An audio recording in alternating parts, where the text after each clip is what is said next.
Hello, everyone. Welcome to another episode of Tales of Telduria. We actually have a group today. Hello, say hello, everyone. Howdy. Hello. Hi. Go ahead and introduce yourselves, starting alphabetically, I guess. So Arya is first. See, this was why I picked Arya. This was the one character that had a. Hey, no, I'm just kidding. But I'm YGF. I'm obviously a player here. I'm also an artist and a GM in my free time. You can find a lot of my other stuff at my website. That's ygfdoodles.com. Or my Newgrounds, a Your Good Friend. This is the 7th campaign of Shameless I've been in. I first met him for an older run of Tales of Telduria back in 2021. It's been almost 5 years. Oh my god. It took 5 years to complete one campaign. Yeah. I am currently running my own Weird West campaign, so if you go to my website and shoot me an email there, I'd happy to have you join me. It sounds really cool. I'm not in it, but I've seen the art and I've heard people and your players talk about it. It sounds really fun. Next. Oh, okay. Hello. Is my mic on? It is. Yes. Hello, I'm Sybil. I'm a VTuber. This is my second campaign with this group. Technically, like, second and a half, because we had that fucking Fire Emblem campaign that kind of died, unfortunately. Yeah. So, Yeah. second and a half. I don't have anything else to say. I'm just kind of here. I'm just me. I'm just here. Goodbye. Next. Hello, I'm Veneros Lumpo. I am a Penguin Pirate VTuber. You can find me here on Twitch. And this is my second campaign. Yay. Yay. And then next. But you already introduced yourself last session. Do I need to introduce myself? Yeah, do it again. Yeah, do it again, why not? Do it I wasn't again. here. Okay, I'm Cynical. I'm an Asian Dragon turned Jackal, a professional V-mommy, shitposter supreme VTuber. I was in the last session as Suki, now I'm here as Lotus Smile.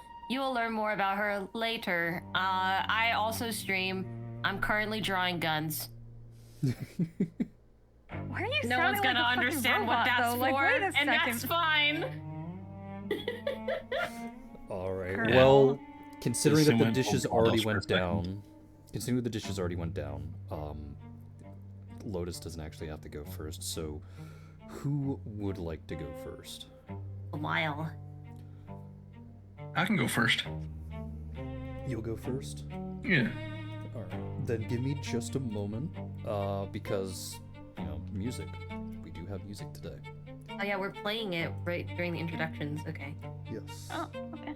And just as a warning, this session might go on a little long, if only because of the introductions. All right. Cool. Okay. But, as per usual on Go, does everyone have the music? Yes, I Yeah. do. Oh, Alright. Then 3, 2, 1, go.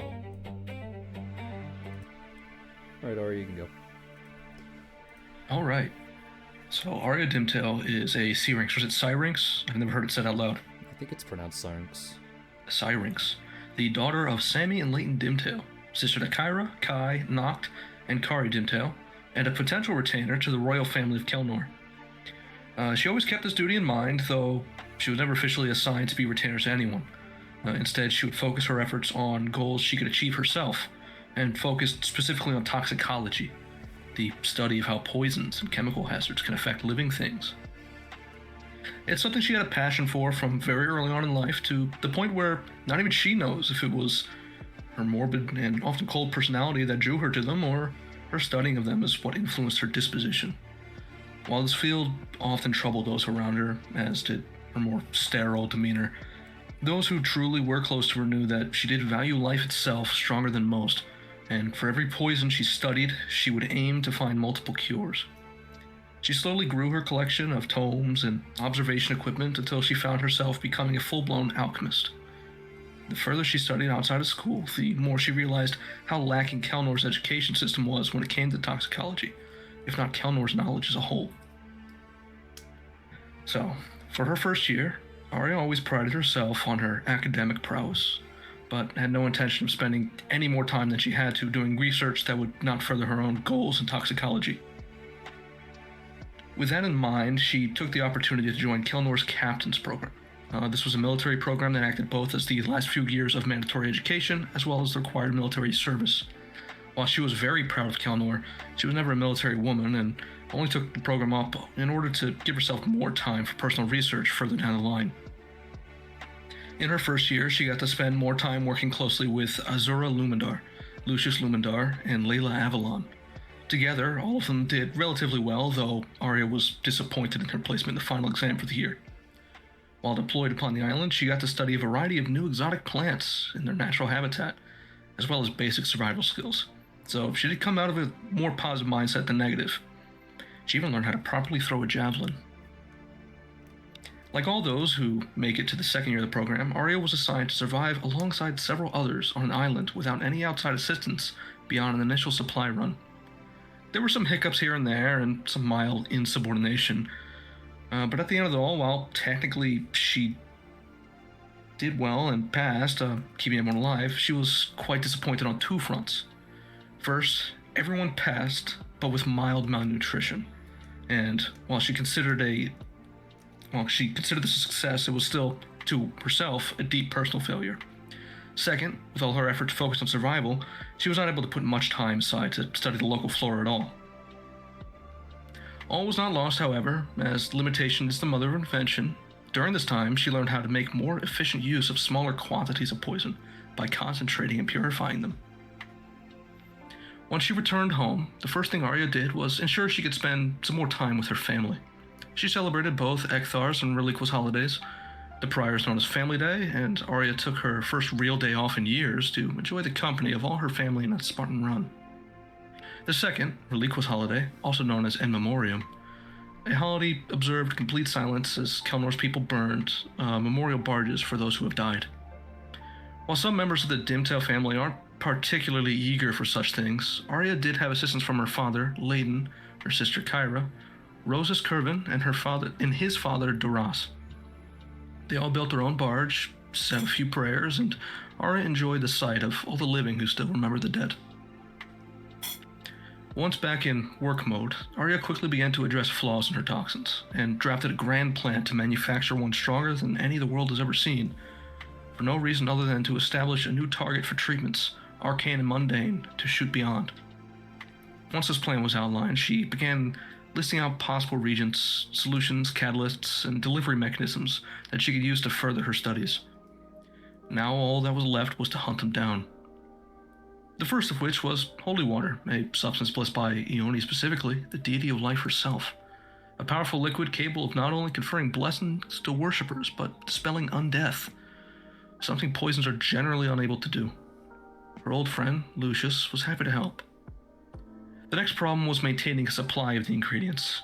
Arya understood that research is often expensive, and she opted to also try to be a little more sociable by brewing and selling her own wine. While at first it tasted terrible, a result of wine that had nothing more and nothing less than the bare qualifiers for being wine, with help from Kyra and her boyfriend Atlas, Arya was able to brew something exceptionally more palatable. With new equipment and a regular supply of coin, as well as flammable material for her explosives, Arya was able to make further strides in her research, including a way to apply toxins more deeply via projectile delivery method. Even with a supply of gold, Arya learned quickly that money cannot buy everything, and unfortunately, any poison made for a creature larger than a rat was hard to find a legal source for. The next ingredients for her toxic machinations required a garden. She first tried to petition His Majesty, Cain Thackeray Kelnor himself, though his right-hand man, her father, was the one she was able to pitch the idea of an official toxin garden to, alongside a thorough document outlining every possible safety feature that could be needed, and then some twice over. It was stated outright that such a thing could not exist in the city. Instead, she was sent to the Rogers homestead, near the jungle. It was a comfortable home, far out of the way, and was constantly manned by the brightest minds to ever walk Kelnor's shores. There, she was allowed by Lyle Rogers to cultivate some of her own plants in his greenhouse. The new plants and close study near several accomplished magic users inspired Arya to design a new method of delivering toxins into a body at a distance, using the same energy that some spells do, increasing the potency of the poison. For the first time in her life, Arya's tunnel vision widened. She absolutely still had the same goal in mind, but after spending so much time around Lyle Rogers, she realized that maybe something like that could be secondary. Worrying that if she were to chase 2 rabbits and catch none, she decided to ask the shrine maidens of the deity of love, Kissin, for advice and clarity on how to actually even begin to attempt to make Lyle happy. She was given fantastic counsel, and with that information, went home to work to win a man's heart through his stomach.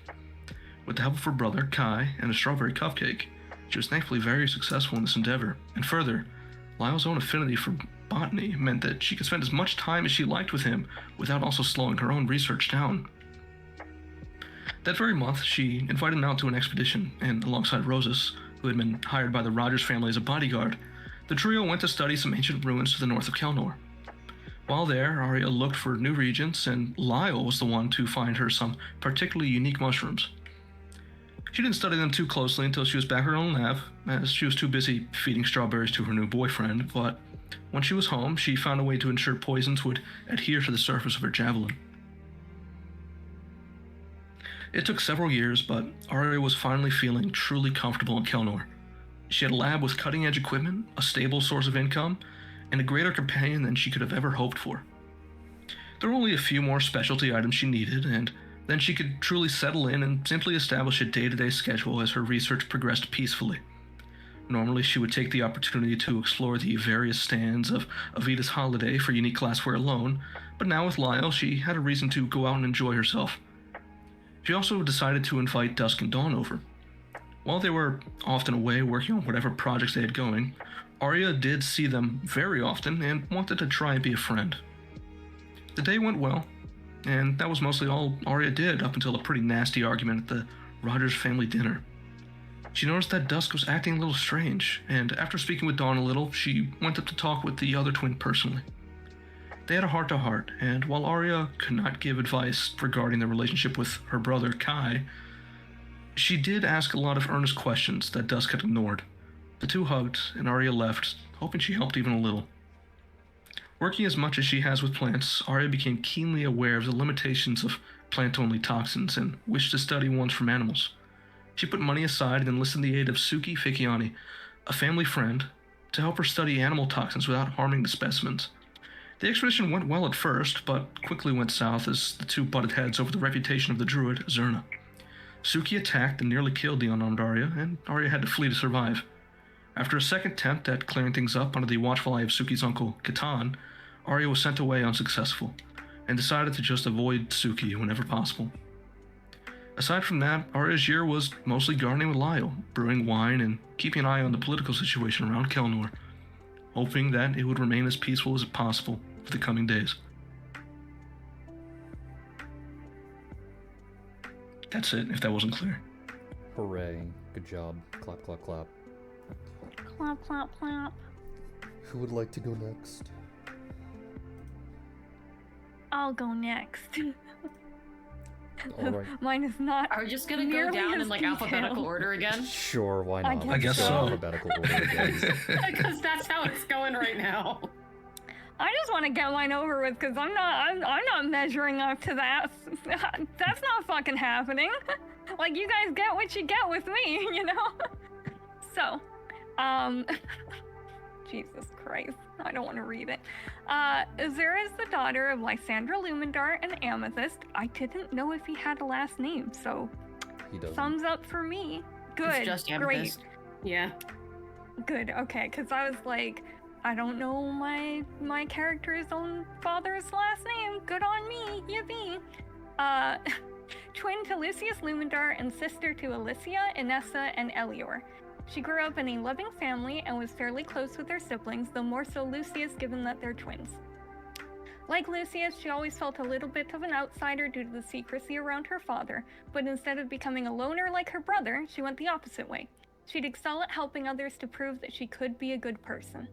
She honed her psionic abilities and became a vitalist, someone who wields life energies of others without a second thought, and manipulates the field of battle to heal and harm. I need to slow down. I talk so fast when I get nervous. Oh gosh.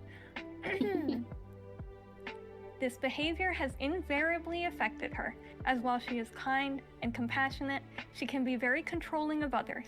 She believes that she knows best, and only through her plans and action will others be able to thrive.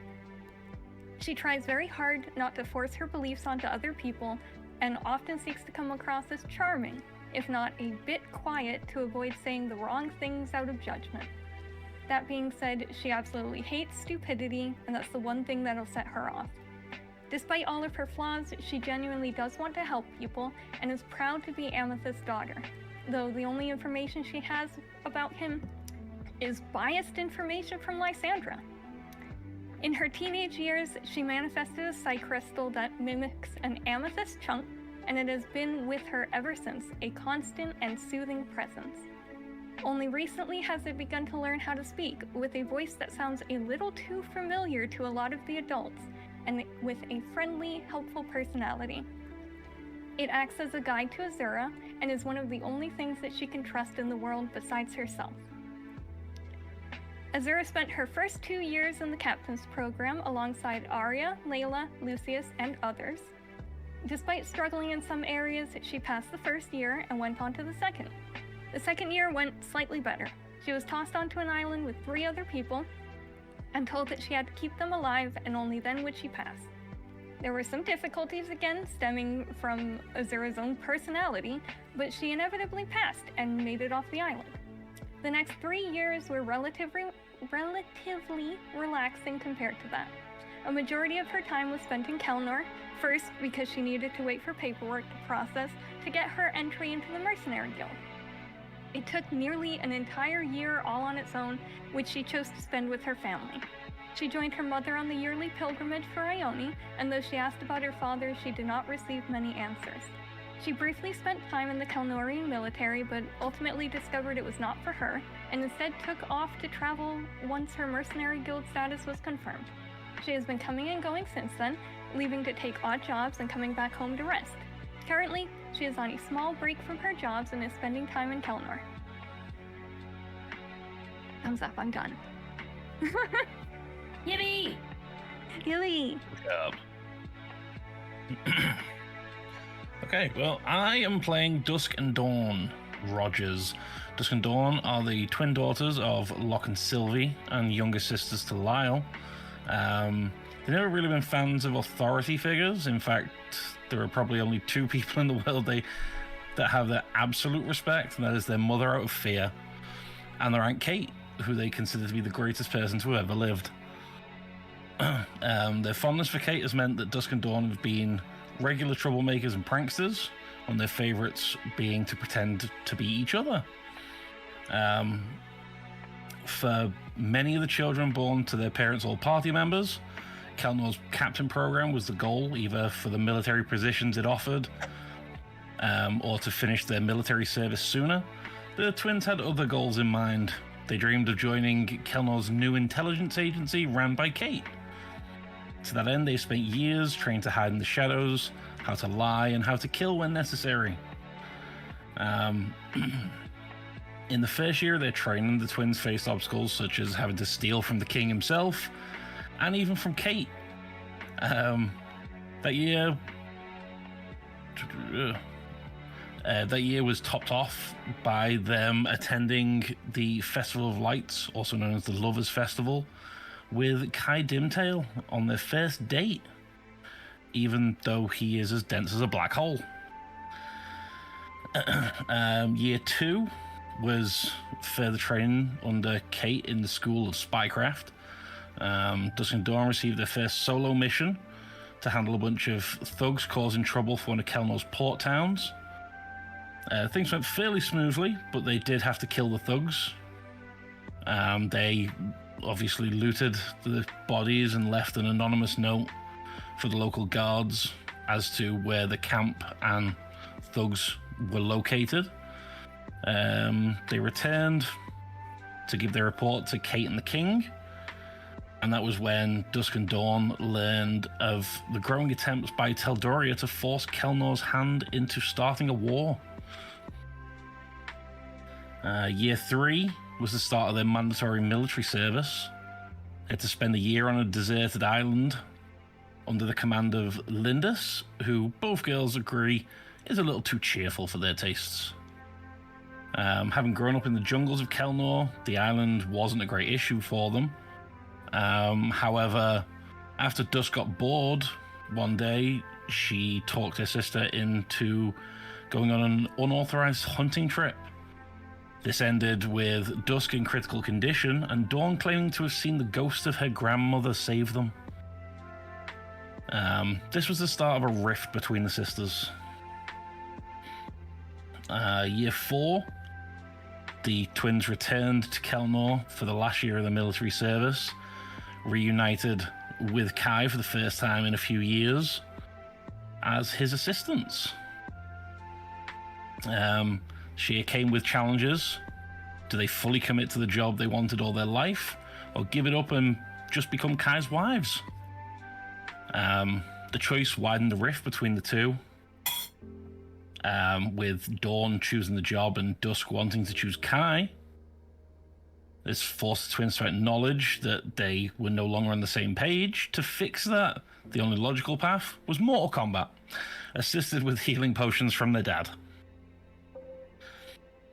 Year 5, they are once again continuing in their jobs as spies. They decided to continue that. They are under the tutelage of Daisy that year. They were tasked with small jobs to handle Teldurian attempts to cause trouble, as well as run surveillance on the Kelnorian royal children. And the last thing of real note for that year was that they found out they were mercenary guild members and were involved in the rescue of the missing Gleam. And that is everything that I have. Clap, clap, clap. Lotus's Hooray. turn. Okay. Alright, so Lotus is the daughter of Leiku from season 1 and Rose, NPC from season 1.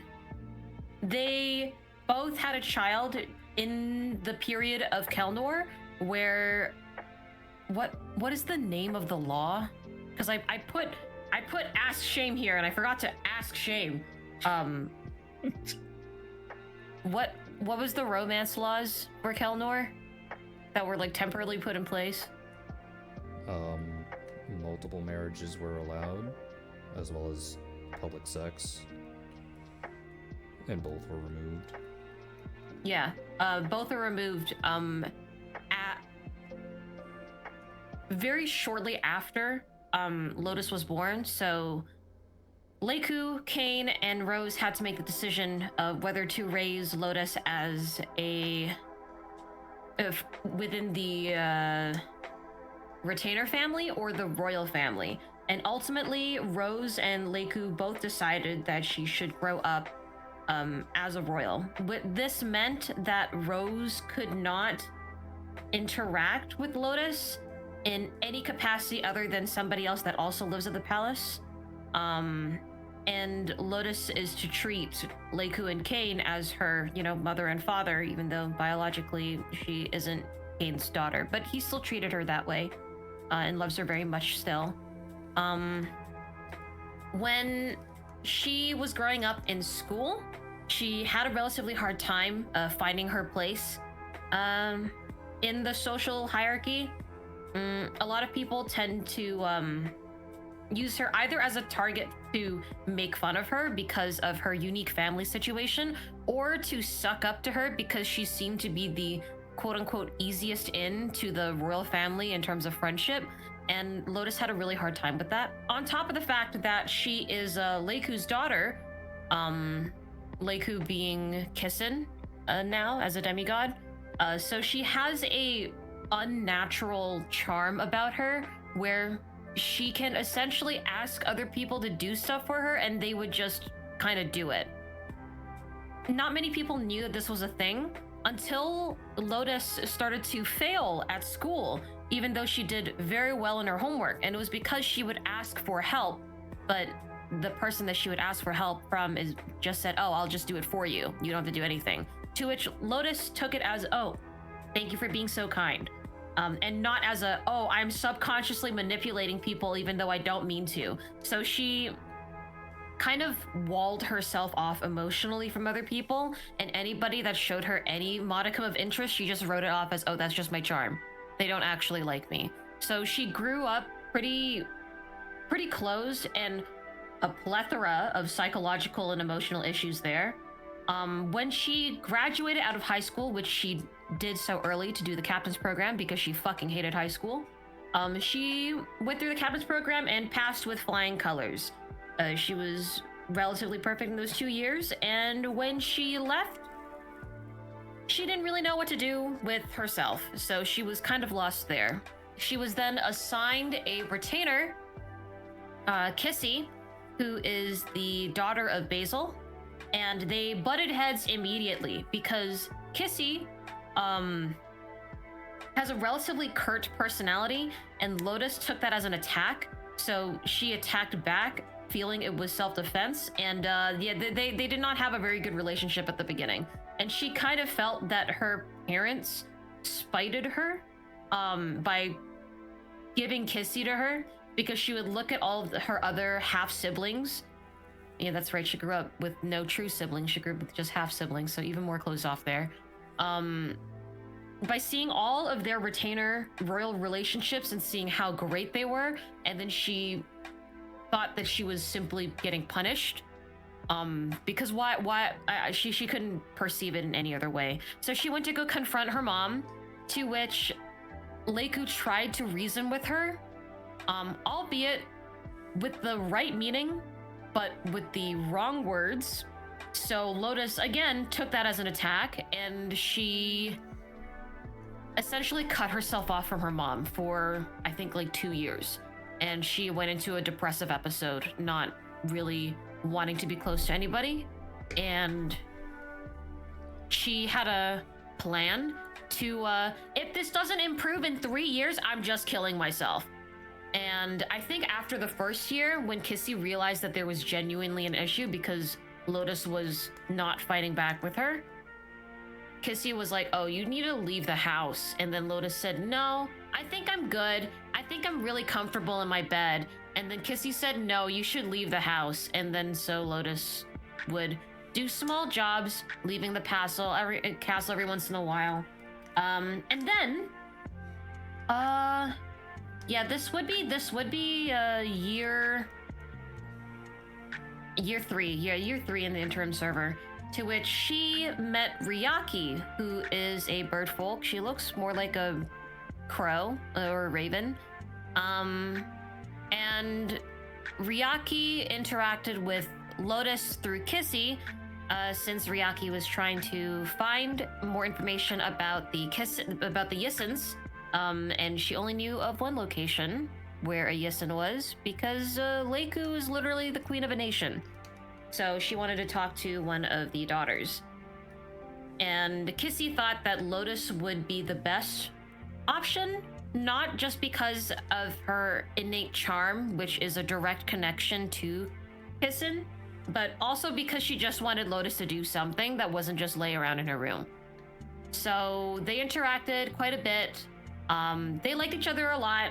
Lotus didn't feel ready to be in a relationship just yet, but they stayed close until the dam broke and they did the nasty. And after that, then they went on a trip to Ardwall so that Ryaki could submit her notes to be properly notarized and to visit her family, because Ryaki's from Ardwall. Lotus then got a letter when she visited the library, to which this letter was written by Rose, a very, very long time ago. She could only assume is probably after the marriage laws were, the multiple marriage laws were taken away from Kelnor, and said that Rose built a room in the library for Lotus to stay should she choose to live in Ardwall instead, And she went to go see the room, and it was very beautiful, and it was carved with roses and lotuses, and she cried. It was a very nice time staying in Ardwall. After that stay, however, she reconnected with Rose because she decided she would try to be the next queen of Kelnor. With that announcement, she can now resume her relationship with Rose, so that's nice. They had a very nice heart-to-heart. They had a family dinner. It was very lovely. She interacted with her half-sibling, Lilac, to which they didn't really talk all that much because Lotus felt that there was a divide, and quite frankly, Lilac felt there was one too. But after interacting, they realized how similar they were, and they really liked talking to each other. Now they're really good friends. During the final year before this campaign starts, Lotus moved out of the palace with Ryaki into an apartment in the city, to which she worked as a barista. She chose this job because she wanted something that was close to the people, a bit of a melting pot location, so she can hear everybody's opinions on Kelnor, what they like, what they want changed, just to like get to know the people a little bit better to increase her chances of becoming queen. This is where she really honed in on her social skills and started to embrace her unnatural charm, because she can't really get rid of it at this point. She might as well try and use it to the best of her abilities as a good ruler. So that's what she did. After that, there was a. I don't need to go into this part of my notes where we talked about there was a political debate in. We don't need it. That's boring. They gathered in town square and they answered questions from the public. Every single person that was running for queen, queen or king, because her running mates were Estella and Kyunsa, which are half siblings from Leiku and Kane's side of the family. And I actually don't know which side the family is leaning towards, or the public is even leaning towards for being a ruler. And now we're here. Smile. Hooray. Smile. Good job. Hooray! Did I miss anything? I don't think I did. I don't know, did you? I don't know, did I? Did you? Did I? Oh, I forgot to switch over to Lotus's art, but it is older art. I don't know if this counts anymore. Nah, it's fine. I'll just redo it. I'll just redraw it again. You have other art to work on. I was too No. busy petty arguing with YGF in another channel. What were you doing? You said the KSG is lame. I told him his choice of shotgun preference is lame, and he should feel bad. That's not my shotgun preference. I just like the KSG. I own a pump action and break action stuff. I don't have a KSG yet. Overslung. Instead of underslung. I don't know what that means. Over top instead of underneath. Oh, okay. Surely You the gotta context explain- clues from the conversation would You clue have you to in. explain anything about guns like as if I'm a 5-year-old. We because gotta I get you don't playing like understand. Battlefield Bad Company, one of the old shooters or something, so you can learn these terms. Don't say that, because Badger's already been asking me to play Battlefield with him, and I keep saying no. Yes, but You he wants you to can- play the new Battlefield. I YGF said heard the new bad one's not too bad. company. I heard the new one's not too bad. Alright. But yeah, I said Bad Company. But actual session, fantasy, not guns anymore. To continue. There was an event that was actually tied to this particular session that was written out and role-played by me with me, because I am a lonely creature sometimes. And I watched. Yeah, she said go, white Actually, boy, we all go. watched. We all I think we're all watched that. spectating here. Yeah, you were all saying go, white boy, go. However, to summarize that particular incident, June and her retainer Lindis were off on a small missionary vacation of sorts, where Lindis, accompanying June, went to Telduria in order to try and spread the word of Kissin. Since the religion is incredibly new, it's only been around for roughly 20-ish years now. since the start of this campaign, or up to the start of this campaign. And while they were there, they did meet a potential individual who wished to convert, and convinced the both of them to try and help him get into Kelnor so that he can do a proper pilgrimage as the first pilgrim for Kissen's new religion. However, this turned out to be a lie. Through his interactions, he managed to separate June from Lindis, and then kidnapped Lindis. To connect it to this particular session, June would have gone over to where her mother is and started to interact with her, telling her that there is a pilgrim that wanted to come and interact and do a proper pilgrimage, to which Kissen, otherwise known as Leiku, would very politely tell June, no, he's not a pilgrim, and he did just kidnap your retainer. They are currently very rapidly moving east, and you should probably go and deal with that. To which June immediately freaks out, and she runs first to her siblings. The first two that she will run towards will be Lotus and Kyun, simply due to the fact that they work together now, if I recall correctly. So Lotus... Babe, our ping went to 5,000. Our ping went to 5,000. Yeah, I could not hear you until you said Lotus.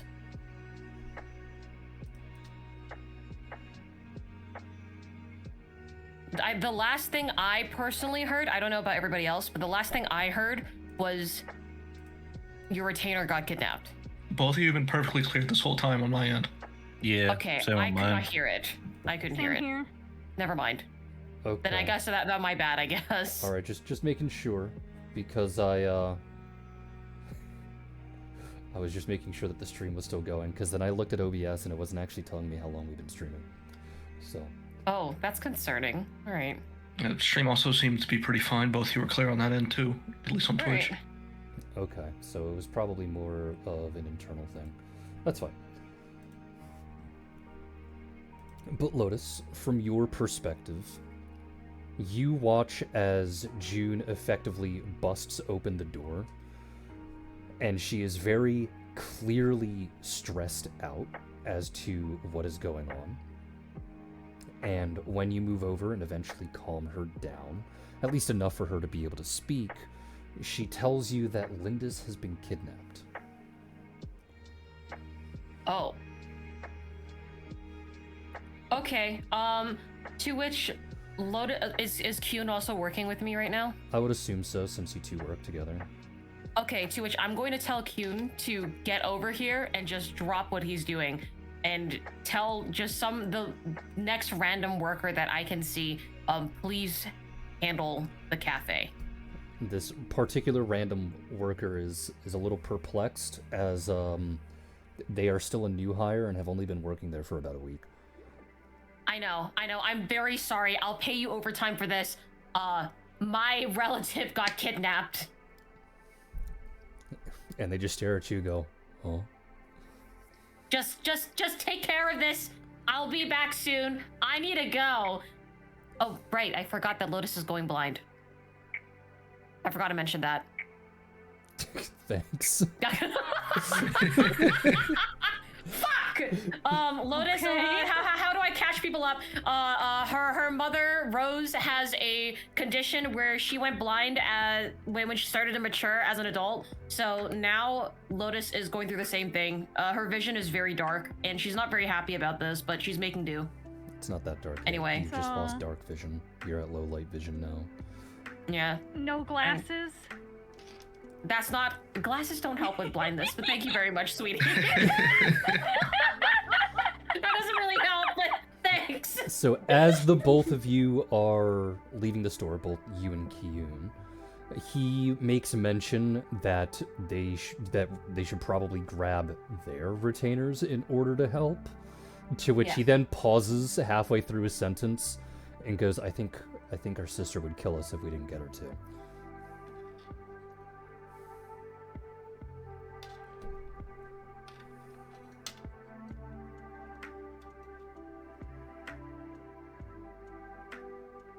Yeah, we ideally we get everybody on this.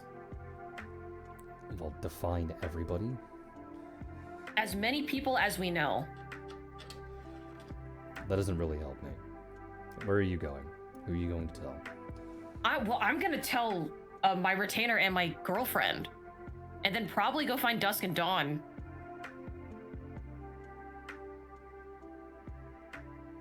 His face will contort a little bit, and really, Don't do that. You're gonna tell those two. They're really good at their job. Don't do this. We talked about this. Yeah, but they're so well, one of them's so annoying. The other one's at least a little bit better. I know, but they work at they're a team. Well, If you want I'm one, you not gotta gonna get the tell other. them. So you know what? You deal with that. I'm gonna go Cool. get Lilac, and I guess since you're getting your retainer and your girlfriend fights. What? I thought she just kind of stood around and act whorish. She can swallow magic. I don't like the way that you phrased that, so I'm just gonna go get Lilac Lotus and will Estella. just smile. I'm gonna go get those four. Where are we meeting up? Because we can't just start running around. Probably by the fountain in Center Okay. Square. Okay, then I'll meet you there. If you see anybody else that we know along the way, please get them to come, because I would rather be over-prepared than under-prepared for this. Phrasing, please. You know, you seem to get on my girlfriend's ass for acting like a whore, but you're the one making the innuendos here. You made the innuendo first. Goodbye, and then he'll just run away. That's deflection, and we need to talk about this.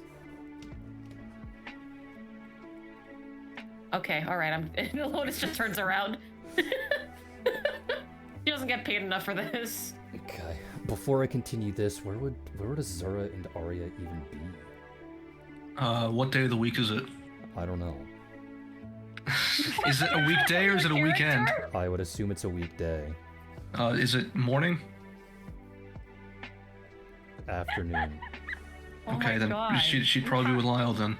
You have an autistic schedule for time of day for your fantasy character. Yes. Why wouldn't I? All right, and where would Azura be? Probably home.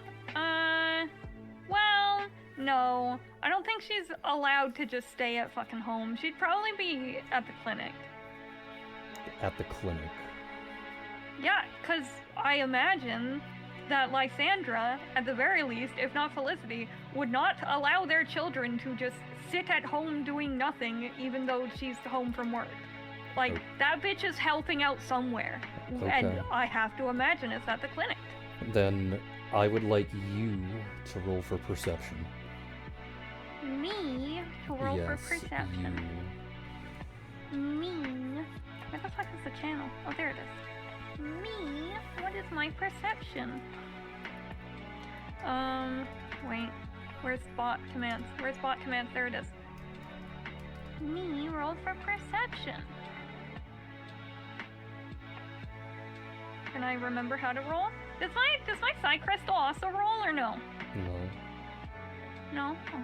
Does your Psy Crystal have eyes? Oh, never mind.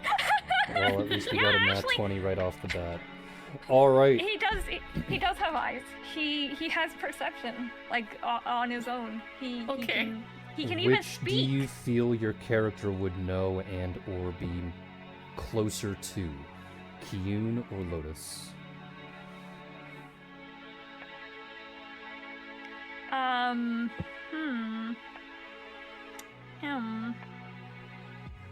No, it's not time for food yet. Stop. I'm gonna say Kyun. I'm gonna say Kyun because Lotus was in her fucking room for like 12 years. So I'm gonna say Kyun. Sorry, Lotus. That's fine. I wanted to kill myself. Fair enough. You know what? Azura wouldn't have known that. You stuck in there. All right. So as you were working at the clinic, You notice Kiyun very quickly rushing by outside. You just watch him like sprint past the windows.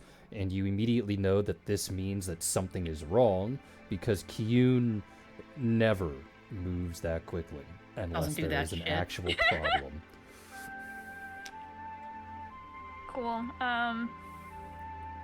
Azura just yells out to literally whoever is in the clinic, maybe her mom, and goes, seems like a problem, I'm going. And she just fucking bolts. Your mom is now sad. She has been abandoned Sorry, by Mom. her child once again. She has Alicia! What do you mean? She has been abandoned by her child once again. Yeah, but it's a very Lysandra thing to still be upset about it. True. Honestly true.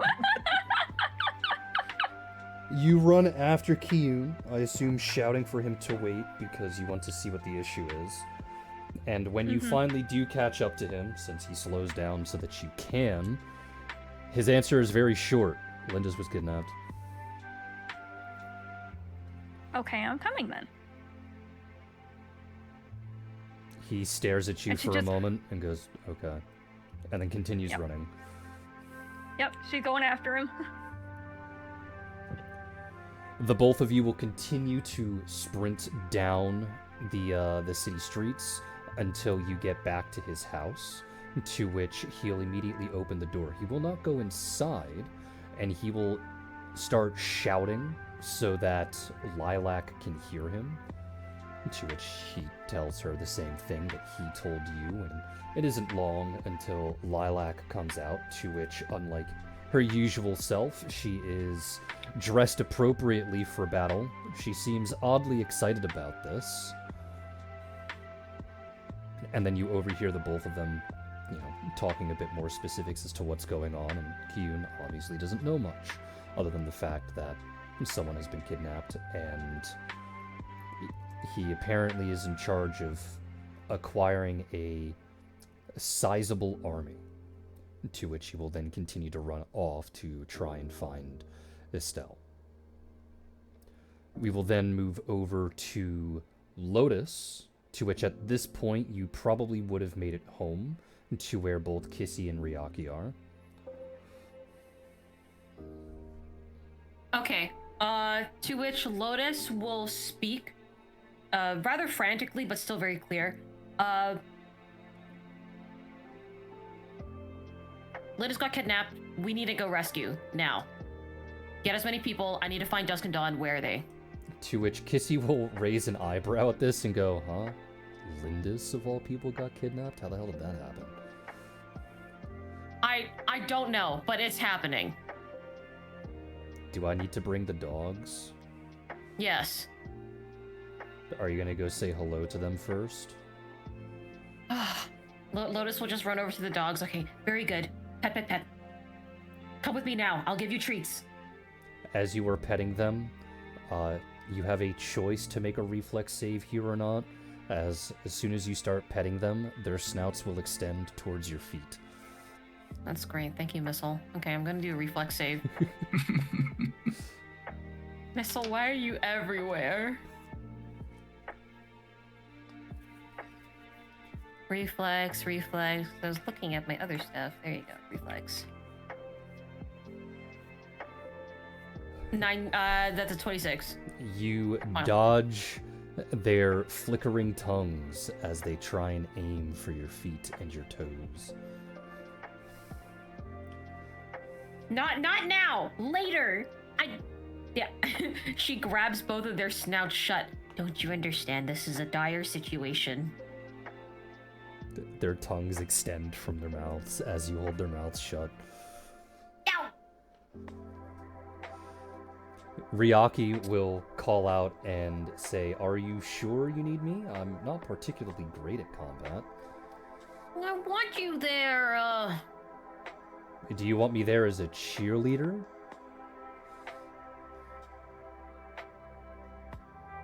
I could do my best, but it's not gonna be all that great. I don't know any spells right now. I only know a couple. I could throw some rocks. Spells are useful. I could take my top off. Hey, will that give me a bonus to my bardic inspiration, or? No, But I'm inspired by her tits. it's not how that works. Gives you a different kind of bonus. But can I apply that bonus to my bonuses? No, you cannot apply your boner to your bonuses. Fuck. That's a shame. She'll sigh and go, fine, since you're being so insistent. Lead the way. Yay! Wait, hold on a second. I need to go find Dusk and Dawn. Do you know where they are? No. You will turn to Kissy. Why would I know? Yeah. She's going to... this is just in my room, right? Yeah. She's going to turn to a random shadow and go, Auntie Daisy! I think you need to try again. Auntie Daisy! Slowly, very slowly, emerging from the shadows, a dark-toned tiefling will look over in your general direction. Yeah. Could you please bring Dusk and Dawn to me? Very important. Linda's got kidnapped. Side Need note, help. I think there is something mildly wrong with Daisy's art that I don't think either of us caught. Huh? Take a quick look at the stream where the chain is supposed to hook up to the sickle. Oh, it's translucent. Sorry, I was kind of looking at her tits. I think when you were drawing it, you're like, yeah, that's great, that's the correct color, and then you actually forgot to. Yeah, I probably did because it was probably the same as the background. Okay, all right, I'll change it later. My bad. Anyway. To which she will answer, I know, I'm gonna go get the twins. Thank you. And she'll fade away. To which we will move over to Dusk and Dawn. Where would you two be?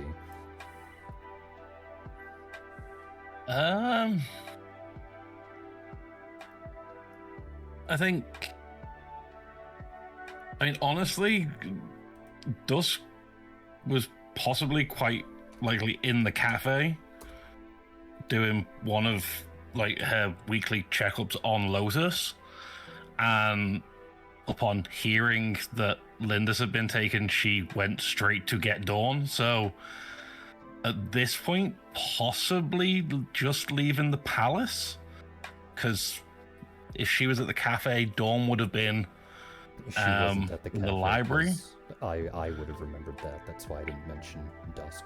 Ah, fair enough. Then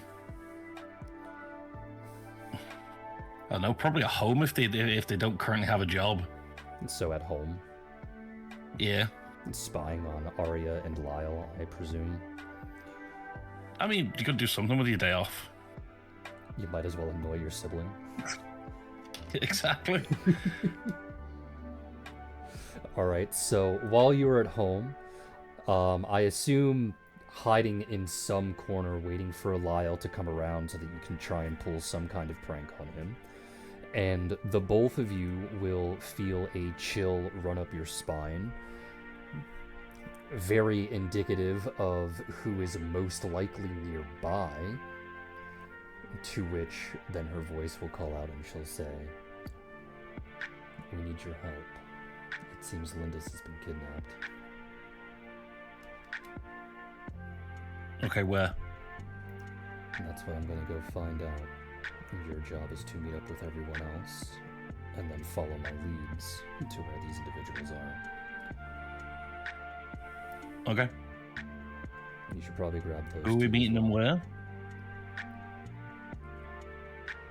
where? Where are we meeting everyone else? It seems to be at the town square fountain. Okay. Grab those two as To well. which they will emerge from the shadows and announce to Lyle and Arya, right, we need to get going. Linda's has been kidnapped. We gotta get to the fountain in the city now. Lyle will look over at Arya and then back at the twins. That seems highly unlikely. Who told you this information? We were hiding in the shadows. Who do you think gave us the information? Only one person around here appearing in shadows, Lyle. Mom? 2 people appearing in shadows, Lyle. It was Daisy. We need to go now. Quickly. Move. Ready. Go. Now. Can I water my plants first? No one has time for that when someone has been kidnapped. Okay. We will help you water them later. Arya will squint. Are they being honest? You can go ahead and roll sense motive.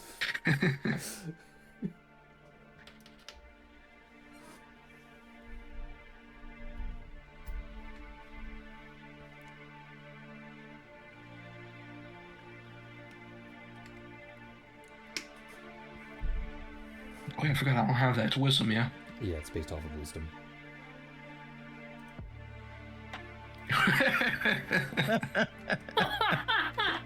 You genuinely cannot tell anything, it seems, as is It's catching up to appropriate. them for being too much of a little shit. Now no one believes them. Lyle, are they being honest? Lyle will nod along. Then we have to go now. And he'll go, "Okay." That's what I've been saying. He'll just go, okay. We can irrigate later. He'll smile at you and just go, hee hee. Is Lyle currently holding any plants? Yes. Alright, well, as soon as he puts them down or away, can Arya just pick them up? And he'll say we when you do. Alright, well, with Lyle on her head, she will follow the twins.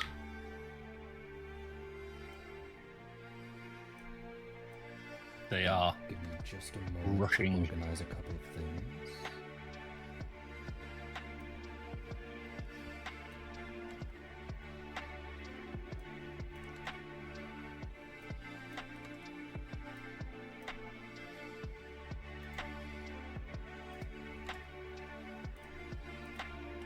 Oh, so that's the correct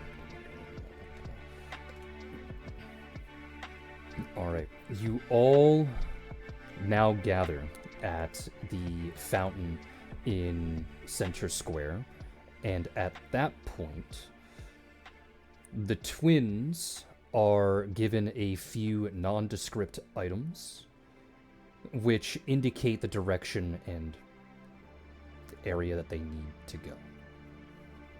You follow the twins as quickly as you can until you come to an outing, to which I am going to now share the screen. And I also have to do this command. So, there is a bit of a prelude. I know I put you guys all the way up here at the top. However, that is not actually where you will start. You actually have a couple of options as to what you want to do and how to actually do it. But Lindis is located here near the center of the map, surrounded by a lot of people. However, because this is such a large area with many angles to attack from, you can approach it from any particular angle that you wish. The challenge, though, is that you are technically coming from the north, so if you wish to try and go down here to flank them from the south, you will have to roll a couple of stealth checks depending on where you're going and who you are. So, I will just go alphabetically, and in this particular instance, Arya, where would you like to be when you approach this particular camp? Were we given any information on anyone here? Do we know anything at all? Just that they are the kidnappers of Lindis and that they are all Telduria. Daisy would have been able to figure that out very quickly, but her only objective there was to find their location and to send you all to that location. I see. I don't think Arya can be particularly sneaky. Well, So, that's why I'm asking you, the player and character, where Arya would be when this fight starts. Where would she approach from? Would it just be directly from the north? I think it would have to be directly from the north. Alright, that's fine. What about you, Azura? Quick question before I answer. Can Azura have her collective since we knew we were going into this? Can I Yeah. just quickly? Okay. In that case, 1, 2, 3. No, wait. The count is one person. Haha. 1, 2, 3. So I get. How many do I get? Oh my god. I'm sorry. I haven't done this. How about you tell me where you want to be so that I don't have to wait I wanna for be your the north. collective? Yes, I want to be north. Sorry, I'm gonna stay in the north. Okay, Dusk and Dawn. They are probably going to attempt to go around. Do you want to flank from The the west. south, the east, or the west? Probably from the south, Okay. but given that they're starting up here, they would go west round to flank from the south. Okay, so you want to aim going west to go south.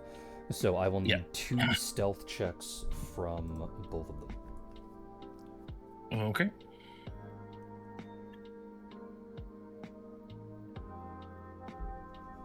I decided who I want in my collective. You can tell me later. Okay. Okay. Oh, I can just do 2d20, can't I? Since it's each of them are getting 2. So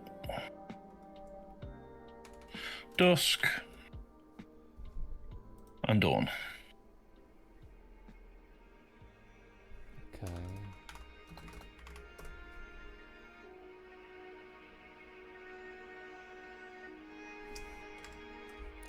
Alright. Unfortunately, Dusk would have been caught over here. Dawn. Let's see if she would have been seen. No. Dawn would have made it all the way around. So I'll put Dawn down here. Okay. Lotus, where would you try to attack from? I'm going to strip. What?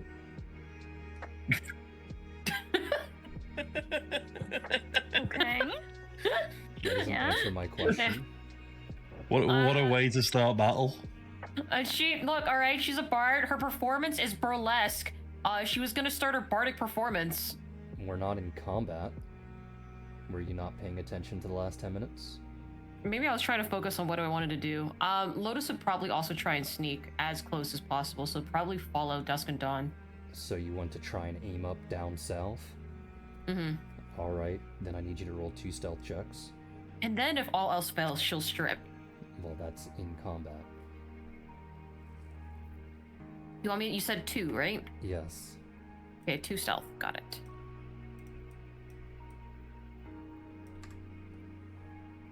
It'd make the most amount of sense. She's not particularly great at it, but it would make the most amount of sense for her to do it.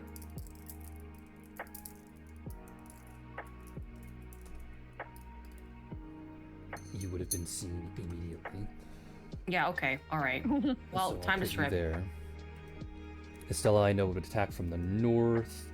June, I know, would attack from the north. Kissy would move over to where you are. She wouldn't try and sneak. To which Cupcake and Strawberry would be behind her. Look at them. Kiyun would attempt to stealth to the right, though he does not have stealth, so it is just based off of dexterity.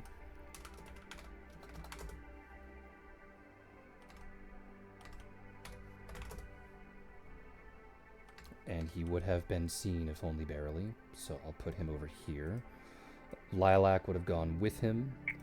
Lyle most likely would have tried to follow his sisters, to which his stealth is a 17. Okay.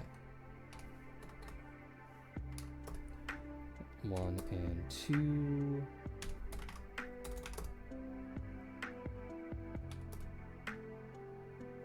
Okay, not seen at all, meaning Lyle is down here with Dawn.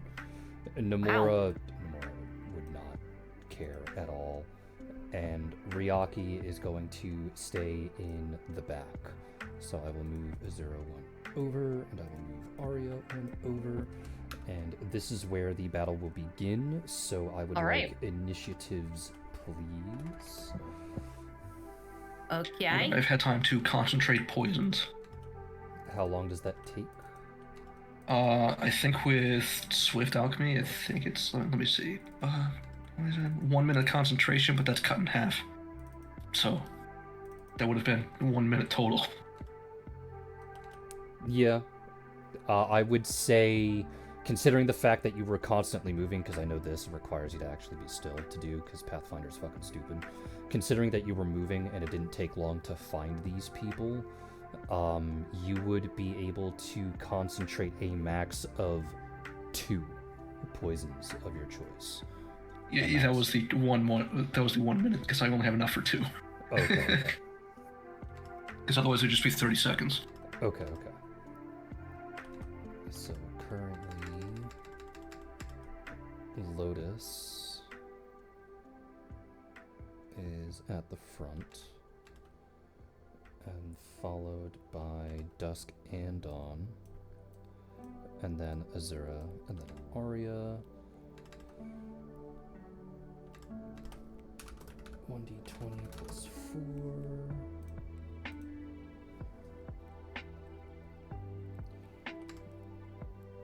Ryaki got an 11. So Ryaki's probably going right here. Next is Anna. That's 3.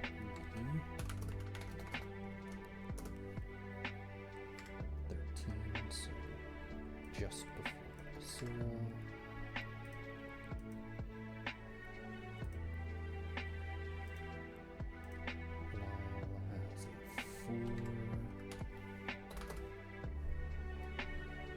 I guess Lyle is going last.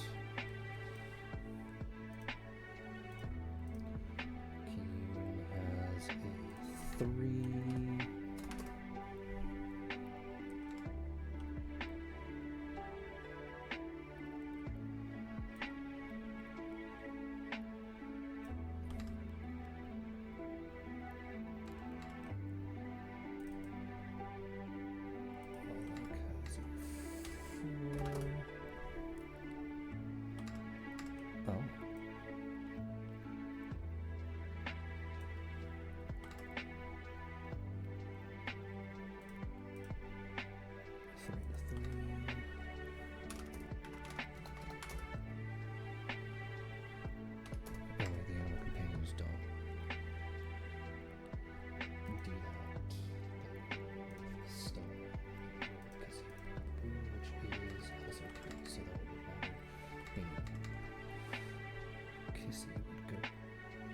Right after Arya, and that's where these 2 would go. And then June is a 4, and Estelle is also a 4. 9 and 13. So June would be right before Arya, and Estelle would be right after Azura. Alright, just a couple of seconds for me to pull up the sheets that I need in the order that I need them. So first is Kiyun, and then Nomura, and then Estella Ryaki, Estella Ryaki, and then June, followed by Kissy.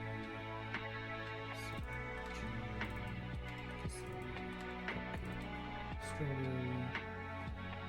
and then finally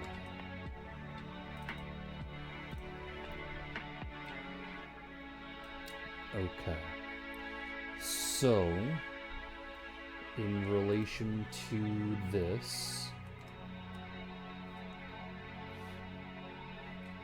how the combat starts is you unfortunately do not get a surprise round, as in the process of trying to sneak, several of you would have been seen along the way. Kiyun would have been seen by a couple of individuals over here trying to go to the right. Dusk would have been seen trying to go to the left. Same thing with Lotus. Though Lotus, if I recall correctly now, got a 3 on Yeah, that it was not very high. stealth. Yeah. So would have been seen anyway. Yeah.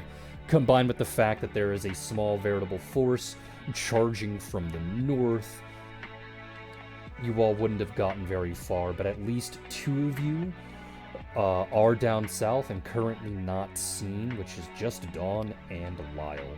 The rest of you are 100% seen, so there is no stealth advantages or anything along those lines for the time being. So, we can start off with Lotus. And now I'm sad because the Wait. music was mildly mistimed. Wait That a is second, okay. my collective. Oh yes, your collective. Thank you. There is going to collective. Okay, hold on. I know that Dusk and Dawn are played by one person. Do they count as one person for the collective, or are they No. 2 separate since they count can as move? 2 separate for balancing purposes. Okay, thank you. Cool. They're on their own then, because I don't want to waste 2 fucking spots on them. So, Azura is going to collective. This sucks because I don't know what any of the NPCs do, so I'm kind of just like fucking going off on, I don't know. Kissy, Lotus, Arya, and who the heck is that person in the front? In the middle front, who is that? Shane. Are you talking about middle front? like, The middle animal front's a companion that is cat. Namora? Cat? Yeah. Yeah, it's Who's Linda's Namora? animal companion. Lindis' Oh. animal companion. Are you talking about this thing right here? Yeah. Yeah, that's I an don't animal. recognize. Can I put animals in my collective? Does it say creature or does it say person? Hold on. Let me just double check. Number of willing targets. It's just willing targets. Then it's creature, meaning it can be anyone. Oh, I can put animals in my fucking thing. Yes. That's so All funny. player characters So are now are you out putting of the Namora collective. into the collective? Yes. I'm going to put Namora into the collective. I feel like this is like What are things sacrilegious that people because need to know in regards to your collective? What The public only knowledge thing- do they need to know in how the collective works? Because if it's things specifically for your class, like healing and whatnot, that wouldn't be public don't need to knowledge. know That that. has to be Yes. stuff that the players learn along. This would be stuff that the character would immediately know once being put into the collective. Is there anything at all? Yes. First off, which is going to be extra funny with Namora, I guess, telepathy. Even if you don't share a common language, you can speak through the collective. And it's a big fucking range. It's like 160 feet. So you can talk at any point. Does that even work for animals? Hold on. If animals have a sufficient enough intelligence, can they speak through the collective? Yes, but they have to have a high enough int to actually talk. Oh my god. Yeah, what is- Azura's what the is that? Borg.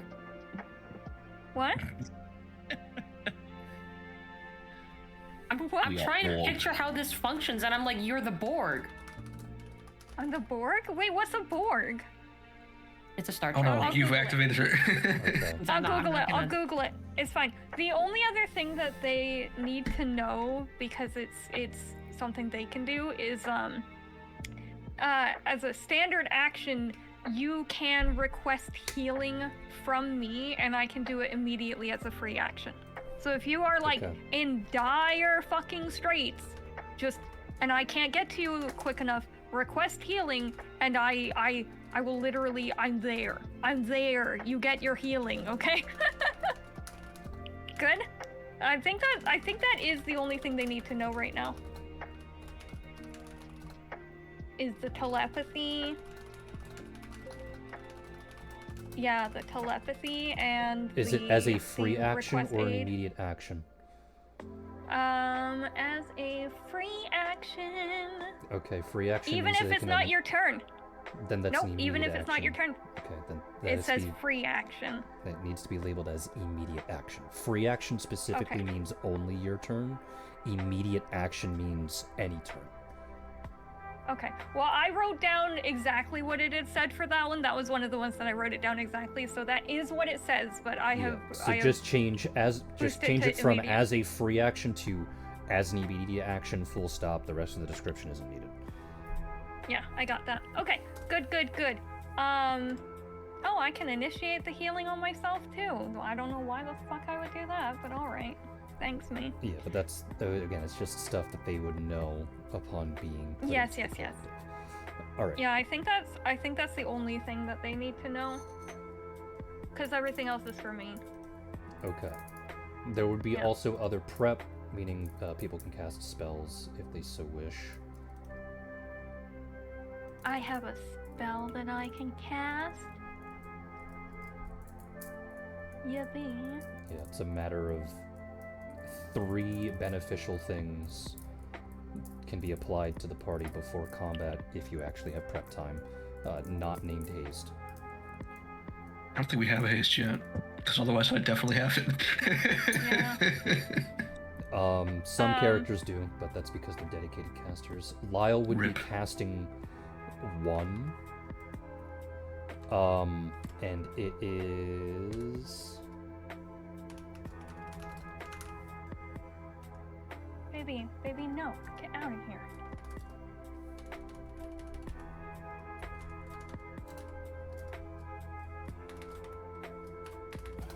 If you are within 20 feet.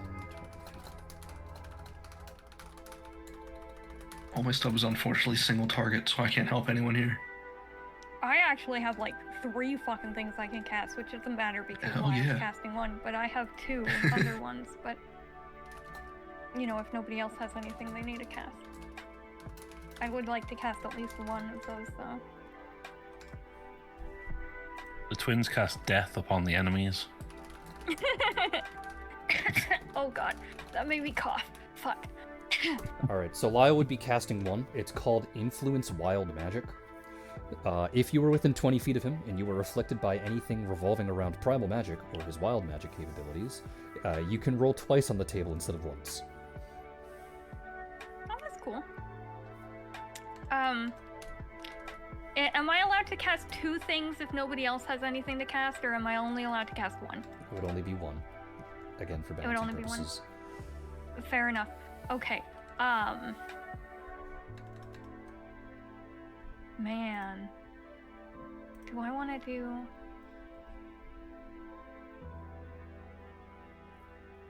Well, this is technically the second thing, so your collective would be 1.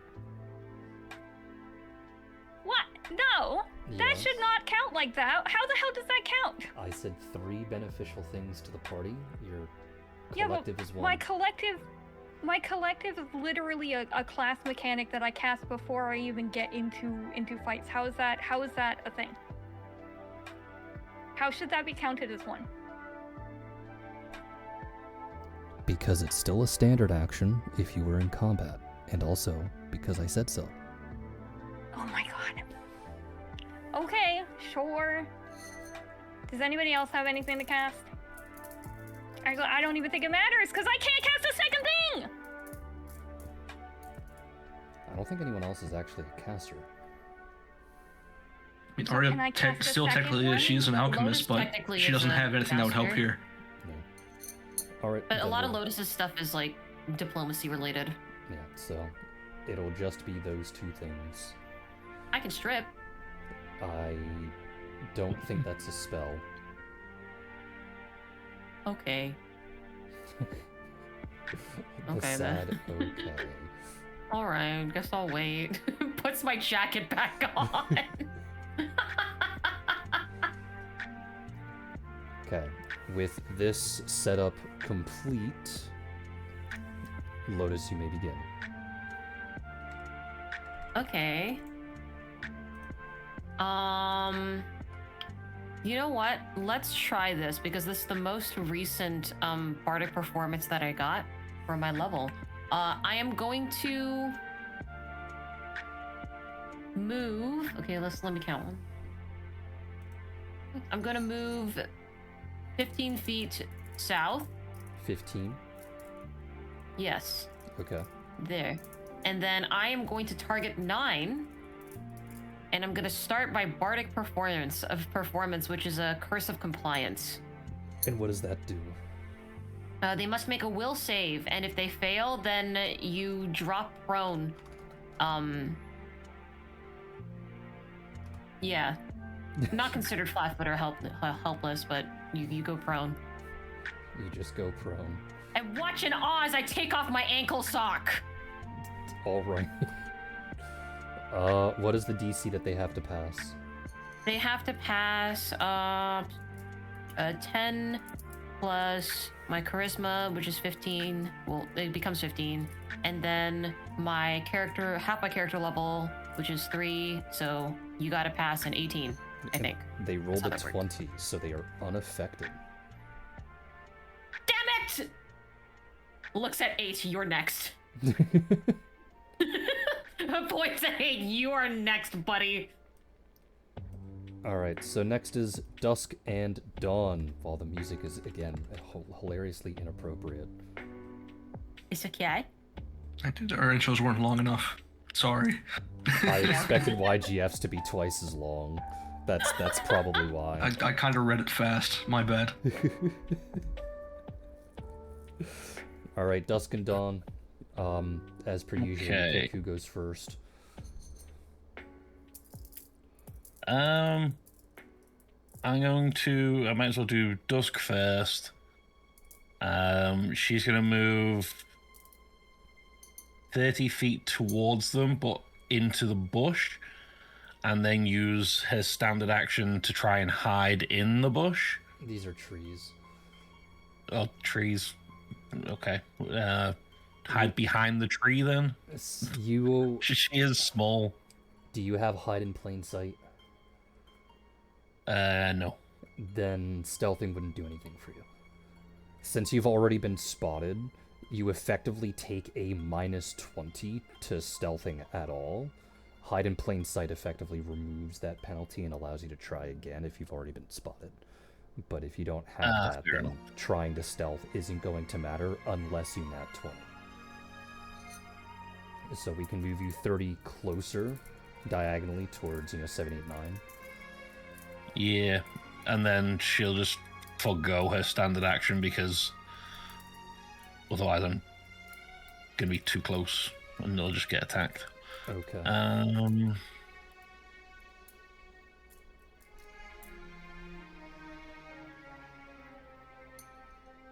I think Dawn can just make it to 18. She might not have enough speed for it, actually. 15. You can make it to either 18 or 17. It's your choice. 18 you can go to the left or bottom, but 17 you can never go to the right. I will go to the south of 18, there. South of 18? And she will make, she will make one attack against 18. Which I think will proc, assuming it hits, will proc sneak attack because she was hidden. Correct. If it hits. Yeah. Okay.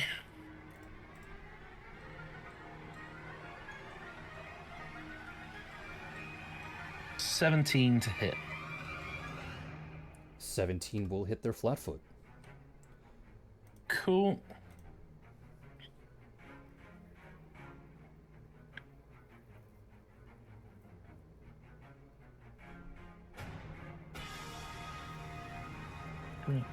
Plus, I believe, I'm on 3d8 right now for sneak attack. 20 damage. Alright. 18 is severely bloodied. We then go to Kiyun, who is going to go 30 feet closer.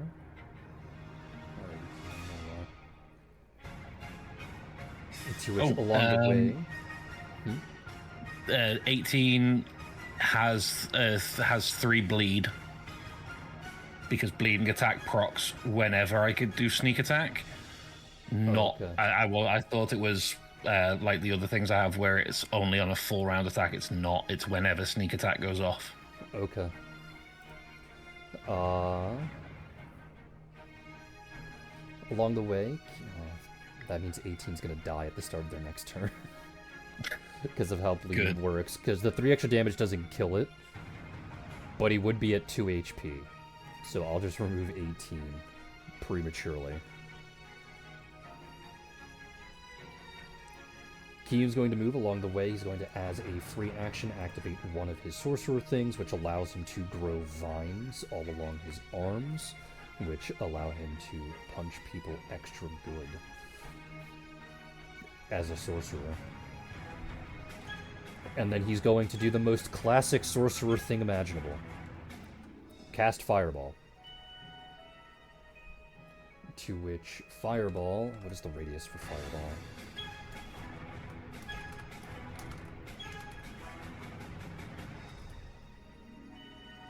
A 20-foot radius spread. So... When did that actually... 100...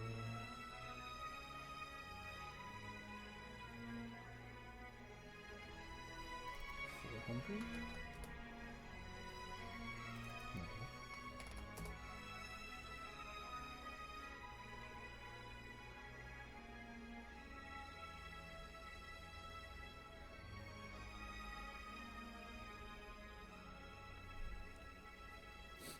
He will be casting a fireball on 9, 10, and 11, so the 3 of them need to make a reflex save.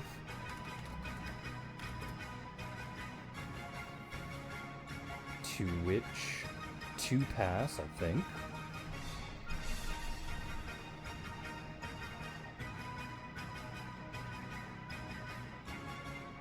Yes, 2 pass and 1 fails, and that becomes 66. Alright, 2 of them take... One of them takes 14, the other 2 take 7. That becomes his turn. After Kiyun is Nomura. To which Nomura has a speed of 40 feet.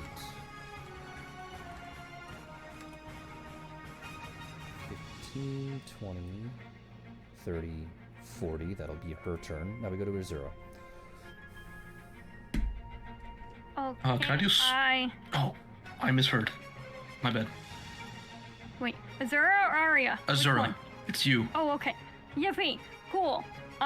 She has a speed of 30 feet, so I guess just get me closer to the battle.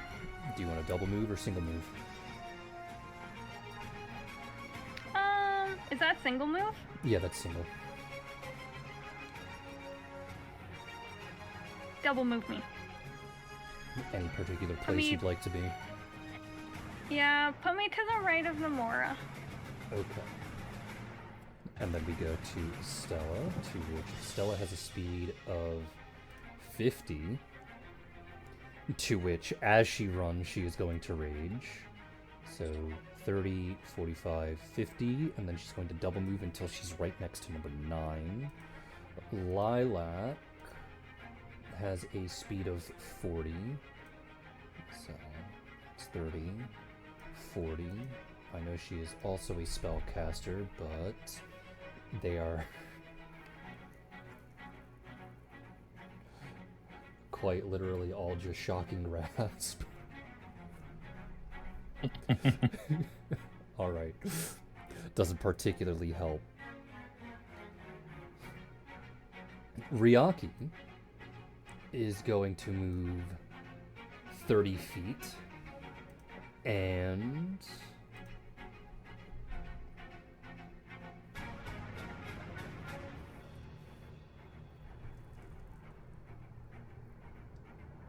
the only anything that she can really do from... Oh no, she's not even in range. She's actually gonna have to stand back and just wait a little bit. June will go 10, 20... 10, 20... Is it 20 or 30 for her? It is only 20 because of her armor, so she will do a double move action to get down to where she needs to go, and then we get to Arya. Can I do a swift action before my move? Yeah, Swift is just on your turn before or after a move or standard action. Okay. And how do you calculate fall damage again? 1d6 per amount, 1d6 per foot, though the first 10 feet are ignored. Okay. And then you get Good to an know. acrobatics check, depending on the situation. Okay. Arya doesn't know if anyone here is a caster. She doesn't want to get caught flying and then sent to the ground and die. Fair. I will, as a swift action, apply a poison to my javelin. Okay. This is a +2 concentrated spider vine poison. I don't know what that does, but I'm sure you're telling I will me it's explain. something. Yeah, when it comes into play, I'll explain, but just letting you know it's established. And then as a move action, she is going to fly 10 feet into the air. Okay. And let's see. And she still has another 50 feet of movement that she can move to the... Let's go southwest, please. So 30, 45, 50. Okay. And let's do... Let me see how long this lasts. Give me a second.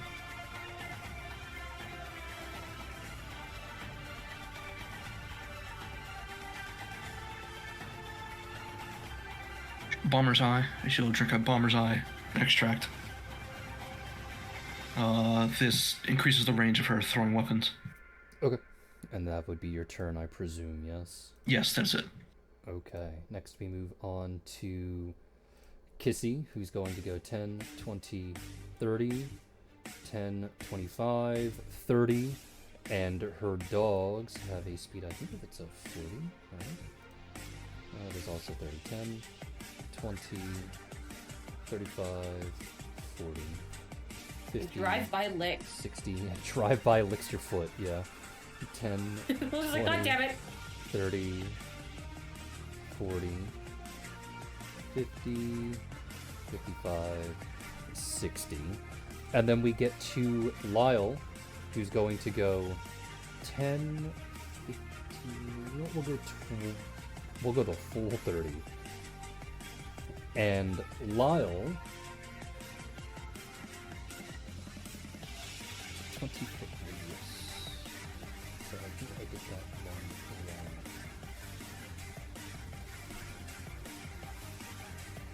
I believe it's 8. So 3.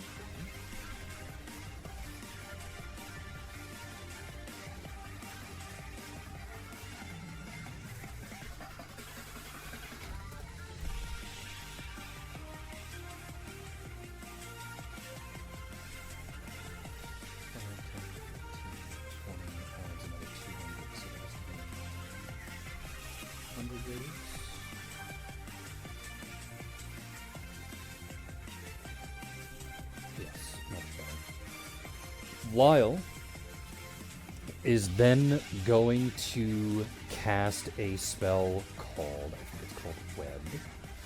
I just have to find the Lyle sheet again. Yes, Web. It is simply going to put a small bit of webbing on the ground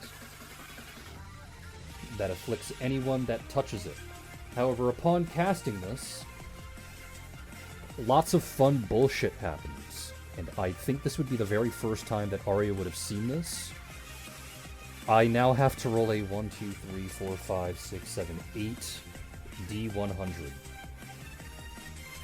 My boy is so special. And, dearest, can you pretty please be my secretary in this particular instance? and just write this out in general, I have to give you 8 different effects that I then have to follow. Okay, where do you want me to put, do you want me to put this in battle information or something? No, just write it in general. Okay. Alright, 59. Oh no, wait, I think I only roll it once, right? Let me double check the rules. Yes, okay, I only roll it once. Never mind. Thank you, dear. I misread it. I do not need your secretarial duties. Okay. Okay. So, in this particular purple radius, outside of the effects of web being applied, strange shifting curtains of color, akin to the aurora borealis, begins to manifest in the sky, specifically in that area, and is only visible to those within that area.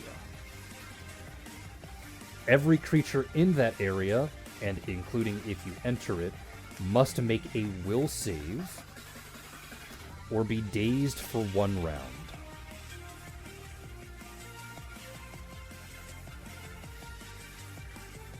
Smile.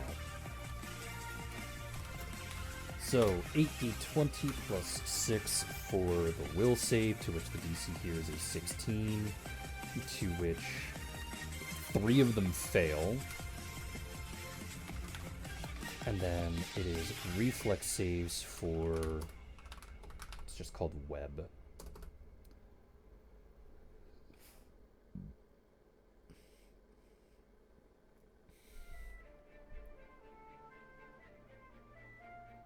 And they all pass. They're all unaffected by web, but some of them are affected by the dazing mechanic. To which I will just pick 1, 2, 3. So it's those 3. It's the third one. The last 2. Alright, time to start moving people around. Number 1 is unaffected, but will be moving over here to trap Strawberry, meaning he will have to roll next turn. 2 was unaffected and will immediately move north of Dawn. 3 will move to the other side of Lyle. 4 will make their way down here and do a double move action to wrap around. 5 will also do a double move action to start wrapping around. 6, 10, 20 is going to have to do a double move action, but will move there. 7 will move there. 8 will move around, and then 9 stays there. 10 will stay where they are, 11 will stay where they are, 12 is affected, so can't do anything. 13, 15 will have to do a double move action to get close. They were affected, so they can't move. 15 is going to do a double move action to move up there. 16 was also affected, so they can't move. 17 is down here, which will move in. 19 was not affected, so will move here. And 20 will move in as well. And then I will move this person right here. So going off of what's going here, 2 and 3 will be attacking Lyle. To which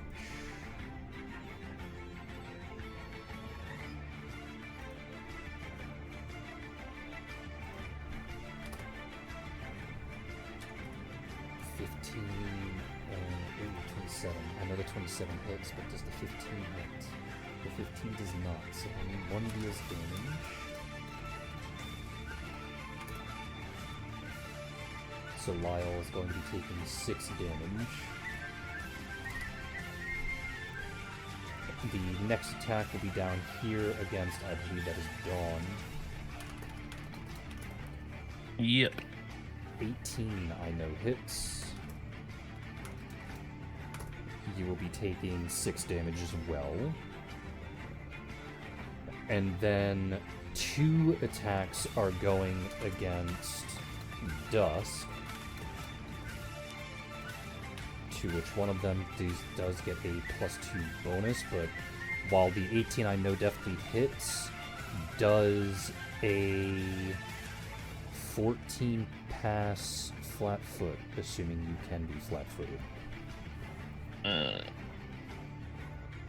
I have uncanny dodge, so Okay, so it's only if they are of a higher level than you as a rogue, which they're not. yeah.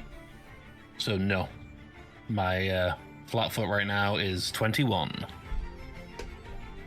So only one hit, which is another 1d6 plus 3. So 7 damage. And then I have to roll 1, 2, 3, 4, 5, 6 times against myself.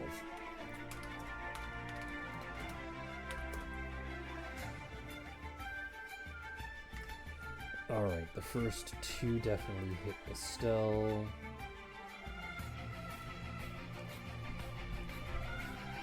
To which that is 2d6 plus 6, 15. Alright, she goes to there. And then the next one hits. That is Cupcake. Yes, that is a hit.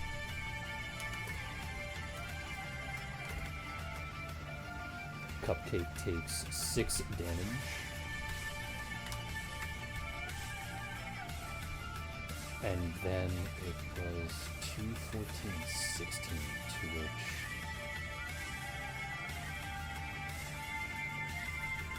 I know both those are miss, and...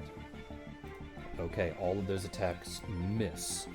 Then, I would say pretty much everyone here would watch as the apparent leader seems to panic since you all just showed up out of the blue, and immediately turns to Lindis and pulls out a knife before trying to throw himself upon her in order to stab and or kill her.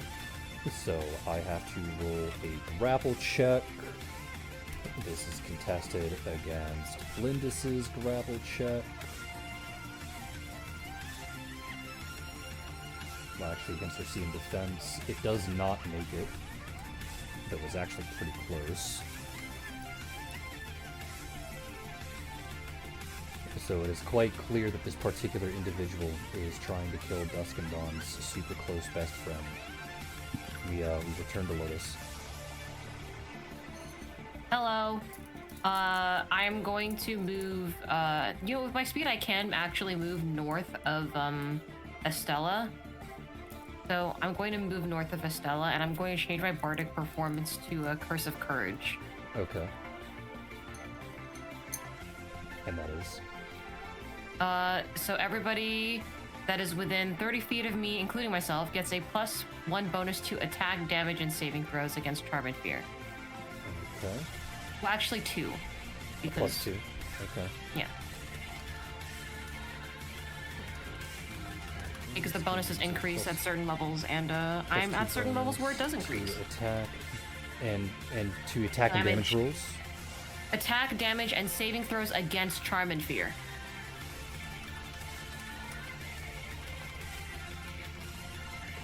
Alright. So a 30-foot radius at this particular time, I guess it would just apply to whoever gets there. Dusk and Dawn's turn.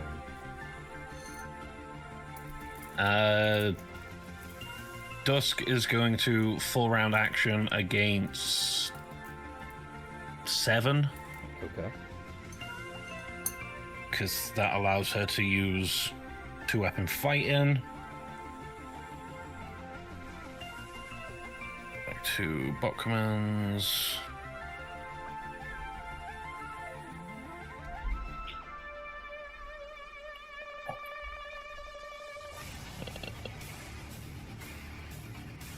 The 20.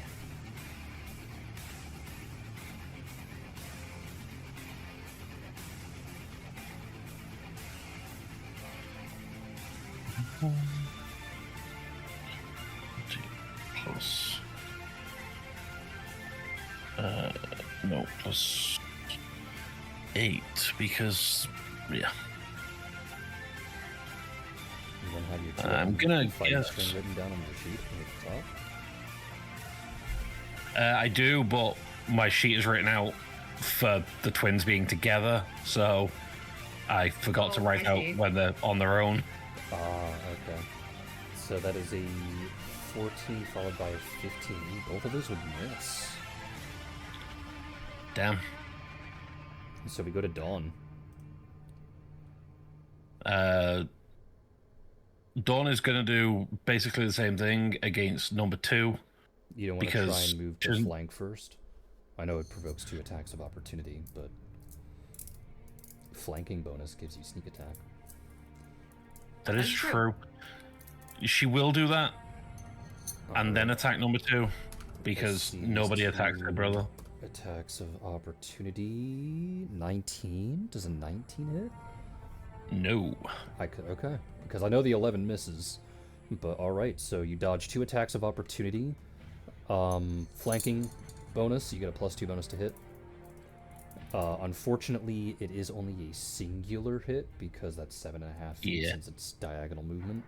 But it is sneak attack damage if you land.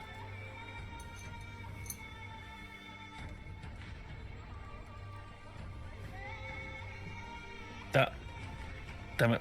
I just go- used the same string. I'll- So 19. Yeah, that's fine. I'll go with the 19. The 19 will hit.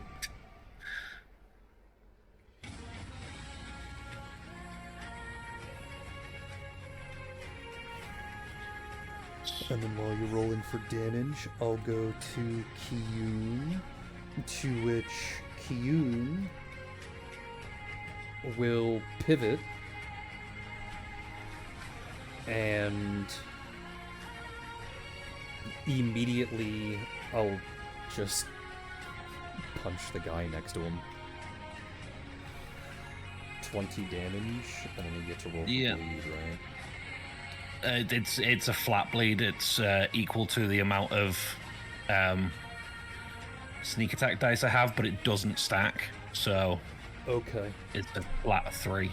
Just like before, this will technically kill number 2, because while it won't kill them on this turn, how bleed works is that it does proc again at the start of their next turn. And once their turn starts, because this one would have had 1 HP, he would have just died. So I will count it here. Dawn has 2 kills so far. Hyun has punched a man successfully. He deals 8 damage, and now that particular individual needs to make a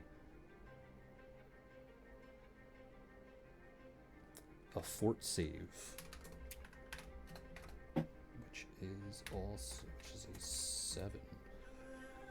Ooh, and they fail. To which they immediately take 1 con damage and 1 whiz damage.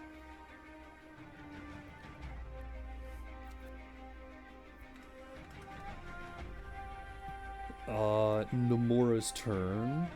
Nomura is going to move until they are flanking with 19. To which here...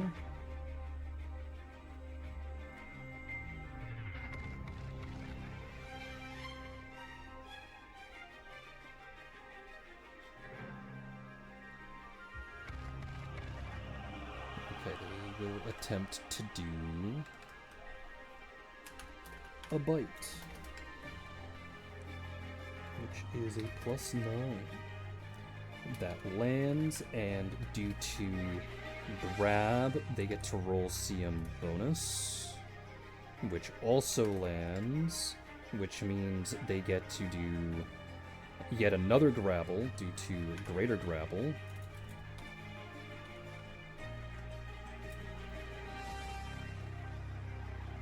And that also succeeds.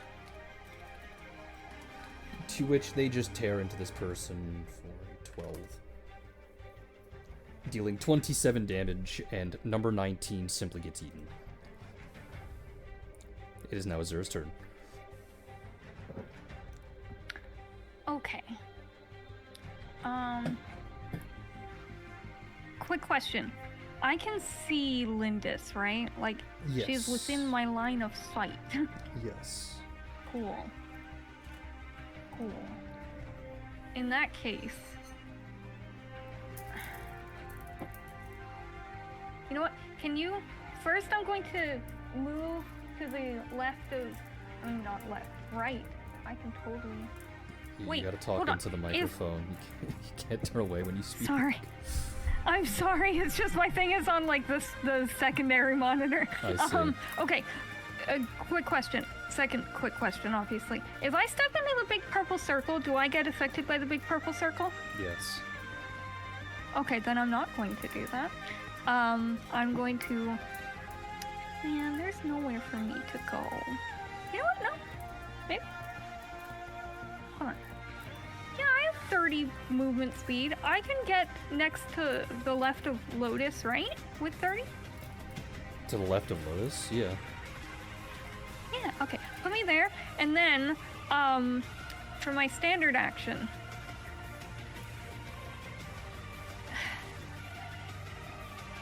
Hold on. I can freely remove people from my collective at will, right? And it is a standard action to put someone in. Can I swap people? Does it give you an action for removing someone?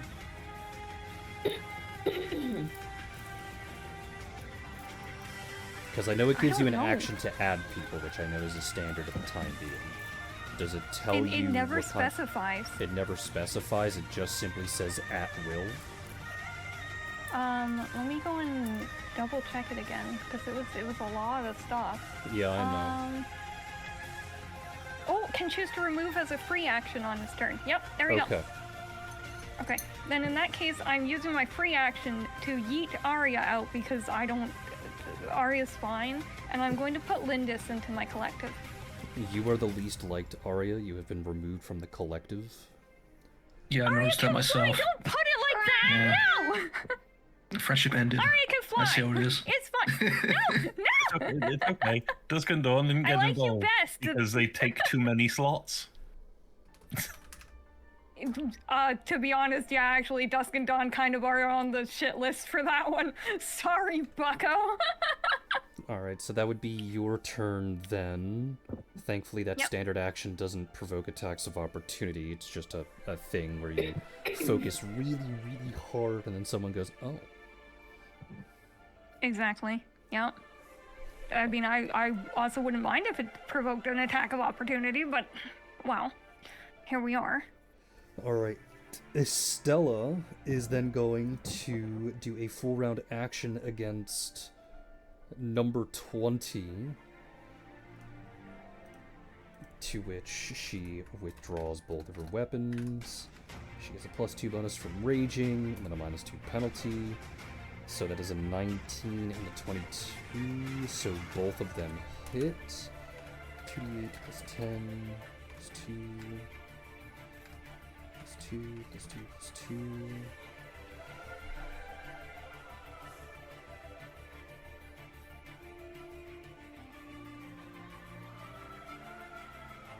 Yes, okay, I did all that correctly. Dealing 31 points of damage, 20 immediately evaporates.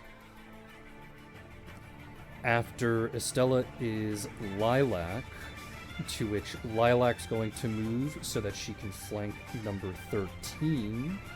And she is...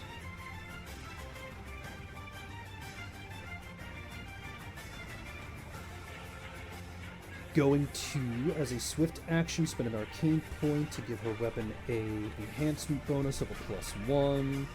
She is then going to use Spell Strike to cast Shocking Grasp.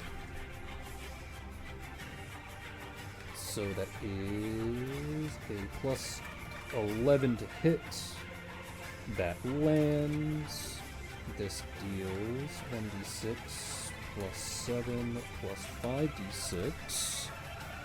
26 points of damage to number 13. Number 13 goes down. And then after that is Ryaki, to which Ryaki will move until she is within range. and she will simply cast Magic Missile at the individual that's to the right of Kiyun. That deals 13 points of damage. And then, was anyone here with Ryaki when she went to Ethel that wasn't the twins? I can't remember who else went. It was the twins and Rosus. It was just the twin. Okay, so it was the rats. Every other player character, since I'm not going to roll for the NPCs, every other player character can go ahead and roll for perception here. Okay. Oh, yippee.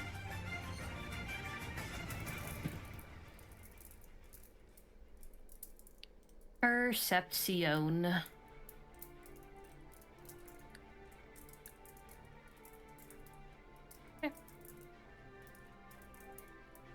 Alright, so you all do notice something rather odd, though I guess this isn't particularly odd to Lotus. When she casts Magic Missile, it doesn't look normal. It looks like she conjures earth and pebbles out of thin air before launching them at someone. As if she created matter, rather than generating magic. Oh, okay. Ew. Like I said, I think Lotus would already know this. But Yeah, Lotus would know. But the other two are a little bit more important. Yeah, she'll go like hot.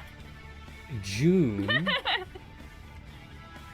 is going to move over towards... she doesn't have the space. Alright, June is going to move back towards Arya, to which she is going to cast her Improved Bless equipment. So she reaches over, expends a use of her channel energy, and she touches your javelin. Your javelin now has the Bane effect on it against these specific humans. So if you were to use your javelin, you get a +2 bonus to your attack roll, and you deal an extra 2d6 points of damage to the attack roll. As much as I want this bonus, can she reach my javelin while I'm flying in the air? Yeah. Okay.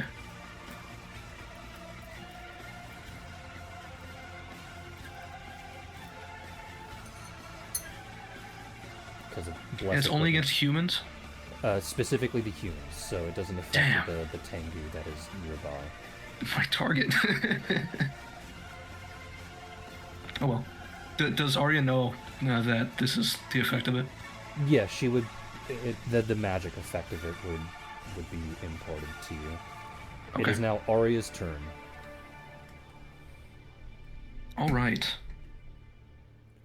I think most of these guys are handled. That sphere there. How tall is it? Is it a sphere? It's not as well. It is a sphere, but it's just on the ground. Like Okay, a so circle. would I be safe to fly above it then? Yeah, you'd be fine. Okay. I have a fly speed of 60, so it should put me close enough to the bird, the other bird. Let's see, 13, 15, 30, 10, 20. Do you have a fly? You said you have a fly speed of 60. 60. All right. So if you want to get as close as possible, you can go right there. Okay. And swift actions, I can do that after my move and before my standard, yeah? Correct. I would like to use my racial ability Oppressive to Okay. do a contested sense motive check against the Tengu. All right. Go ahead and roll. Cut out the skills, bonus and teams, do weapons.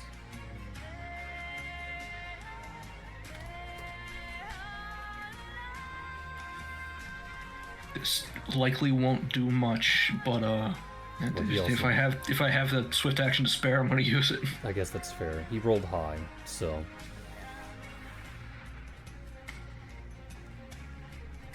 Yeah. I think the only way I would have passed is if I got a 20 there.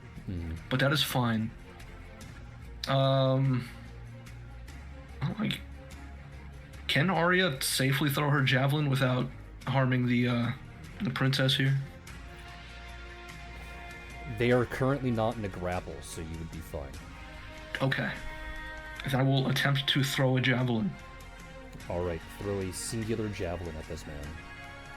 You unfortunately do not get your bonus, though.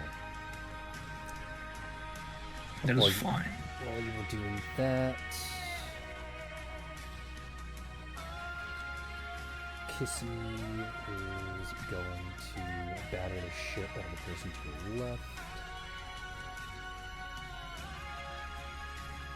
I don't think a 14 would pass, would it? No, it would not, unfortunately. That's fine. Does that eat up my poison that was on it? Or is it only when it hits a target? Does your Because it hits the javelin have ground. returning? It does? Then it does not eat it up. Okay. If I recall correctly, poisons do last a certain number of rounds. It is relatively short. I think It's hits. And I have a fate that extends them. Okay. I thought it was rounds.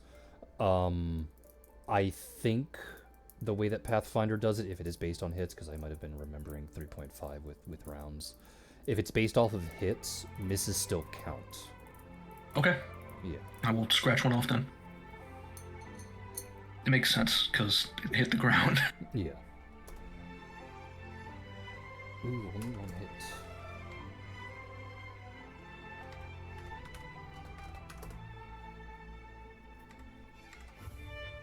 Only 7 damage, but that is fine, because that means Cupcake and Strawberry then go next, to which they are both going to do a bite on their respective targets, to which they both land, and then the both of them get to do a trip attempt at a +10 bonus, but only one succeeds, which is the one labeled 10. And then for the damage, it is 1d. Oops, that is not what I wanted to do. 1d6 plus 3, and then another 1d6 plus 3. Alright, damage is underway, and then after that is Lyle, to which he will take that attack of opportunity to step away so that he doesn't have to roll a concentration check, to which a 16 does not hit, to which Lyle will then cast, I think he has Magic Missile, I have to double check. He does have Magic Missile, to which 5d4 plus 5, he will deal 16 damage to number 3 here, and then he gets to roll once again on the Wild Magic table. And this is a 62, to which that individual now needs to make a will save or become dazed. They have nat 20, so they get to stay. Oh. So now we get okay. to these individuals, so these 4 have to make a reflex save first, to which they get a 10. To which they all pass. Oops. And then they all have to do a will save, because the ground is still affected, to which all of them fail except for the third one, which is number 14. So 1 can't do anything. 3 will move to the north of Dawn. It will wrap around and move to the north of Dawn. 4 will move to the south of Lyle. 5 will move to the north of Lyle. 6, 7, and 8 will stay where they are. 9 will be attacking. I'll go do that. 10 and 11. Well, 10 will spend his turn standing up, which will provoke an attack of opportunity.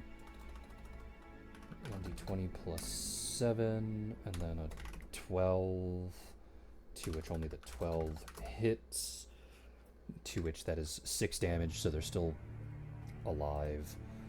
11 will be attacking northward, and then 12 is stuck. 14 can move, to which 14 will move here. Oh, it has to do a double move in order to get there. Okay. 15 will move in, 16 is stuck, 17 is stuck, and then... So starting with number 1... Oh, they can't do anything, that's right. Alright, so these next 2 attacks are against Dawn, to which a 25 I'm pretty sure hits, and then a 14 I know misses, so that is 4 damage. Okay. And then 2 hits against Lyle, and oh, both these actually hit. 2d6 plus 6, to which that is 14 damage to Lyle. To which that goes there. He is close to bloodied now, because then that would have been 5 and 4. 6, 7, and 8. So these next 3 attacks are against Dusk, to which 15, 17 wouldn't hit, would it? Nope. Would a 20 hit? Nope. Okay, so they are really bad thieves. 9, I'm gonna roll a 1d2, where 1 is Azura. It is not attacking Azura, it is instead attacking Estelle. No. To which they roll a 20, to which Estelle's AC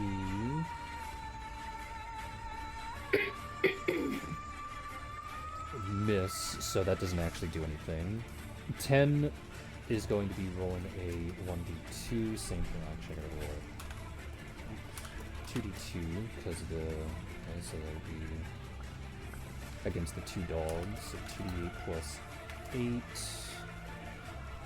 16 is the lowest, and 17 is the highest. Wow, the 2 dogs miss.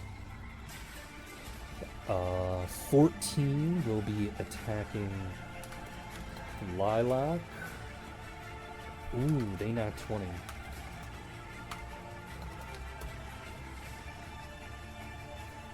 To which that is 17 damage to Lilac. And her lingering injury score goes up by 1.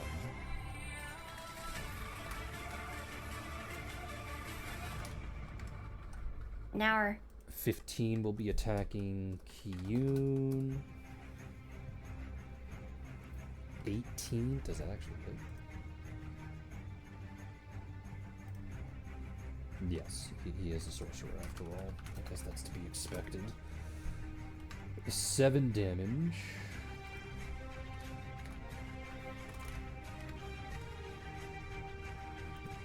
16 got stuck. 17 already attacked. And then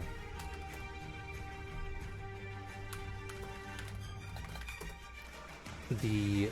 Ooh, he does manage, to which Lindis now has to do a contested check here with... Does she even have Escape Artist? She does not have Escape Artist. She has to use her own grapple here.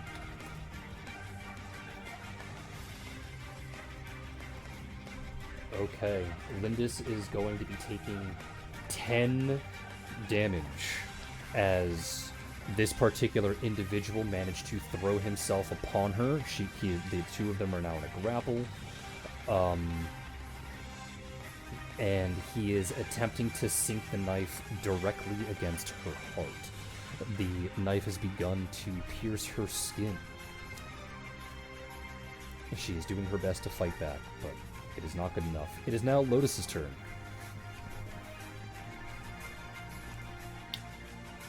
okay.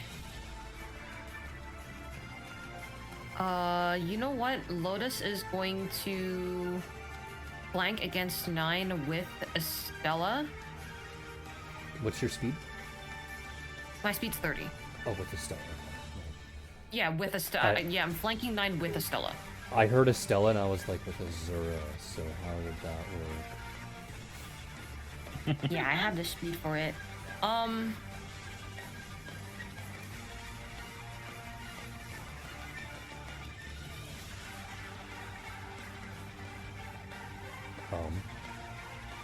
Wait, hold on a second. I'm just starting to learn how to play a bard.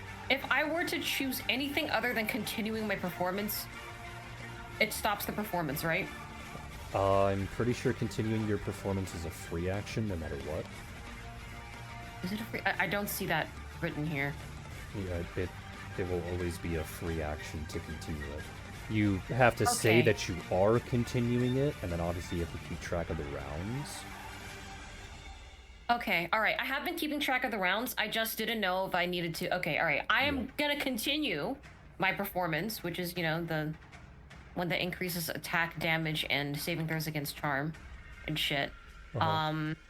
But I'm going to flank against number 9 with Estella, and I'm going to attack. Okay. Hopefully, has number 9 been touched? I'm pretty sure. Freezing. Has number 9 been touched sexually? No, not sexually. No bitches, anyway. You are correct. He has no bitches. That's crazy. Why would you admit one this when bit I'm about to himself. stab you? Stab. Don't you have a whip? Right, I have a whip. I didn't actually have to, but well, if I didn't, then I wouldn't be considered flanking. Well, I would against 9, but then Estella would not be able to flank. Wow. Does that hit 9? For Flatfoot, no. Damn, okay, alright. Well, she's gonna use the rest to communicate to Estella. You really only have a We plus need to 5 get down to there hit. now. You only have a plus 5 to hit, Yeah? including the plus 2 from flanking and the plus 2 from your own thing. A combat expertise gets rid of one of those 2s, but Oh, you're actively choosing to use it all the time. Okay. yes. Alright, Dusk and Dawn turn. Okay, so Dusk is gonna full round action onto 7 again. Try and Alright. actually hit the time.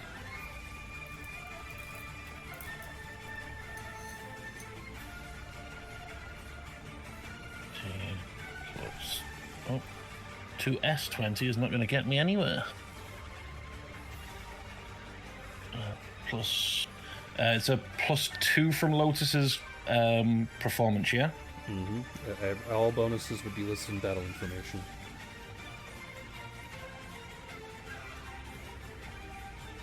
So there's a 16 and a 27. Only one hit.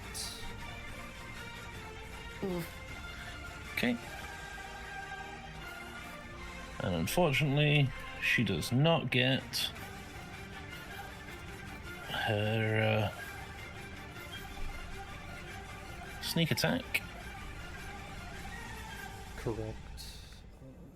Key misses. That is 11 damage. Alright, 11 damage, and then Dawn is obviously over there. Yeah, Dawn is going to full round action onto number 3.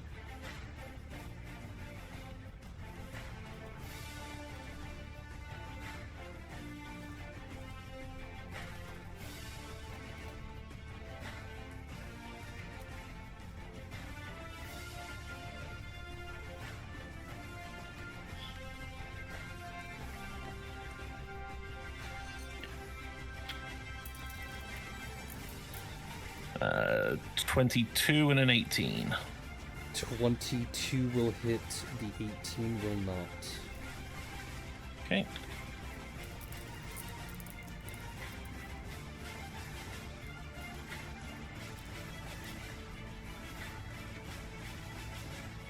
That's 10 damage on number 3. Alright, they're still more or less standing. Estella, upon hearing that she needs to get down there, will nod, provoking 2 attacks of opportunity.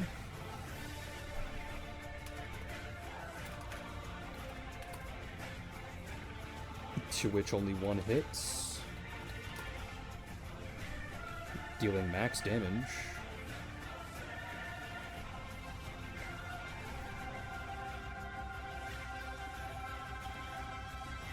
obligated to tell you that she has 69 in her HP somewhere.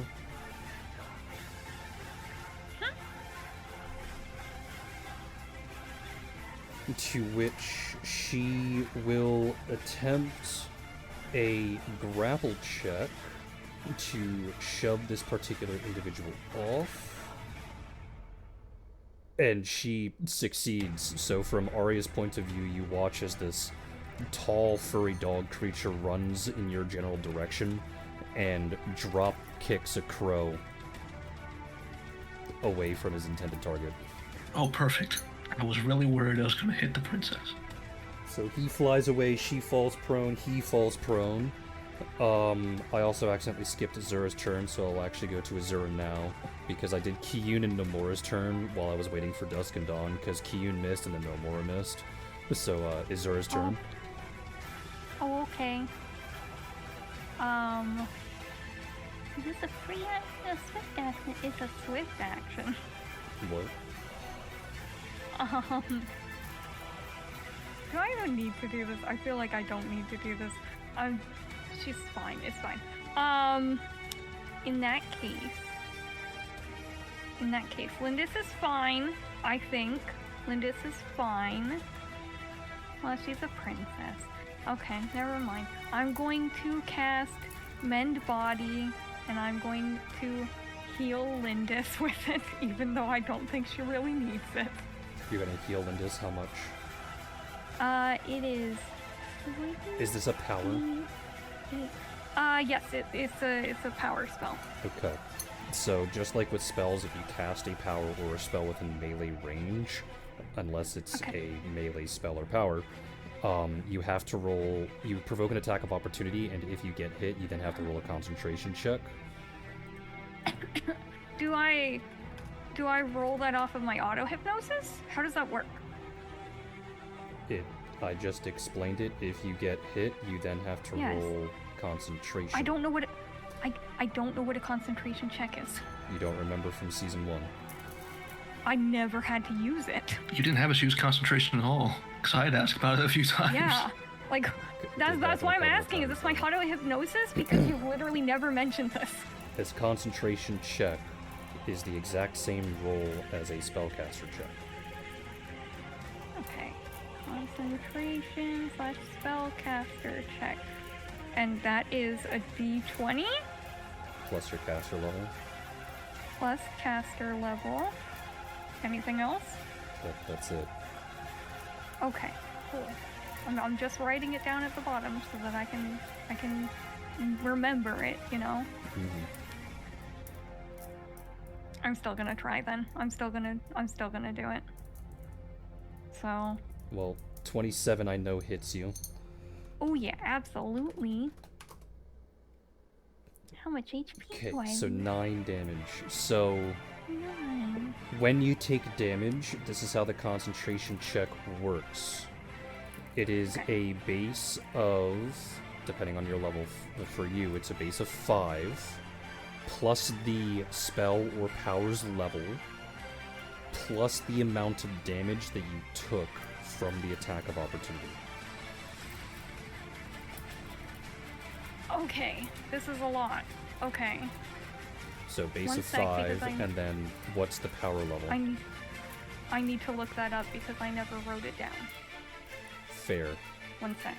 It's probably 1 or 2 I didn't know I anyway. fucking needed it. I'm gonna be so real. It's fine. I assume it's a level 2 power. No, Usually it's they a have a third level, pattern. All actually. level 1 powers have the same PP cost to cast. All level 2 powers have the same PP cost to cast. Oh. Like okay. for Yeah, level it's 1, a level it's 3 like then. yeah, for level 1 I think it is just 1, but for level 2 I think it's 3. Yeah, and level 3 is 5. Yeah. So that's an easy Okay. way for you to try and remember it if you wish to remember it that way. So what level power is this? Is the 3rd level. It's a 3rd level power.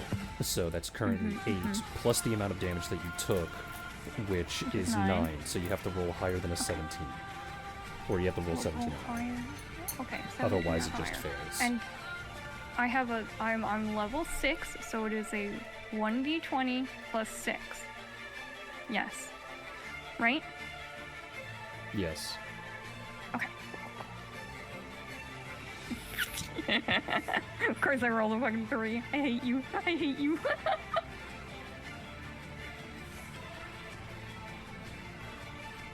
Womp womp. It does not heal. Yeah, one. And it still takes my power points.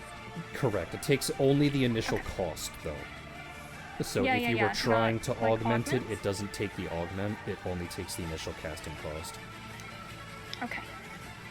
Cool. And then Estella just Got it. went. Lilac is now flanking to number 14. So she is going to hit. Also casting. So there's a plus 13 for her right now. Also casting Shock and Grasp with it. This lands.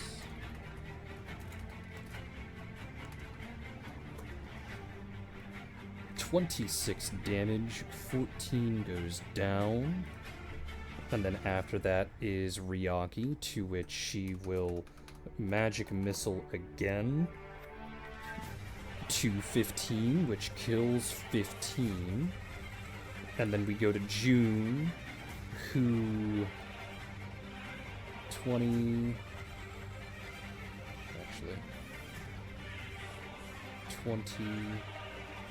she's moving over towards Dawn. Arya's turn.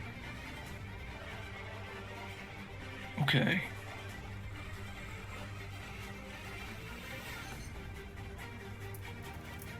The crow, is he like on his back or prone or anything? Yeah, Flat-footed? he's prone, if you didn't hear Okay. it. Well, first off, free action, get my javelin back. I think that's how it works. Free action the next turn. No, if it says that you can return it as a free action, you can just do it on your turn after you throw it. It's I why think it returning. specifies next turn. It does specify next turn. I believe so. Let me double check that.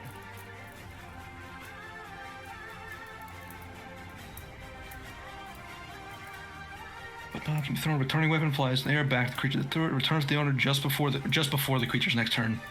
Okay. Okay.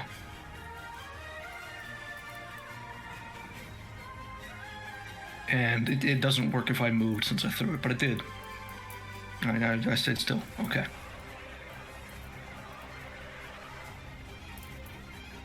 Prone, or on his back, but not helpless, I'm assuming. Yeah, he's not helpless. He's just prone. He got drop kicked by a dog twice his size. Am I able to land in this space to the west there of him directly, or is that taken up by the tent? It is taken up by the tent, so you'll have to land here. Okay. I can't open up any flanking opportunities. Sorry. But with that, do I get a penalty if I throw a weapon at point blank? You do, unless you have a feat for it. Though you can also just stab. I could, but my throw is better than my stab. Which is why I was asking. So I guess I'll just have to stab. What's up? Are you're high dex, right?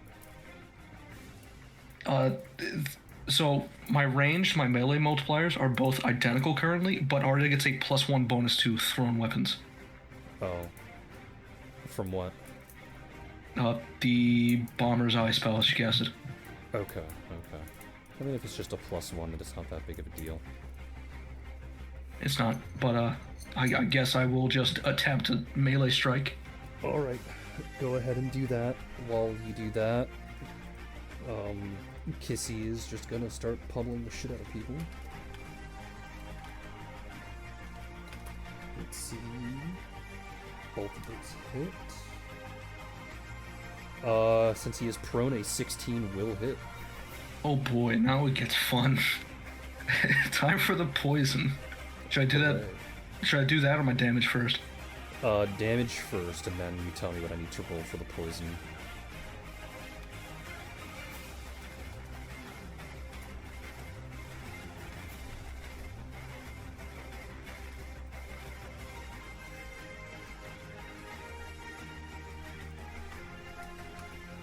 Cool, max damage. Nice. Alright, 8 damage isn't too bad.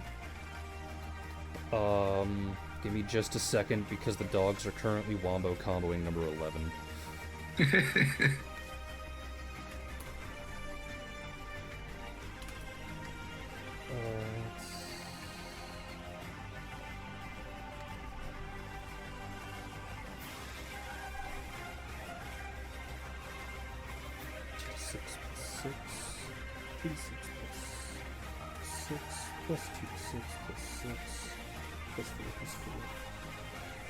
Okay, so 11 is also dead. Torn apart by dogs. Alright, so what does he need to roll for poison? Fortitude save, DC 20. DC of 20. Well, he does have a pretty decent fortitude save since he's a little bit higher than everything else. Rip. So he does manage to save, unfortunately. Oh well. And then we get to Lyle's turn, to which Lyle, as a free action, is going to dispel his previous spell, and he will look over at his sister and he will say, I am truly sorry about this, but it's gonna be funny. Then do it. To which he is immediately going to be casting Drench. Because this is a 0th level spell, Wait. it doesn't actually need to roll for concentration. It still provokes attacks of opportunity, but it doesn't need to roll for concentration, and both of them miss anyway. Drench has a small 10-foot radius, meaning it affects him, the 2 individuals nearby, Dawn, and the 2 individuals nearby. And, due to his previous spell, the wild magic table gets rolled 4 times.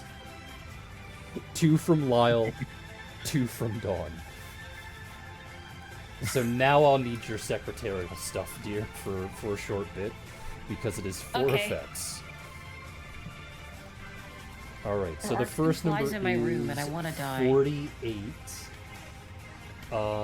Deeper Darkness.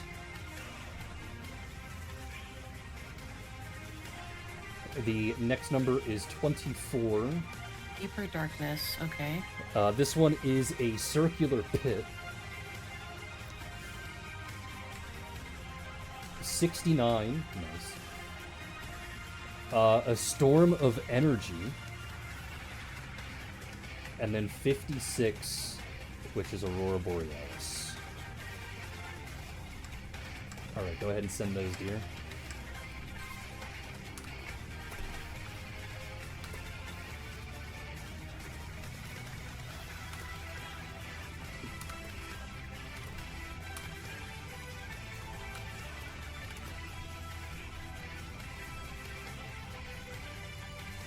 Alright, so 24, which was the second option. So a circular pit opens under the feet of a random target within range of this particular thing. To which that becomes 2, 4, 6, 8. Which happens to be enemy number 17. This functions as create pit, which means they need to make a reflex save in order to jump to the nearest thing. Due to the fact that this is wild magic, they do not get the extra +2 bonus. They do roll a 25, so they are unaffected. So this does force 17 away from Dawn and can now no longer actually flank her, because it just exists for the duration of the spell. So that pit will always be south of Dawn.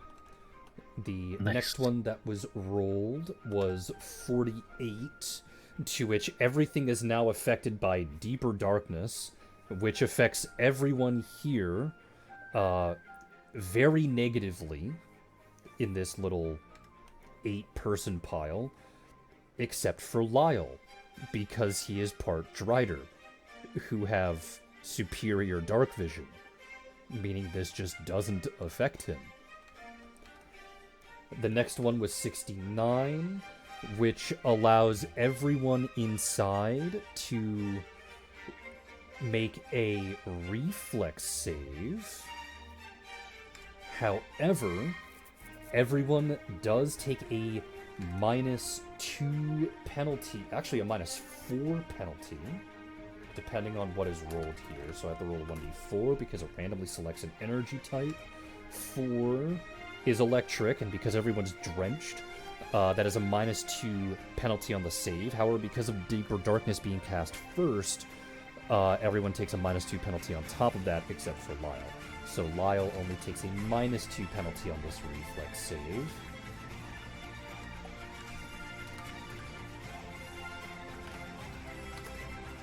So Dawn also needs to make a reflex save here. -4, so just do that. I'm going to take a -4, so there's 6. So everyone failed and one person took took a nat 1.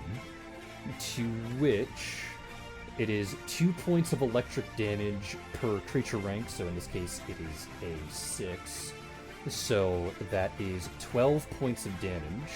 However, this is increased by 50% due to the fact that they are drenched. So every single individual here, including Lyle and Dawn, take 12 plus 6, so 18 points of damage. So Lyle and Dawn take 18 points of damage. Dawn is now bloodied. Lyle is also... No, Lyle is severely bloodied, exactly on the dot of being severely bloodied. However, the person who nat 1'd, which was the third guy, that is 3, 4, 5, so number 5 is now dead. However, 3 took damage before, so 3 is also dead from the electricity, leaving just those individuals. And then the last effect. What was the last effect, dear? What did it say? The last one that I have written down is Aurora Borealis. Ah, okay. Localized entirely in his kitchen. Both Lyle and Dawn need to make a will save. And so do the other 2 thieves.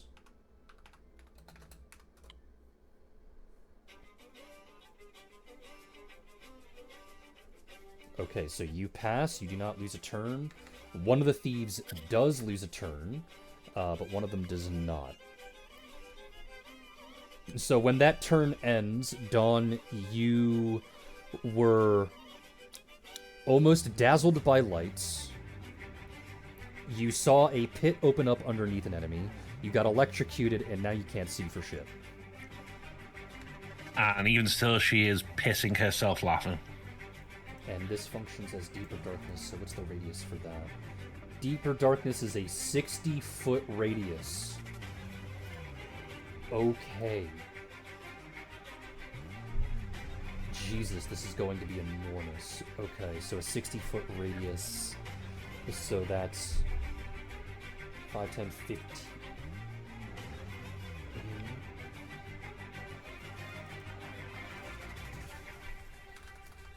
So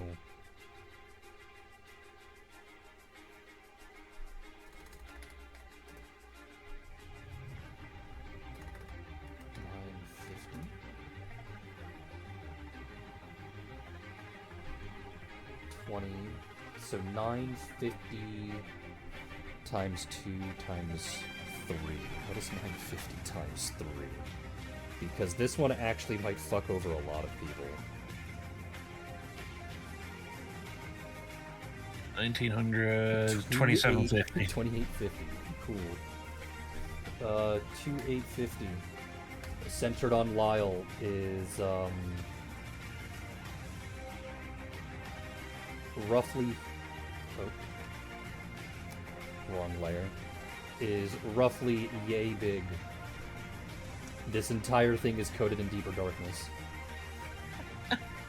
How does that interact with dark vision? Deeper Darkness negates dark vision. Of course it does. Okay. Darkness does not, but Deeper Darkness does. Okay. It just completely fucking overrides it. Yeah, that spell is That's specifically curtailed to fuck over Dark Vision. How the hell do you even get deeper dark vision? By being a Drider. Be part rider. That's it. Damn it. Alright, so that's Lyle's turn. We then go to 1, who's going to stay where they are. 4, who is going to stay where they are. 6, 7, and 8 is going to stay where they are. 9 is going to stay where they are. 12 can now actually move, but they have no idea where the fuck they're going. So they're going to run to the right, and then once they're out, they're going to double move action so that they can get next to the cat. 16 has no idea where the fuck that they're going. So I'm going to roll a 1d9. Oh. 16 dies. What? You see, so I rolled a 1d9 for the random direction, but the direction that they picked was this diagonal. Directly to where the pit is located. So he just falls into the pit and dies. Damn. I kind of feel sorry for him, honestly. Fucking idiot! The one place he couldn't stand. In the whole map. It's the only spot. Lyle was right. This was kind of funny. And then 17 actually failed their will save, so they cannot move. And then Crow is going to stand up. This still provokes an attack of opportunity, but he does get 50% concealment. I'm surprised it provoked one. I guess I heard him. Yeah.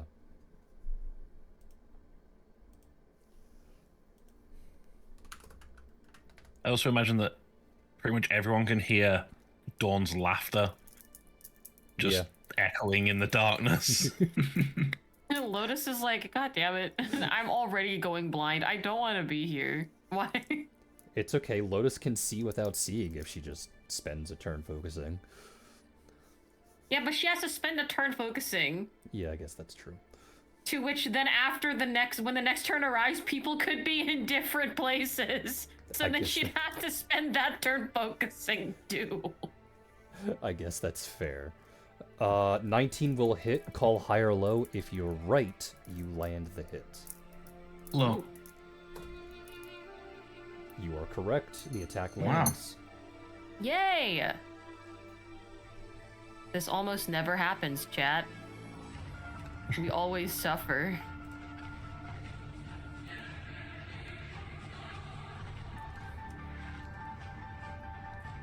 Seven damage. Okay. Fortitude save, please. What was that? Another will save. Fortitude. Oh, it's a Poison's one still save there. cure. Okay.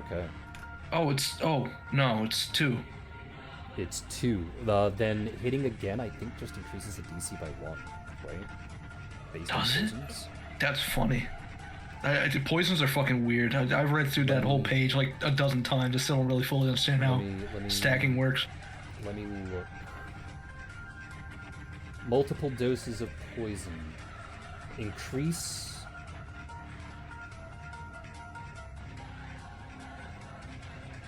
Okay.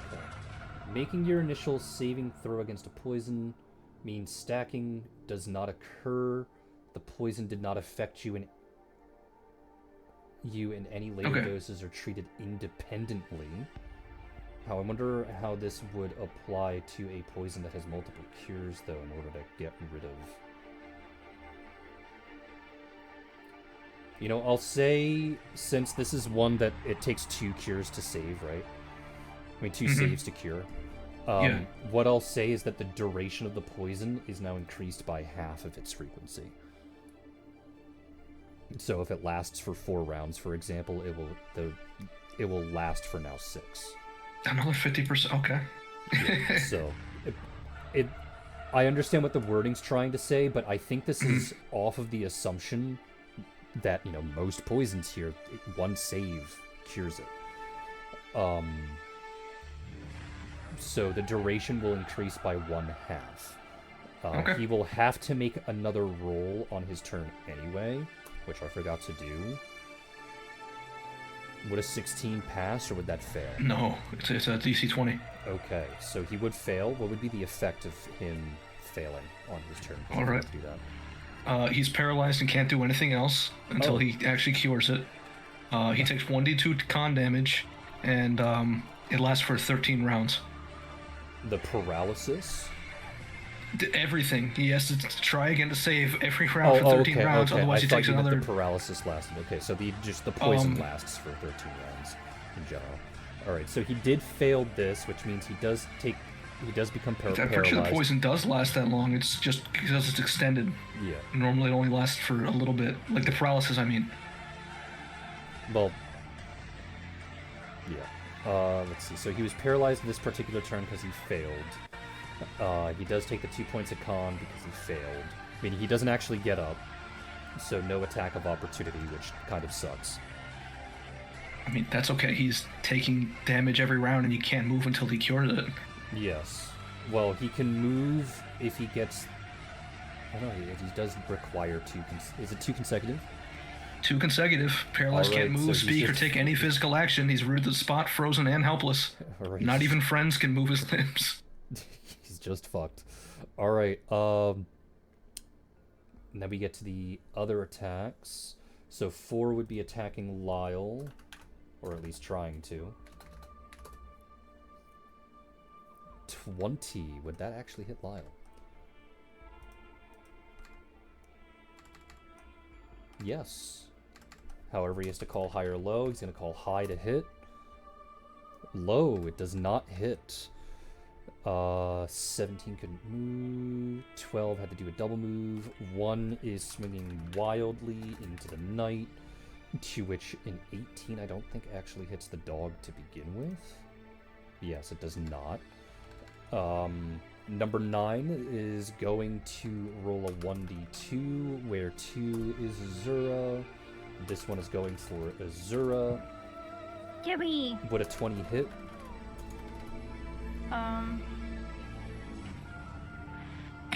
Yes. Okay, but they're still in the deeper darkness, so they have to roll high or low. They're going to call high to hit. This lands, so you will be taking 5 points of damage, and then the next 3 are all against Dusk, to which the lowest is a 23, and one of them is a crit. All 3 hit. Yep. So 3d6 plus 9 plus 9, 29 damage, which I'm sure you're still fine. And then your lingering injury goes up by 1.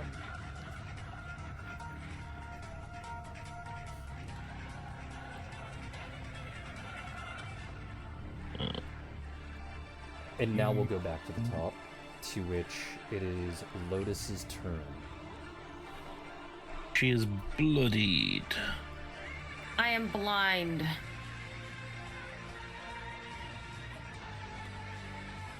I can't see in this darkness, right? Correct. Okay. Well, you know what? I haven't been touched this entire time, so... Phrasing. Okay. I am going to move...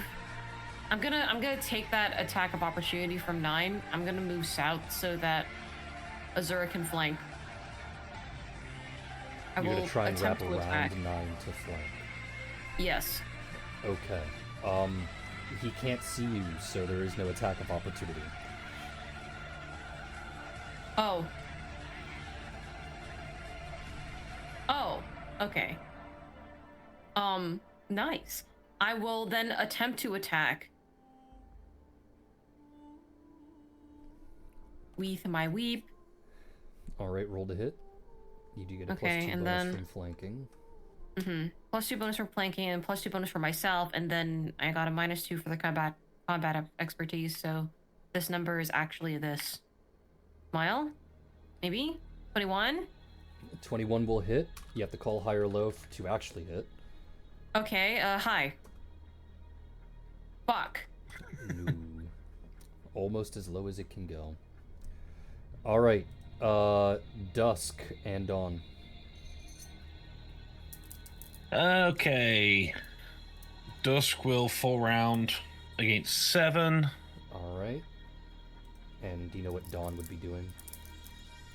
Yes. Well, I know what Dawn wants to attempt to do. So you would have to tell me whether this could be done as a full round action or if it would have to be separate actions. She wants to put her foot on the edge of the pit that has been formed and launch herself across the pit and attack 17. You can do that, but you'll fall in the pit. Because of how adjacency works. So you would use the pit to launch to attack, but because you are going south in that particular direction, you need to land adjacent, which is on top of the pit. I can share a space with somebody bigger than me, though. No. You are a small-sized creature, you can only share space with another small-sized creature.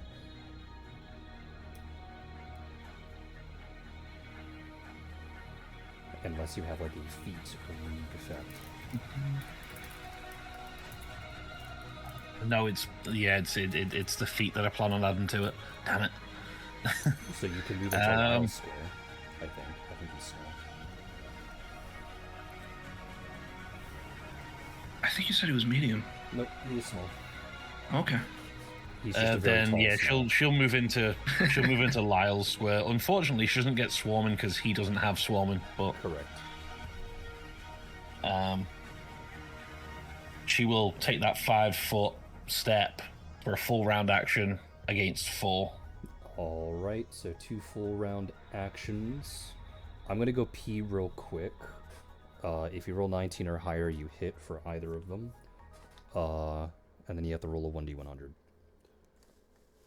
I will be right back. Would you guys believe me if I said my poison was one of the weakest in the games? In this whole game? I would hate you. It is. It is one of the weakest ones. I would fucking hate you. And the DC is actually currently terrible on it. Wait until a couple levels where I could start throwing vials of poison to poison people. Oh I have a question for you guys. Do you guys eventually get spells that can, like, I don't know, make it rain? Now, your character is a burlesque dancer, so I need to ask you to specify what you mean by make it rain. Okay. I asked this because I literally saw what happened with the Lyle, and now I really want somebody to change the weather because I have 2 spells that I can cast for free in my kit. One is Tears to Wine, and the other one is Spark. I do not have a way to make it rain. There are bard spells that do that, I know. Okay. All right. Then I can have essentially do that on my own next time because I would love to be able to just make it rain, turn all the rain falling from the sky into wine, and then just spark it all. Mhm. That would be fun. But Yeah, now I'm blind. I can't really see anything. I don't have any way to make things wet, unfortunately. Damn. Yeah, I looked and I got nothing. The twins don't have magic because Lyle stole it all.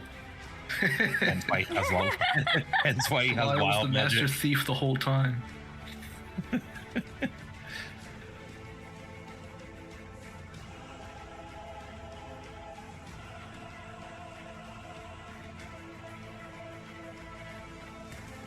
I'm so happy that Lyle is around. Just because when we were first discussing characters that might appear, he had no real reason to be around. I just thought, it's going to be sad, you know, I like my boy, but he's not going to be around. And now he is around and he's cool. That's how I feel about Tuve. I wish she had a reason to actually be significant, but she's just so antisocial as a character. It's just not going to happen. You made her that way. I did, but I made her that way with the idea that she had a chance to be a player character. And I guess she still did, but she just didn't get rolled or picked. Yeah, it happens.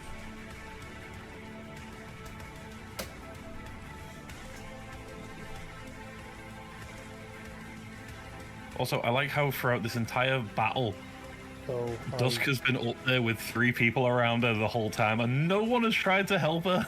My poor girl. I mean, June's moving over there. She's attempted to help. I assume Dawn that one. Yeah, she did. Okay. You hit yourself, and it's a critical threat, though you have to re-roll. How this works is that you re-roll against yourself. If the attack exceeds your AC, it specifically exceeds your AC, then it's treated as a crit.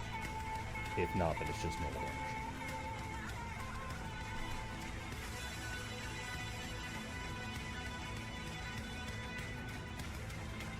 It does not exceed it. Alright. It so meets just my normal AC, damage. thank God for that. So normal damage.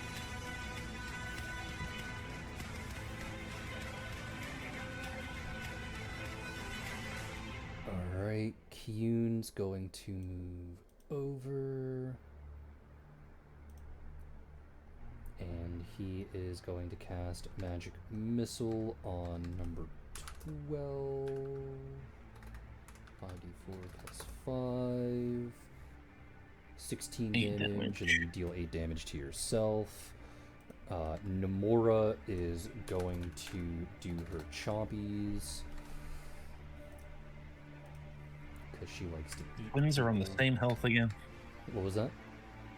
The twins are on the same health again. Nice. And she misses again. Azura, your turn. Yippee. Okay.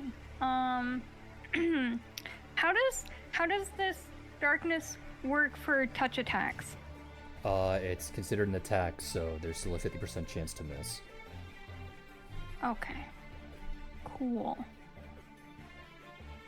And because there's no attack of opportunity because they can't see shit, I don't have to do concentration checks. Correct. Correct? Okay. Cool. Love that for myself. First off, swift action health sense. I can gauge the health of collective members, literally in hit points. And oh, I don't need to do that because I'm not trying to figure out disease or poison. So you're asking for the hit points of the people in your collective? Exactly. Alright, so for Kissy, her HP is full. 81 out of 81. Okay. Lindis is at 46. And Nomura is at 67. She's also at max HP. And then Okay, Lotus so the is only one other that's hurt is Lindis? Yeah, Lindis is the only one that's hurt, unless, you know, Lotus's HP. No, I'm fine. Okay. Cool. Okay. Are you fine as in you're fine, or are you fine as in No, you're I'm hurt? 100% fine. I have full HP. Why are you so You sound far very away far from your away. microphone? I assume It's the she's one I gone just sit in to my play with lap, the so I'm missile. sitting on the floor. Okay. He's snuggling me. I don't know why he wants to cuddle right now. Aww, Your dog cares about you or something. He's just an Why do attention you whore. care? Don't listen to him. That big. Oh, this is a freaking touch attack too. Oh, I hate this. Why is everything that I have touch attacks? Why is everything? Because that you I built have yourself with touch attacks. No, this literally is all fucking touch attacks. Like I have no say in it. It's just all fucking touch attacks. Then you might as well Everything just do a is touch fucking touch attack and attack. hope that you succeed. Yeah, honestly, I may as well at that point. Okay. In that case, no, can't do that one. Where is it? Where is it? Okay. Damage to the target equal to your level and your wisdom modifier. Oh, that's nice. Okay, I'm going to do Steel Health, which is a touch attack. Okay. Yippee. So, how do I roll this again? It's a melee touch attack, so I roll my melee. Correct. Alright, 21 will hit, but you have to call high or low in order for it to actually land. I call high. No. No. It's okay. Ripperonios. Estella is then going to start pattering around in the dark to try and find Lindis, to which she will, if only because Lindis giggles like an idiot once she's actually touched. And everyone, well, actually not everyone, Arya will hear Lindis say, "That's my boob."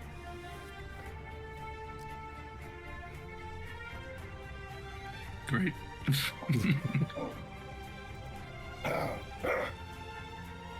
And then Lilac just took a turn. Ryaki is now moving 10, 20, 30. And once again, Magic Missile 15 at 7, which will kill them. And then June will move 10 to the right and flank number 8. To which she will start swinging around her Naginata. She does get a +4 bonus here because she is within range. Oh no, it has to be C and here for Bardic performances. So those don't apply anymore. 15. Oh, and she still misses. Of course she does. That's Well, why she Rosin tried. had Fey performance. It was way around that little caveat. And then Arya, to which we'll just go off of the last thing, since I don't feel like redoing the damage. We'll say that you hit. Hold on. Hey, now, the last thing was an attack of opportunity. Now I have my full turn. Oh, I can do a coup de grace unless it's total concealment. This is total concealment. Damn it. That would Yeah. take 2 turns then. Okay. Coup de grace is just an automatic critical hit, right? It takes 2 turns if it's total concealment. I'm saying that the coup de grace is just an automatic critical hit, if I recall Oh, yeah. correctly, Yes, it is. with how I usually do coup de grace attacks. Well, I guess I'll set that up because that's better than 2 hits. Kissy will run out along with Cupcake and Strawberry because she cannot see, and that is her turn. Lyle is going to take a 5-foot step to the north, and then as a free action,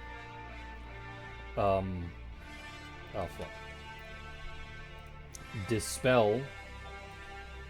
Oops, that was the wrong thing. Dispel Dispel. creates more. His previous thing.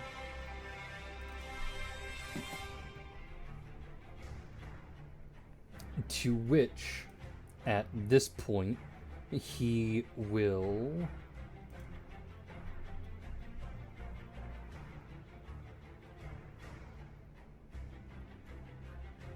Yeah, he'll just cast Magic Missile again.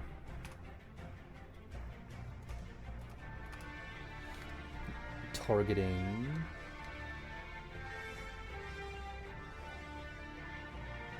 They both took damage. So he'll target 17. He'll target number 4. He will not be using his wild magic with it because he knows that he will kill.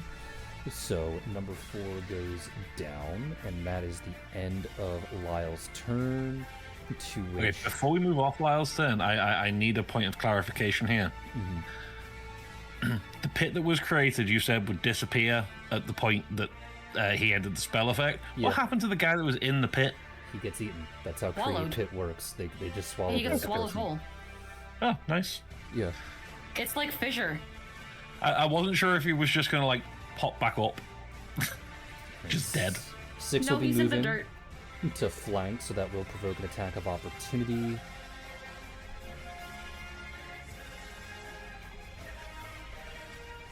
From Rounds. Dusk. So attack Wait, if of one is moving in towards me, that's an attack of opportunity that I can do. Let's see where they were. Yeah, with 15 feet, there's no way that they can't. So yeah, attack of opportunity from Lotus as well due to the whip. Mm-hmm. And then the 19's a 19 hit, yeah. hits, so you can deal damage. The Well, 20 20 hits, hits. so you can deal damage. Wait. That is 10 damage. And then I do not do much yet. But that's okay. It's not really why I'm a bard. Alright, so 1 attack. 7 damage is not bad. 1 attack against Lyle that actually lands for once. I think most of Lyle's damage has been self-inflicted. He takes 8 damage. So he is now very severely bloodied. And then these next 2 attacks are going to be towards Lotus due to the flank. And one immediately nat 1s and the other one gets an 11. And I don't think 11 hits your flat Nope, foot. it doesn't hit. And number 1 just takes 1d6 points of bleed damage. So they take 2 bleed, and they'll take that again on their next turn. 6 and 8 will be attacking Dusk, to which their highest was a 15, so that did nothing. Nope. And then 17 already moved, and then the leader gets to roll another Fortitude save, but the DC is a 20, so nothing changes. So now we go back to the top with Lotus. I'm still stripping. Okay.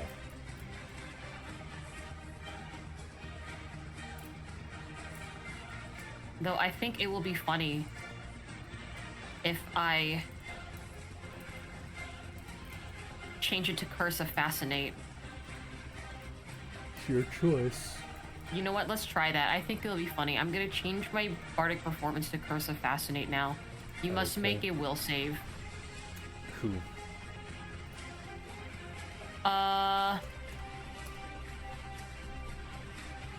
Because I don't know how the effect One goes, so creature you have to for read out the every effect. 3 bard levels you have that is within 90 feet. So you know what? I guess 9 and 1. 9 and Okay. 1 must make a will save. They must both make a will save. Okay. Yeah. What's the DC that they gotta beat?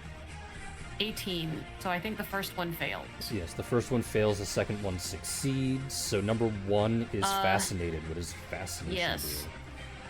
Fascinated creatures do nothing on their turn. This effect lasts for as long as I wish to maintain. Okay, so fascinate's the one where they fascination. can't do anything, but if they are attacked or aggressed at, then Yeah. it automatically breaks. All right. Yes. So that would be I your take off a turn, glove. since those are still standard actions for you, if I recall correctly. Yeah, changing it will be a standard action. Maintaining it is not. Yeah, I think it's 1 or 2 levels away where it changes to move. Yes. Only a couple more. All right, Dusk and Dawn. We'll do Dawn first since it's one enemy, since I know you're just gonna wrap around to flank 17, Yep. which is a singular attack.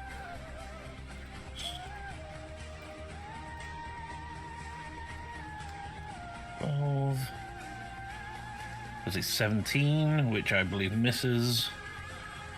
Correct, unfortunately. Then we go to Dusk, to which I assume you're going to be attacking number 8, because you're flanking. Yep. Oh, they're just dead. Okay. Yay! Yay! And then there is Kiyun. He'll go 10, 20, 30 to get within range. And he'll attack number 9 with Magic Missile. 17. Oh, 9 hasn't taken any damage yet. I'm surprised. Nomura is going all the way down to this particular individual with a double move action. It is now Azura's turn. Okay. Yippee. Wonderful. I'm just gonna... Do you get any flanking bonuses on, like, on touch attacks? Yes, it's still an attack, Oh, even you if it's do? a spell or a power. Oh, what is the flanking bonus? It's a +2 to hit.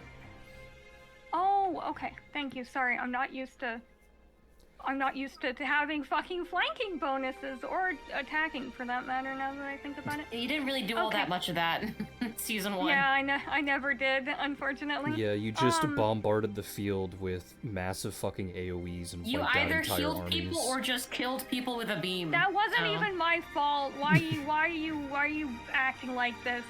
No, I specifically tried not to do that. Why are you being like this? You wiped out Okay. entire armies with magical beams of sunlight. I'm gonna figure out how to do that again this time. You brought this on yourself. Actually, I do have a way to do it, and I'm not gonna do it. Okay. All right. Cool. I'm just gonna steal health again because I want to use this fucking thing at least one time in my fucking life. That's Is this a power? plus. No. It's actually just a vitalist thing Alright, that I class do. feature. Alright, just making sure. Yep. Oh, it's 7. 7 plus 2. There we go. Alright, Yippee. obviously that lands. So what does that do? So, it's kind of pathetic right now, but I really wanted to do it, so I don't care. I deal a number of hit points and damage to the target equal to my vitalist level and my wisdom modifier. So he gets 10 hit points of damage. Again, I know it's really pathetic. Okay. However, I can share that to anyone in the collective, so I'm just giving it all to Lindis and not myself. There Well, you he go. only had Thumbs up, Lindis. 8 HP left, so you can only ever give Cool. 8. So you do kill him. Yeah. And then Lindis heals by 8. Yippee! Guys, I healed finally. I did it. Alright, Hooray. Estella is then spending her turn working on the bindings for Lindis, cutting at them and everything else. As a full round action, she does eventually free Lindis, to which Lindis now enters right after Estelle. However, she has to take her whole turn standing up anyway, so it doesn't particularly matter. It is now Lilac's turn, to which she's going 10, 20, 30, 40. You know what? She'll do a double move action to flank 1. Ryaki will move 10 feet over. And once again, 5d4 plus 5. And that will kill number 6. It is now June's turn, and she will move next to Dusk. And she will pat Dusk's head and say, "Good job, you have been a very good girl." And she will cast, I can't remember which cure it's supposed to be, 3rd level cure spell.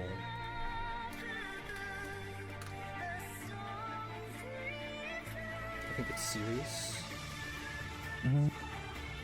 Yeah, 3d8, so it's serious. So that is 3d8 plus 6. And what did you mumble under your breath that your microphone didn't pick up? She says, "Don't patronize me."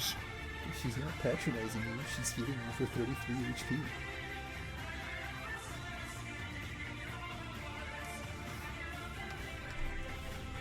Alright, Arya is next, to which coup de grace, which is an automatic crit. Kissy is... I don't think Kissy even has the speed. She's just gonna send her dog. Have you been calculating the con damage on this dude, by the way? Oh, I forgot to do it that last turn. Yeah, it's Okay, I'm every round.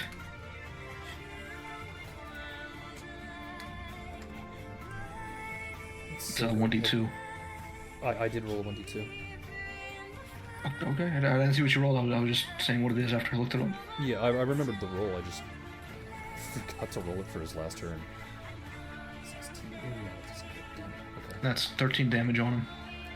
He is still not dead. That's fine. He will eventually. This poison will He kill will him. eventually. That is He the will point of eventually poisons. die. I will make sure of it. If the does this also extend the thing by 50% because I just applied poison again?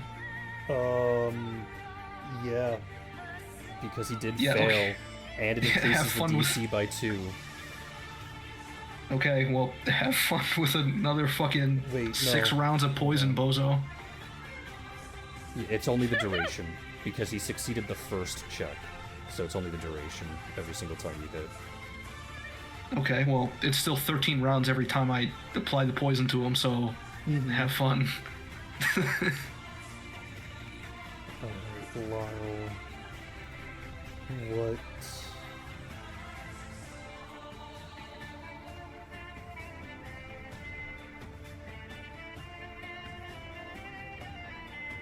Okay. He is going to do mesmerizing touch, which that's against touch AC. He spends an arcane point. Actually, he won't do that. He is going to risk it all on this play by stepping away 5 feet and provoking an attack of opportunity.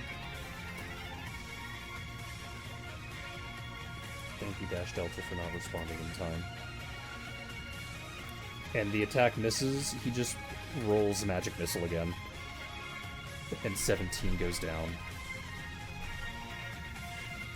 Hooray! Which means it is the bird's turn. He fails. It takes another 2 points of con damage. Oh god. Oh my god, you can zoom in What? on Discord. I just realized that if you scroll while your mouse is over the screen useful. share, you can zoom in. Nice. Oh, fuck? Well, I know that one is going to immediately die on his next turn because his turn is skipped. So I'll just remove him. Arya, go ahead and roll another crit damage.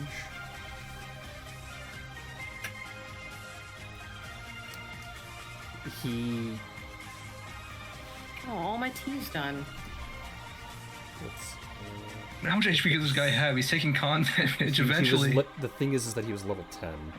So Well, he actually either his con's gonna hit 0 first and he dies, or his health hits 0 and he dies. I mean, with this, after taking like the calculations and everything, it's if his con goes down one more, another crit's gonna kill him. So I'll just say that this is the loop. This is the cycle. He dies.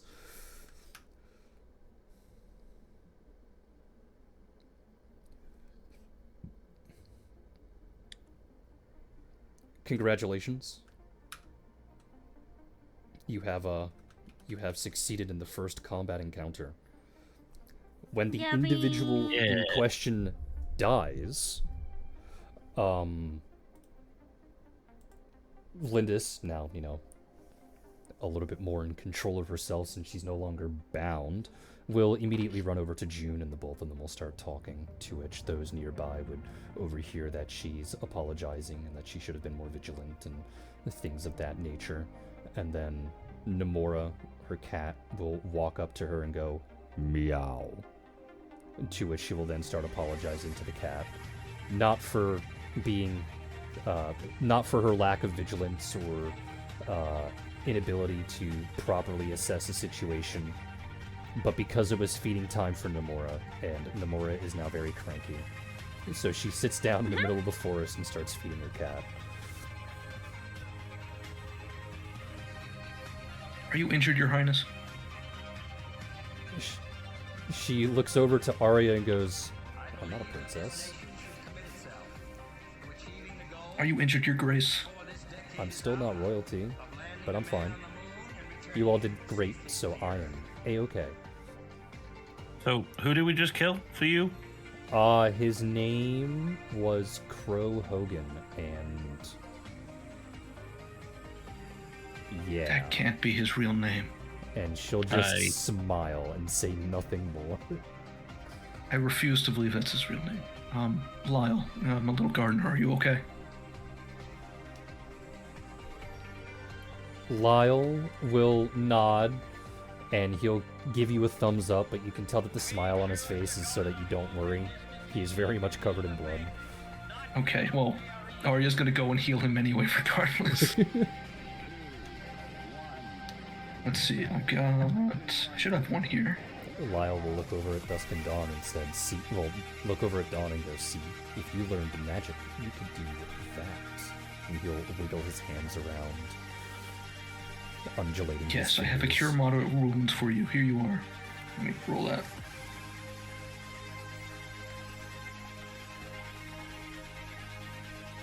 If you didn't steal all the magic in the womb, maybe there'd be some left for Dusk and I.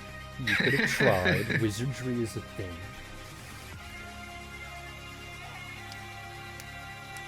Lyle heals for 35. He heals for 35. All right.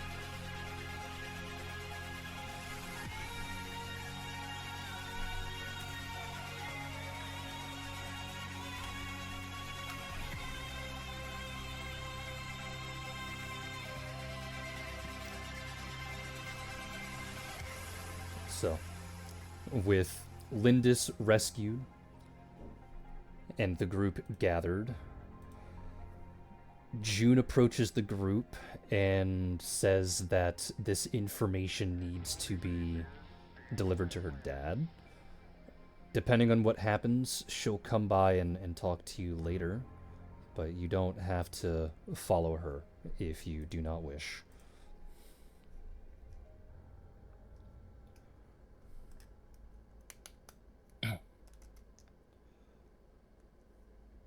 We should probably go to the palace anyway. We all would be of some importance for a report, wouldn't we? I guess that's fair, but I don't know if you want to take a small break or relax, or she looks over at Lotus, go back to work or something. Does anyone here know death rights?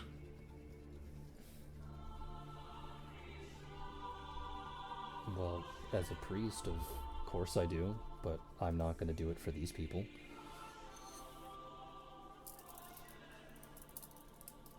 Does anyone else know death rights?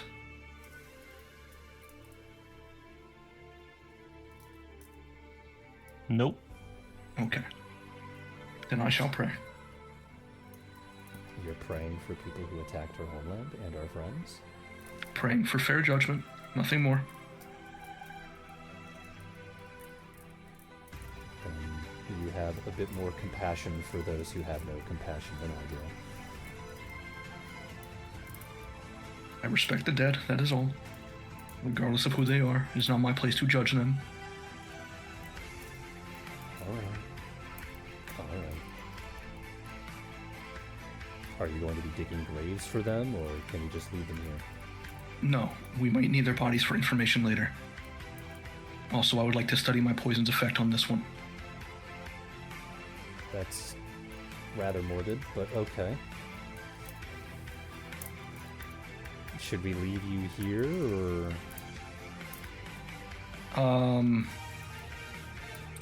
I won't take long. I'll catch up in a bit. Okay. Then I guess we'll leave you here. To which Lyle will start dragging the bodies around as everyone else leaves, so that they form a very nice pile. Dawn will head back with the group, but Dusk will stay with Lyle and Arya. Just in case there was anyone not at the camp that comes back. She is not willing to leave her brother specifically, but also by extension Arya there alone. Lyle will tease her and say that he's perfectly fine and capable of defending himself. He did bring out the greater darkness, and he'll wiggle his fingers at Dusk. Uh-huh. Then I won't be needed, will I? But I can just take a break. So that's why you want to do it, huh? Because you're lazy. Yep. She'll lean over to Arya. No, he'll lean over to Arya and go, "She's not a very good liar." I can't actually tell. You'll have to be my eyes and ears for this one. She's being a liar. You should tell her that she's being a liar. Lyle says you're being a liar. Well, only liars know when people are lying. So, Is that true, Lyle? Well, my name is called Lyle for a reason, so... I guess that makes sense. Lotus is leaving. Just... standing here whispering while there are corpses around. This is bad juju. I'm leaving. So who's Ari's going practically back? dissecting one. So who's going back to the castle? Azura is going back to the castle. Dawn said they were going back to the castle. Ari is going to go Yeah, back to the Dawn is castle. going back with the intention that once there, she will go and find either Kate or Daisy and make a report. And what about Lotus? Well, yeah, Lotus is going back to the castle to, at the very least, inform her mom what happened. Okay. Are there any significant things in the body? Any letters, markings, any kind of emblems, anything like that? Roll for perception. Okay.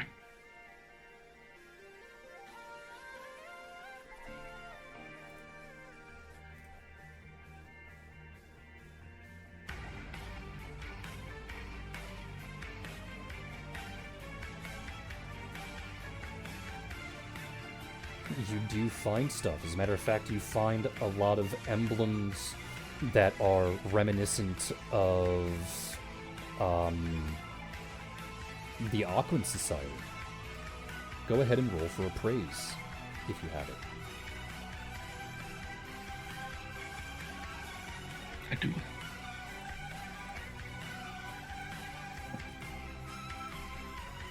It's probably one of the few uses of appraise that will ever be used in a campaign. And we'll never I see have it one ever point in again. it just so I can get the class bonus.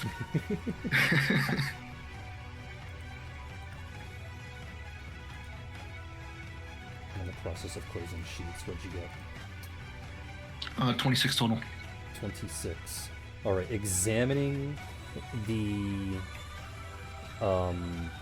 sigils and emblems and whatnot, you discover that they are forgeries. Very convincing forgeries, but forgeries nonetheless. As there are some very, very small details that are missing from emblems that would be from the Aquan Society. Did Dusk stay behind, or was it Dawn? Dusk. It was Dusk. Arya will gesture for Dusk to come over and take a look and explain what she found. I would assume that you had some knowledge of the political goings-on in the world. Do you have any thoughts on this? Would she recognize any of them? No, she would not. Like, so this isn't none of them are similar to the one that they took to Kate in their second year No. with the. Okay. The only connection that you got is that those were also forgeries.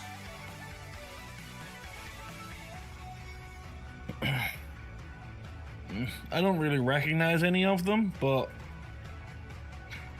it's not the first time we've come across forged emblems of other nations, so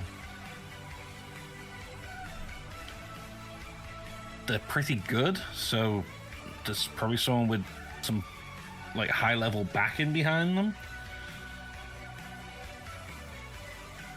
Logical Well- to know that they wanted us to blame someone else, so I'm wondering who has anything to gain from that.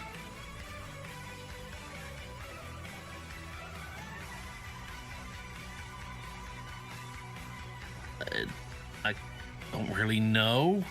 Are they just Aquan ones? Yes, it's just Aquan's one. Telduria might be, or someone at Telduria Given might be that- trying something. Yeah, given that Dusk would have her suspicions of what's going on here and is clearly, lying that she has no idea, do I need to roll a bluff for this, or What are you saying?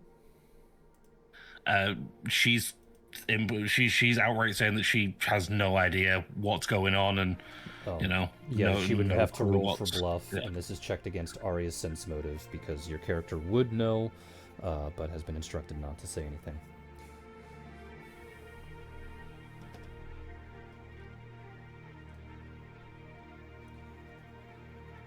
Alright, does Arya's sense motive beat a 24? I have to roll a nat 20. No, I did not roll a nat 20. Okay. Now, does that beat Lyle's sense motive?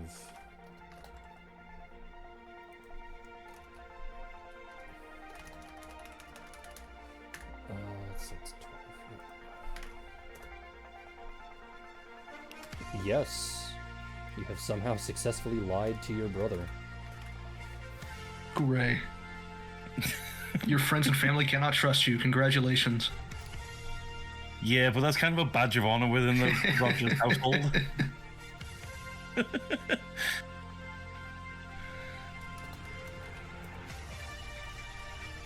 It's kind of like when you play like poker with parents and they can no longer trust your poker face. You know, it's a badge of honor.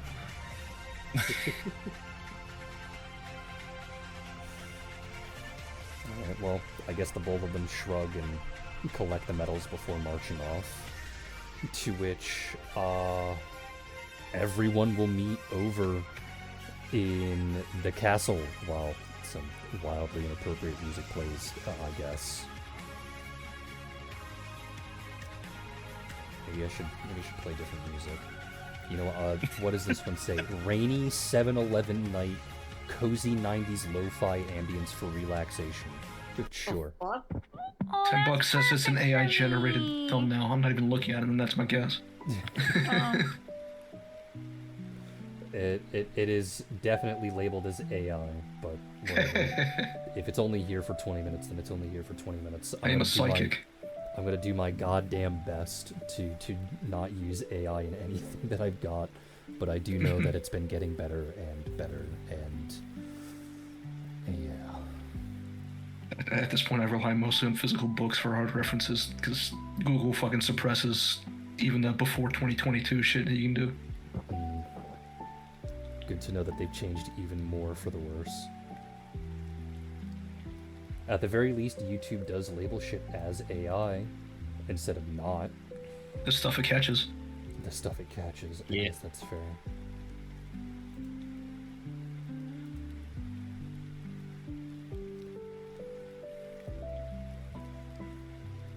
Alright, so you all make your way into the castle, and one by one you state your accounts of things that have happened. Some of this is, you know, relatively redundant, considering how, you know, most of you don't really know what's going on, and you were just brought into a situation for the sake of bringing into the situation.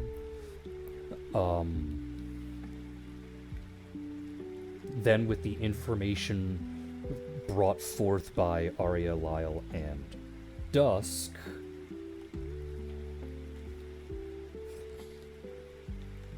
you watch as the king's face sours further and further and further.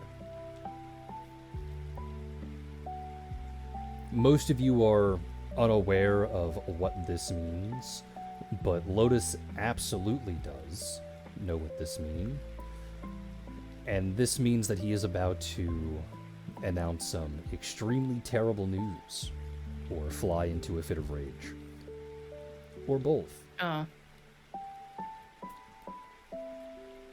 To which he then looks over at the children and does his best to politely thank all of you for bringing forth this information.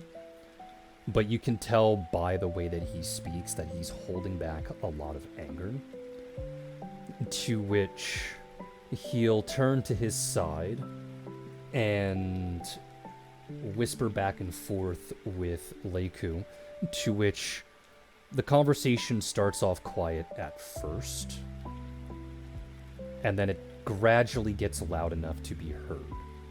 Leiku is declining and disagreeing with whatever the subject may be, but Kane eventually stops, takes a small breath, calms down enough, and explains verbally that Telduria tried to target one of the children, and the only reason why it didn't work is because Lindis also identifies as Kelnor. And while she isn't technically part of the royal family due to Mist's relationship with Leiku being adopted and all, she still counts as a grandchild. She is still a retainer. And if she wasn't the one targeted, then June would have been the one targeted. By all accounts, this is just an act of war, and he needs to answer. To which, from there, he starts announcing orders.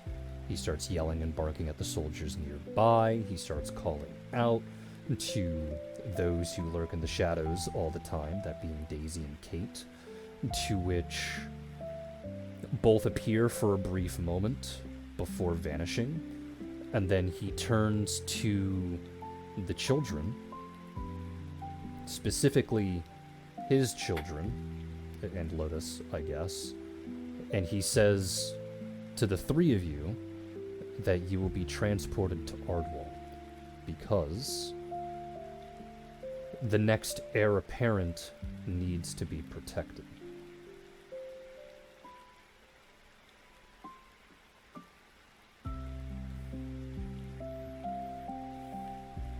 Okay.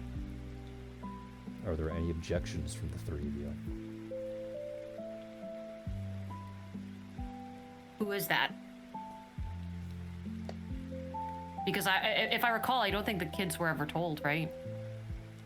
Well, yes, it's because it's supposed to be a 2-year process, and it's only been 1 year. Okay, yeah. To which he'll close his eyes and sigh, and Leiku will speak up and meekly say that there is a point system that they have been keeping track of. Kiyun currently has 103 points. Lotus currently has 110 points, which Kiyun deflates quite a bit from hearing this. And Estella has 109 points.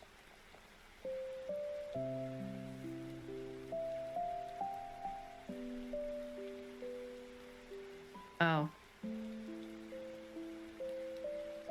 But you are still all heir apparents, even if one of you is currently in the lead. So all of you need to go as well. To which she'll look out at the kids and go, your parents are going to be drafted into war, and it'll be their decision as to where you go and what you do. Estelle protests at this, asking why she can't go to war, to which Kane will raise his voice slightly and simply repeat the fact that she is still an heir apparent. It doesn't matter if she is a commanding officer in the military, she is going to be sent to Ardwall, her and her retainer. To which Leiku will actually interfere and go, well, maybe not Daisy just yet, since she'll be leading. To which Kane will pinch the bridge of his nose, because he knows that Leiku is right, but he also hates the fact that he would have to separate the both of them, which goes against royal protocol as well as tradition. But he does not retort this statement whatsoever. He tells everyone that his children will be sent away tomorrow morning, and he will be sailing off to war tomorrow morning. So you have until then to figure out where you are going.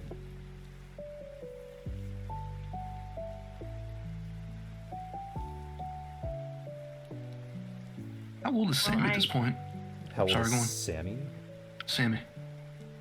I can't remember when she ended the campaign, but I think she was almost 30. So 20-ish years have gone by, so she'd be almost 50. Did he just say that she'd be drafted? Yes. Okay, is that normal? Yes. Everybody who's capable gets drafted. And Kelnor, Well, why would you say your parents got drafted, not just you? because it would be up to them, since some of you aren't still registered in the military. Oh.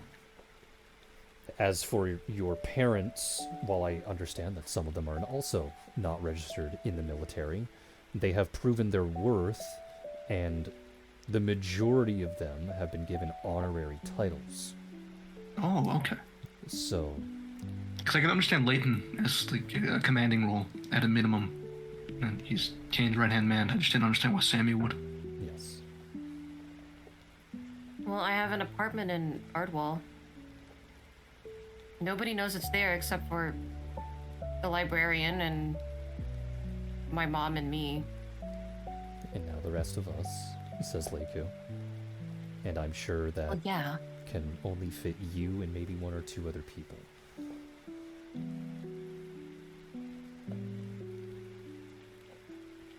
It's okay. We'll do our best to try and make arrangements for everyone while you are there.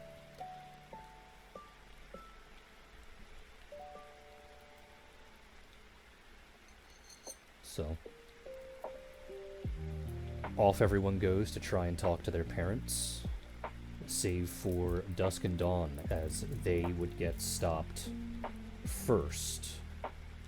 Oh, I forgot to bring up Kate's image, because Kate would be here.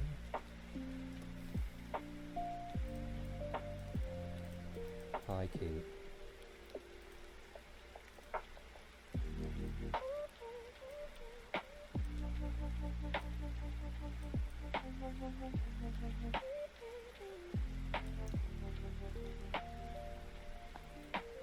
Well, she's who they would have gone looking for anyway, and not Sylvie or Locke, so... Damn. She knows this too, which is why she finds them first. So, you are approached by Kate, to which she doesn't say anything when the three of you are around each other, to which, after a few silent moments, she'll take a step forward and open her arms to the both of you. You can clearly see that she is rather sad. They will just, like, basically shove themselves into our arms. And she'll respond by hugging the both of you as tightly as she can. To which, when the hug is broken, or at least when she backs up enough, she says that her station is to stay here as counterintelligence. She's effectively going to be vanishing from sight for quite some time. And she does not know when she'll see the two of you again. But she does suggest that the two of you go with the royal family to try and help protect them. Because while one of them is very capable physically and the other one is capable magically, none of them are capable against subterfuge. Okay.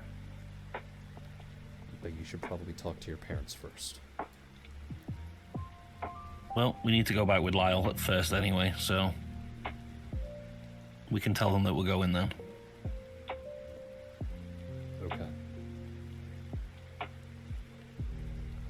Come back alive, right? You too. And then she'll lean in and her usual snarky, smug grin returns and she whispers into the ear and she says, if you do, then I can tell you the secret of who the dad is. Okay. We will definitely be back alive. But only if you come back with your tails. No promises. Tails may be lost in the event of coming back alive. If you lose your tail, then I can't tell you. Damn. She'll then, Must save Tails. she'll then playfully poke your cheeks. Alright, off you go. They will walk away. And we'll stick with Dusk and Dawn for this particular endeavor. To which you'll catch up to Lyle on the way back. Do you have anything to say to him, or do you want to go straight home? No, I don't think there'd be much to say to him in this particular moment. Because for them, it would be a say goodbye to everybody at once back at home. Just go through this once. Okay. So I assume... Because obviously, their intention is that they will go and he will stay here. Alright. So I assume when he asks you on the way back what you were going to do or what Kate talked about, you'll simply answer that he'll learn when he gets back home? Yes. Alright. So, you do eventually get back home, and you find both of your parents there. It seems that word has already spread rather quickly, to which you watch as your mother starts going through some of her spell books and stacking a couple of them into satchels at her side, and your dad is in the process of folding up a traveling alchemy kit, as well as, I think this would be the first time, maybe? This one I don't know. But you would see his guns laid out on the counter, including the fuck you. Is the counter big enough for the fuck you? Yes. Damn, that's a big ass counter. I think this would be the first time, like, outside of, like, the summer trips when they were growing up, when obviously he would take them because they were going to, because you don't know what you're going to find in a ruin. I think he would just take one gun at that point then, depending on how he felt. This is probably the first time they've seen all of them laid out like this. They haven't seen him preparing for combat in that way. To which, when the three of you walk through the door, each of them one by one will go over and hug both Dusk, Dawn, and then Lyle. To which Locke will bring the girls over to the gun table while Sylvie talks with Lyle. Locke will look down at the two girls and he'll stay silent for a while, and then he'll chuckle and he'll go, "You already decided to leave, didn't you?" Well, Aunt Kate promised to tell us the father of her baby if we come back alive, so to come back alive you gotta go first. Oh, you didn't figure that out yet? No. Oh. Who is it? That's pretty easy. Who is it? Who is it? Who is it? Who is it? Who is it? Who is it? Who is it? Who is it? Who is it? Who is it? Who is it? Well, I guess you're just gonna have to come back alive with your tails, huh? So you already spoke to her? Because we didn't mention the tails. He'll just smile and laugh along. Yeah, maybe. And then he'll lean over the counter, and his hands will wrap around the fuck you. And as he pulls it off the table, he'll turn to the both of you and command the both of you to hold your hands out.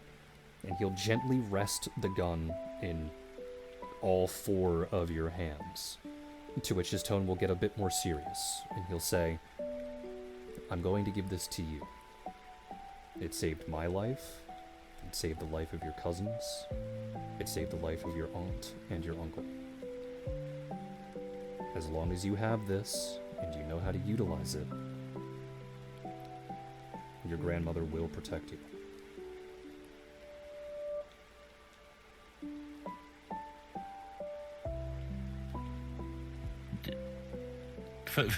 For possibly the first time in their entire lives, the twins don't know what to say. They have no smart comeback. There is nothing. There is just a look of absolute bewilderment that he's going off to war and he's not taking this with him. He'll see the bewilderment, and he'll give a small smile, and he'll say, "Trust me, I don't need it." But then the smile will fade, and he'll make sure that the both of you are looking him in the eyes, though his eyes will linger on Dawn for a second or two longer than it does Dusk. And he says, "Just keep in mind that I can no longer go with you and protect either of you. This isn't like the previous adventures that you've gone on.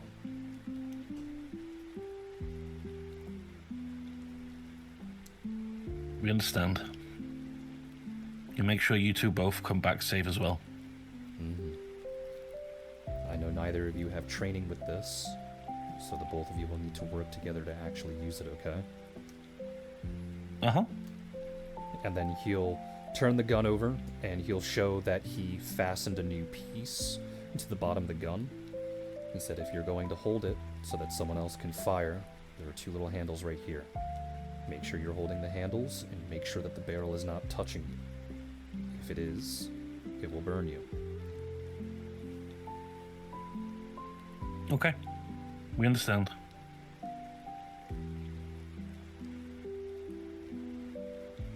And then he thinks for a moment, stands back up, and goes, oh, who's gonna carry it?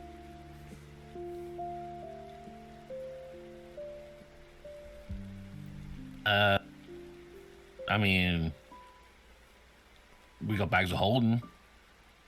Yeah, it's still only one weapon. Who's gonna carry it? I will, and Dawn holds it, and Dawn pulls it towards herself, knowing that Dusk might be a little too hot-headed to try and be the one that has this on her person. Okay. And he'll just pat Dawn's head. Good idea.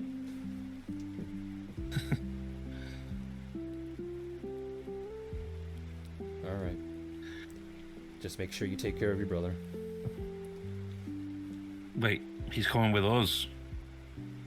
You have some very bad hearing if you couldn't hear him over there. Yeah. Well, we were focusing on you, duh. He'll then pat the top of your head again. You still have a lot of training to do as a thief.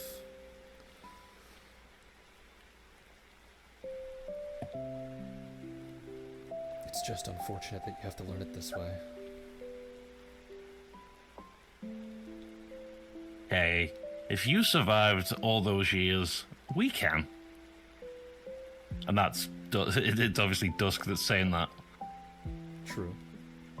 But it's not anything that a parent would want on their child.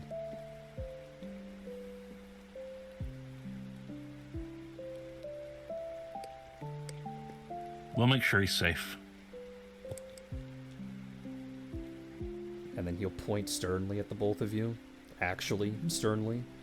No more pranks either. Okay. You have to keep cohesion and make sure that everyone's morale is, well, I won't say high, just not terrible. If you keep playing pranks on them, you'll deteriorate that. Okay, no pranks. And make sure he doesn't do any either, because I know he's a butthole.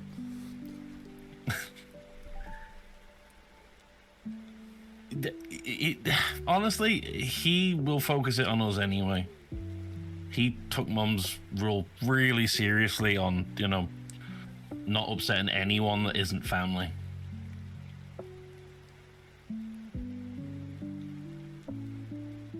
Okay. He'll give you both one more hug before standing up. And he'll motion to indicate that Lyle is already by the door waiting for you two.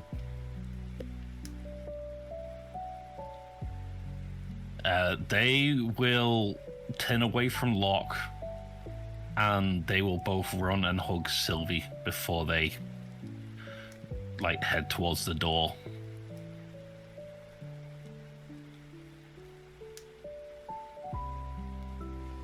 After hugging your mom, as you pull away, she'll reflexively squeeze the both of you to keep you both a little closer.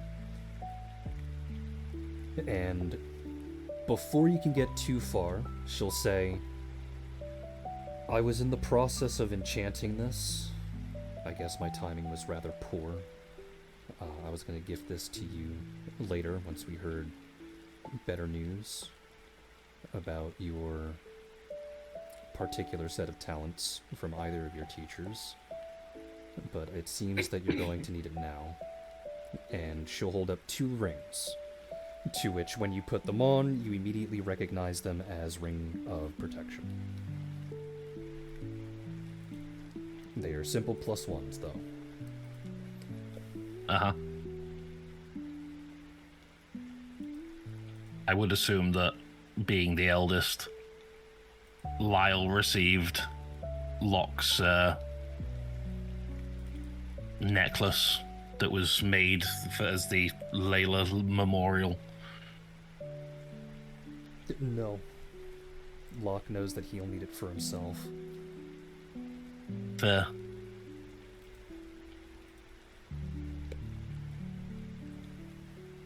But he too did get a ring.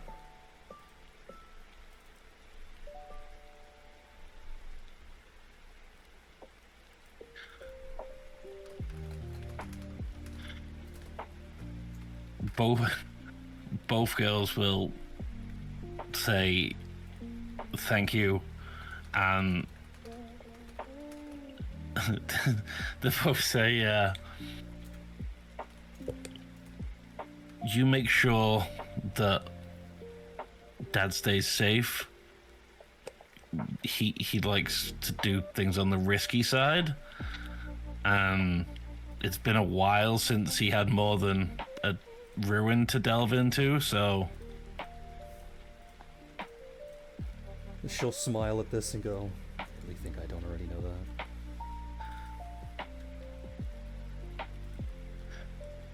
Yeah, but you're so smart that... much like the men in this family, you forget the simple things because you're always thinking about the complicated things. She'll roll her eyes and go, aren't I supposed to be the parent here? Well, it's a strange time. You're just relishing in this, aren't you? She doesn't seem Absolutely. upset by this. She's, in fact, rubbing your heads. Come on, how often do we get to be the responsible ones? You gotta give us this one. Mm-hmm. Whoever you're with, just make sure that they're safe. We will. Alright, and then with that, Dusk and Dawn, as well as Lyle, will run off. Who would like to go next? Or do you want me to roll? Sure, I'll go. Alright. I assume you return home? Yes. Alright. When you get there, you find all but one of your siblings in the process of getting ready in various ways, as well as your parent getting ready. Sammy is in the process of having a minor meltdown, to which she goes from crying and being sad because she has to go to war, to being extremely upset and rambling on about someone by the name of Director Shepard, to which I think your character would know, and your character would also know is not on the Teldurian Council anymore, but she's blaming him anyway. Okay. Because I'm sure your character would have done some research into Teldurian politics after Alistair showed up. Not super deeply, but... She would have done a little bit as soon as the talk of war would be in the air. She'd try to keep an ear to the ground to that, at least. Yeah. It probably wouldn't be super deep, but you get the idea.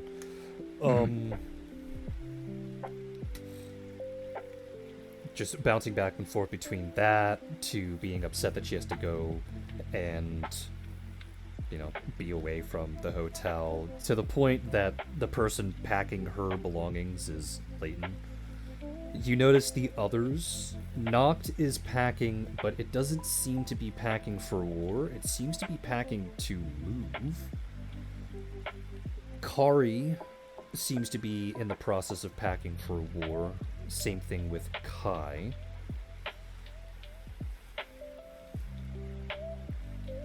And I think that's all of them. Yeah, because Kyra is elsewhere. Kari would first approach Leighton and father, well, Do I have any orders?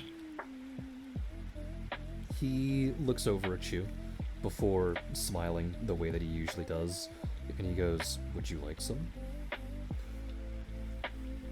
Some direction would be nice. It's been a while since I've been part of any military troop. Well, you have two options. I know that part of the military is going to be leaving to go with the heir apparent. Do you wish to be a part of that entourage, or do you want to stay home?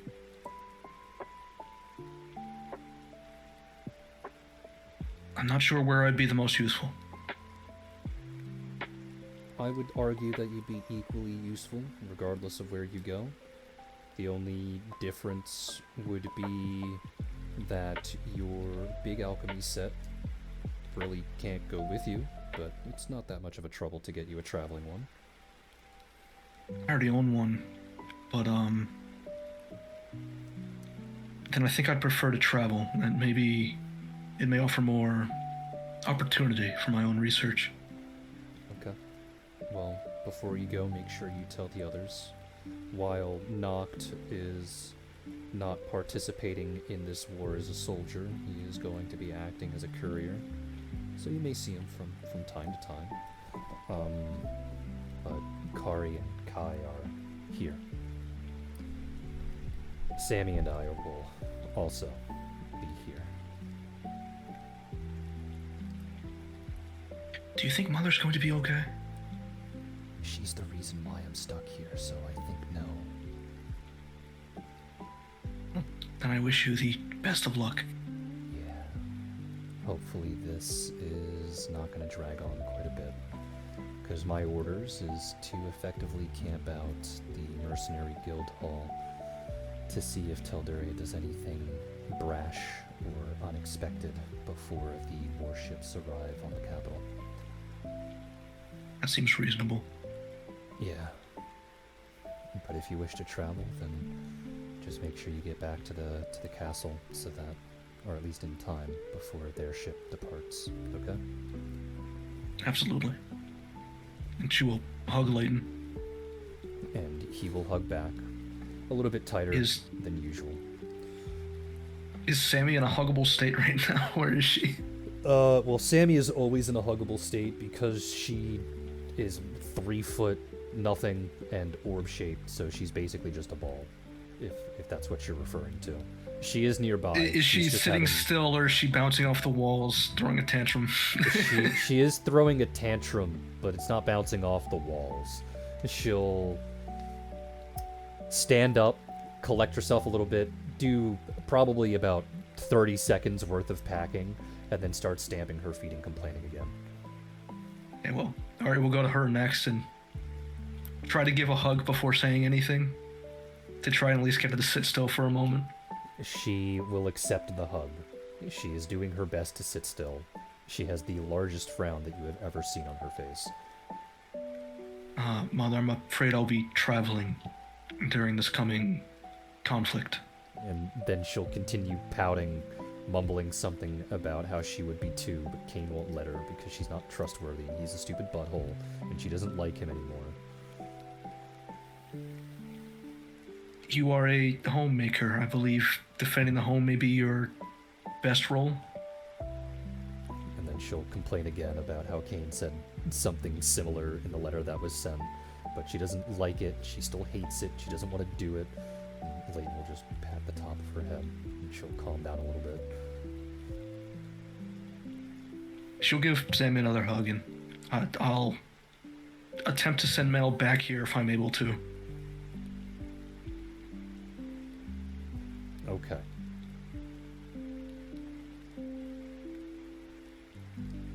And I guess next she'd report her siblings and share the news that she will be traveling. To which Kari and Kai will nod to it. Noct is rather indifferent. He's more along the lines of, well, at least I'm not the one fighting, so I don't have to do a lot of work, but I guess I will be running around quite a bit. Kari and Kai will have different versions of confusion. Kari is obviously much more outward with her confusion. Kai seems more perplexed, as if he assumed that you would want to stay home to defend home, rather than to go out and be part of an offensive force. To which they'll both effectively say the same thing, it's just with different wording. Kari will say something along the lines of an accusatory tone about how you really just want to travel. The war is a secondary inconsequence to you. And Kai, his response would be more along the lines of his religion. And he goes, well, I know you're not religious, but you're not going to at least attempt to be Ektharian and stay here and defend the home?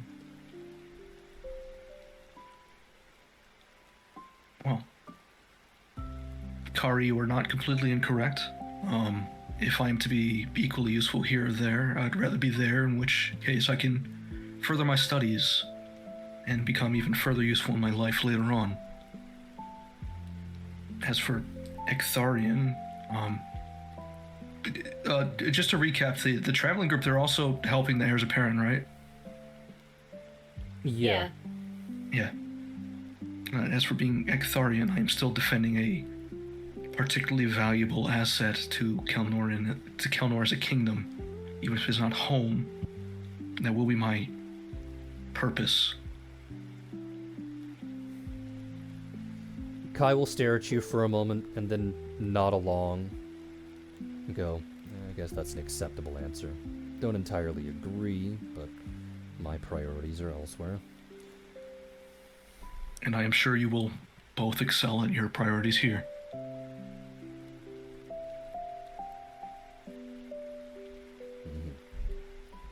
Kari will just huff and go, yeah, sure, whatever. Take care. Don't die. If you do, I'm coming back to kill you. And if you die, I will likely research your body. So if you want that to remain intact, I suggest you not do so. She'll cringe at this and go, God, why are you so weird? She will hug them both, and Noct. No, one at a time, not all together. Noct will simply say, stay safe, okay? Will do. You stay fleet. Don't make Mom mourn over the loss of a second child. He'll pause for a moment, kind of. But, like, for real this time. Okay. Alright, who would like to go next? I'll go next. Alright. And where would you go? Home or to the clinic?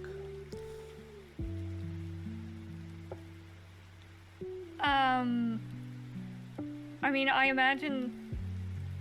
Would they have received notice already? Like, they'd be home if they received notice, but if they haven't, then they'd be at the clinic.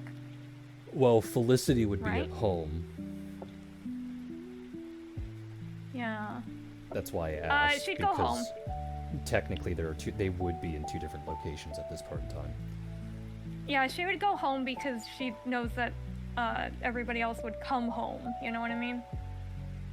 What I'm saying here is that the family would be split at the time being, because news would have just been sent out.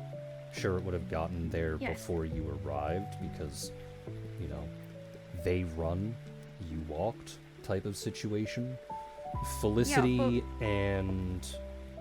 Well, Lucius would actually just be in the garden, but Felicity would be at home, and Eli would probably be at home.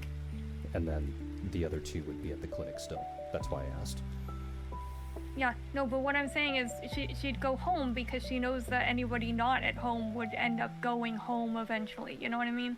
Okay. So, like, we'd all meet up there eventually. All right. So she's gonna head straight for home. Okay. So you go home, and you find that Felicity and Eli are both excitedly packing and checking their belongings to make sure that they are set for war.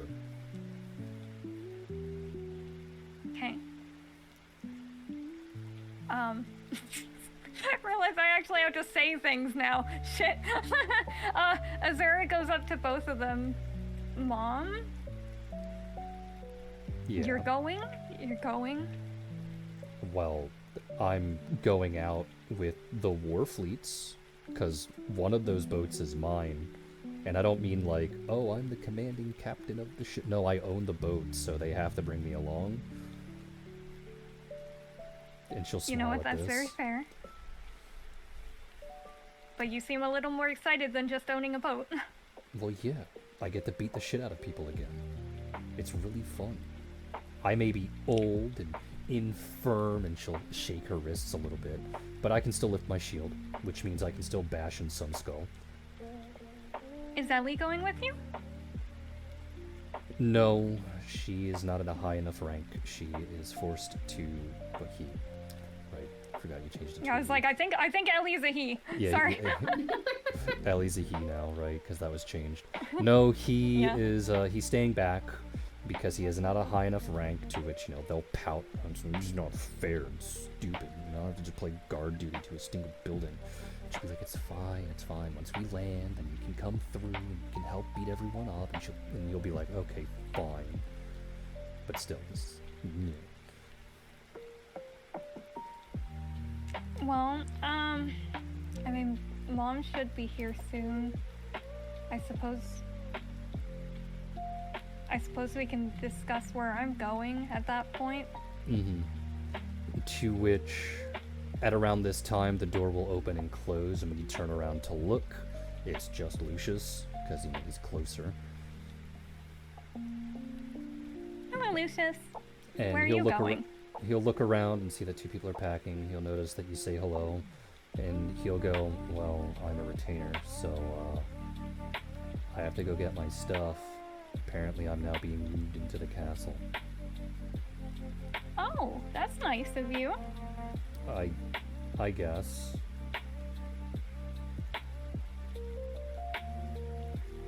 I probably won't like it very much. Well, just do your best, and I'm sure it'll work out, right? It's more along the lines of, since River is being treated like a bird in a cage, I am now the other bird in the cage. I'm a very big fan of cages. A little bit better than... You know what? No, I'm not going to say it. Say You'll do what? great. You're gonna give me some positive feedback loop that doesn't make any sense. No. Just, it's better than risking your life on the front line. I would think that you would rather be alive, and you're charged to be alive, and still be a bird in a cage, than the alternative. To which, as you're talking, you can see that Ellie is frowning rather large at you. Lucius's eyes will scan over to look at him for a moment and then look back at you. Yeah, I'm not gonna get involved. See you later. Goodbye. And she looks to Ellie and goes, I'm just saying, okay, there's nothing wrong with fighting. Their finger will am go to your also- lips and go, shut. You're wrong. I no longer She like you bites for his the next... finger. Hey. They will respond by immediately fishhooking your cheek and start dragging you around the house. Let go! Let go! Let go! They will eventually relent, but only because Felicity makes them relent. Azura's just rubbing her cheek and she just leaves, goes to another room. You can just hear I guess Felicity she's just talking waiting for about how you Lysandra. two fight too much and that you need to stop. We're going to war, fight other people instead. The door will open and close again, and the last two remaining members of the household will walk in. They'll notice you first, because I presume you walked closer to the door. Yeah, she went into a different room. Probably closer to the door, yeah. They'll both wave. Your sister will walk past, though, mentioning that she has to quickly go get her stuff. Oh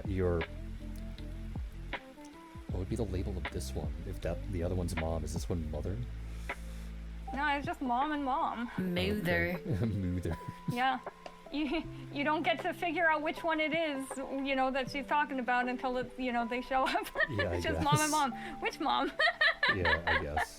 And she'll smile over at you and see that you aren't upset about the sudden news, and she'll laugh a little and she'll go, "Oh, don't tell me you're going to be as excited as the other two, are you?" To have war? No. Yeah. I don't want war. It's not Alright. like I'm not going to fight. Okay. So But- at least my little girl still has a good head on her shoulders and isn't ridiculous Mom. like someone else. And then Felicity will go, "Yeah," from around the corner. What are you going to do? I mean, you have to go, right? I do, yes. I am going with the warships, not because your mom owns one, but because they would prefer a competent cleric Of to course. go with them Is during the initial siege to make sure people stay alive. Alicia going with you? No, Alicia will be staying here. She's effectively on the same orders as your brother, where she has to camp outside the mercenary guild for a while, and once the signal is ready, the second wave of invasions will hopefully begin, and we'll sweep through the country.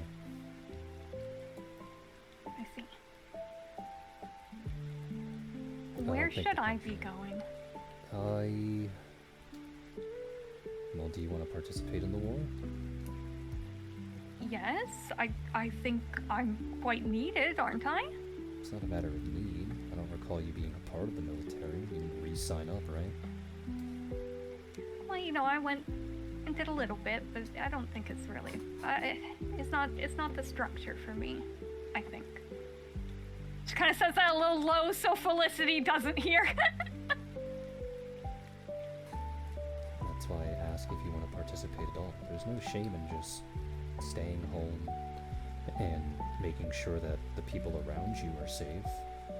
We're still going to need healers even for the citizenry for whatever may or may not happen.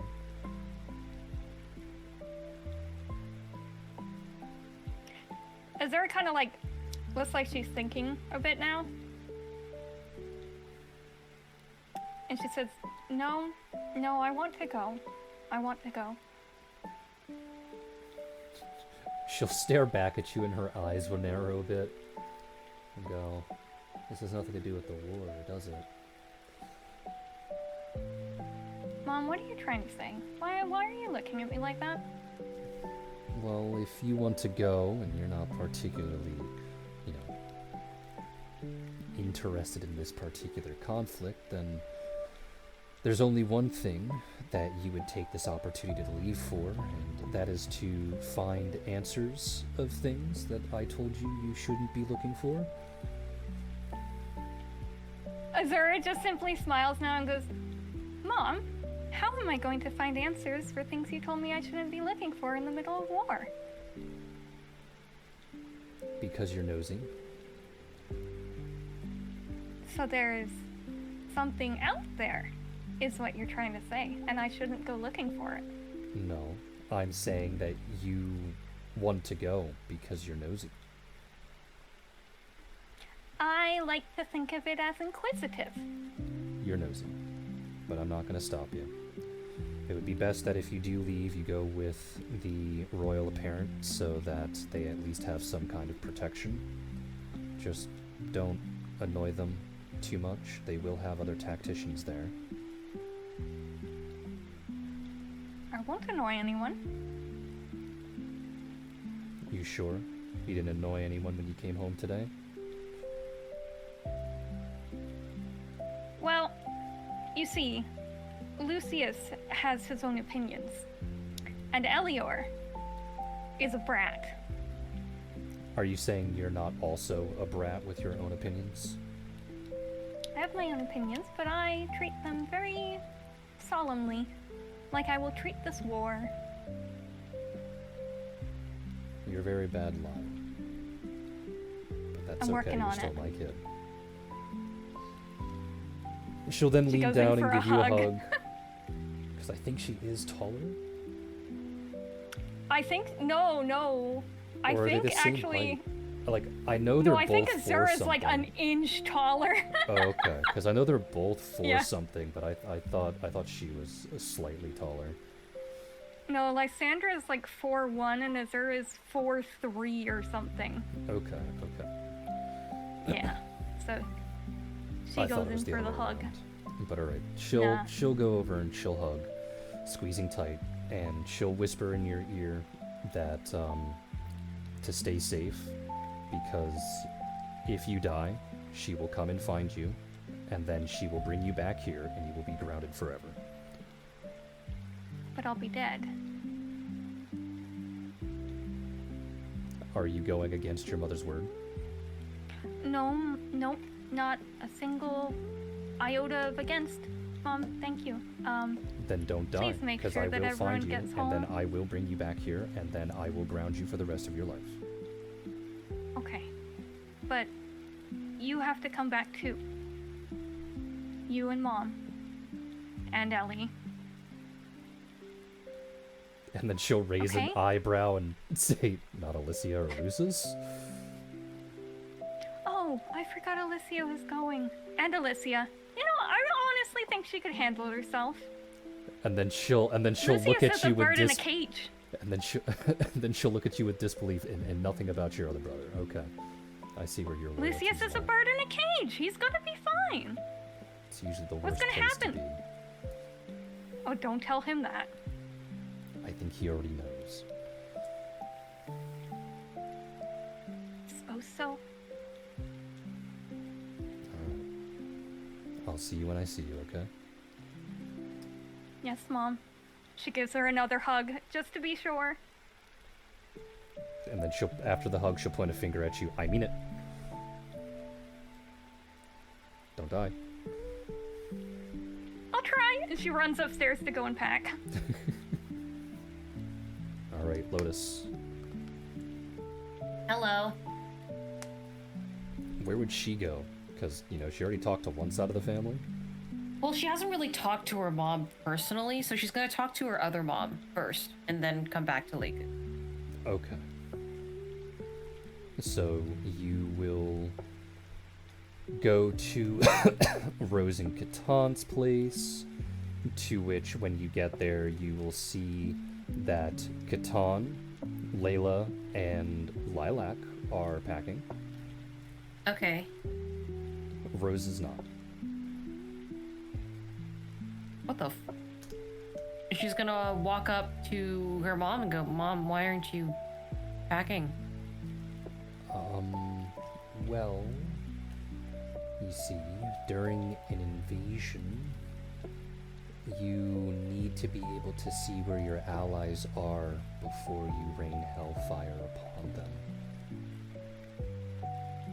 And she'll give a tight smile.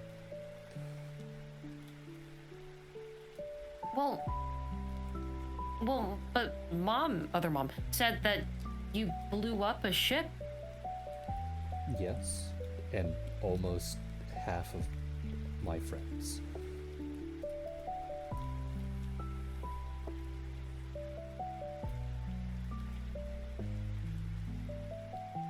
I mean, if you're aiming at the center of, like, a city... I know. Then are you gonna be safe? Are you gonna be okay? I should be fine. I am actually still being utilized. Combat probably won't be very frequent for me, if at all, but they are utilizing these, and she lightly flicks her ears, just in case they try and do some kind of sneak attack. I'll hear it coming first. Okay. Then where's Catan going? To which he answers, he's going back to a place that he doesn't want to be at. For like What do the you third mean? time. I'm going with the war party. I will be a part of the invasion. Oh.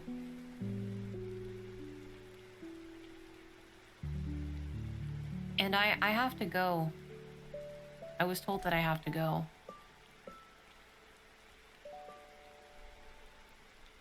I see. It's because you're an heir apparent. That makes sense. Yeah. Yeah, Well, it is. Lilac will be going with you. So you'll at least have one familiar face outside of your other siblings. Yeah, but that's not really what I'm concerned about. And then she goes to hold Rose's hand, like, yeah, we just started. Like, really being a family together. I know. I'm aware. This is why I'm going to end it as quickly as possible. He'll turn to look at you more directly. You know the mythology of Terran, right? Well, yeah. Let's just say that I will personally see to it that the myth happens again. Oh, And then he'll pause for didn't a he moment. die? Then he'll pause for a moment, and then you cut him off before he talks. He goes, without that part, yes. Okay. Okay, just as long as you don't die, that would be really nice. I think I'll be fine. I wanted to use the apartment that you made for me as a safe house. She then turns to Rose to say this. She'll open her mouth and go, "It's not that bad of an idea. It's actually kind of hidden, all things considered. But only two It's people small. can live there comfortably." Yeah. Do you think the librarian would get mad if, like, I don't know, there are like bedrolls in the Yes, library? absolutely. And then What if I And said pretty please? she'll poke her fingers together and go, "It's because I'm the one that set up the rule, because we used to have a lot of vagrants inside and I had to kick them out all the time." Can you write a she also brings her fingers together. Can you write a permission to say that you're gonna make a dinner exception to the rule? She continues Can to you? bottom finger, "No, I can't, because I'm not head librarian anymore. None of my words say anything." But you were employee of the month for 5 years. Yeah, I know, but I don't work there anymore, so I can't make the rules. Okay, I'm gonna make it work. I will make it work. And she starts squinting as she's scheming. No. You'll feel her fingers lightly tap at your lips. No. You should not Why? use your powers to mind control the librarians to get them to do what you want. We're at war. Not with them. She's a very nice lady, I am sure. Okay, then I'll just talk to her. Rose won't say anything, but the hand will eventually move and she'll pull you into a hug. And she'll give a hug back really tight. And she'll whisper, just stay safe. We'll be back soon and everything will become back to normal, right? I hope. It better. Nothing is ever really normal after war, but I hope. Well, as normal as it can be. What I mean is that we have the same number of people in our family units.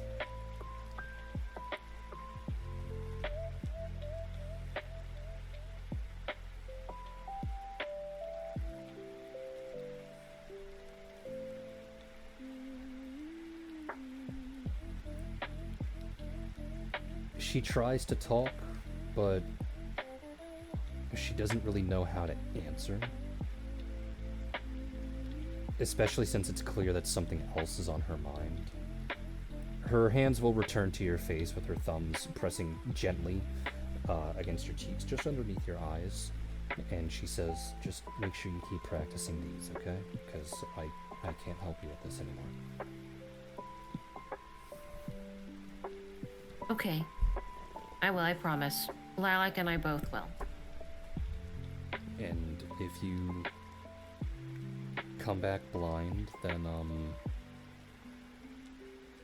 I don't know, I get to sneak up on you and tickle you? She tries to smile. That would really suck. I should go visit the garden one more time then.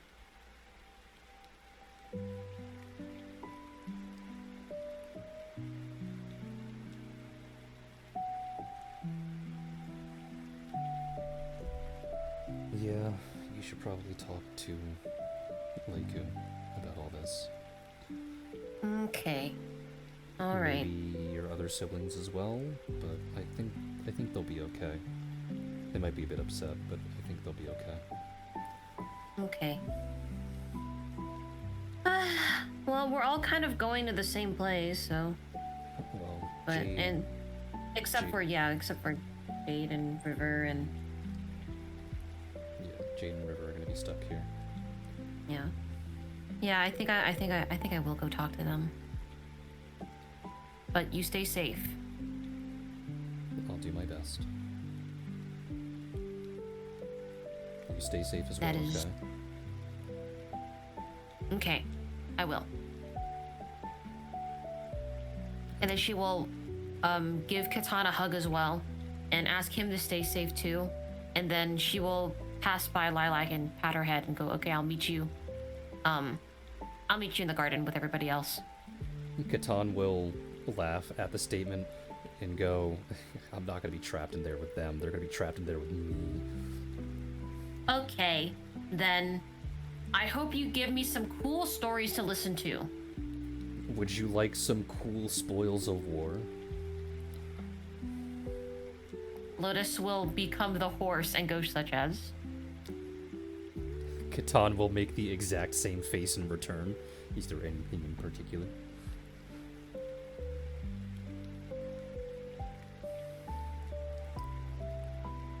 Can I have some teeth? You want teeth? If there's any cool teeth? Like, from the people I kill? You want me to pull out their teeth? Cool teeth.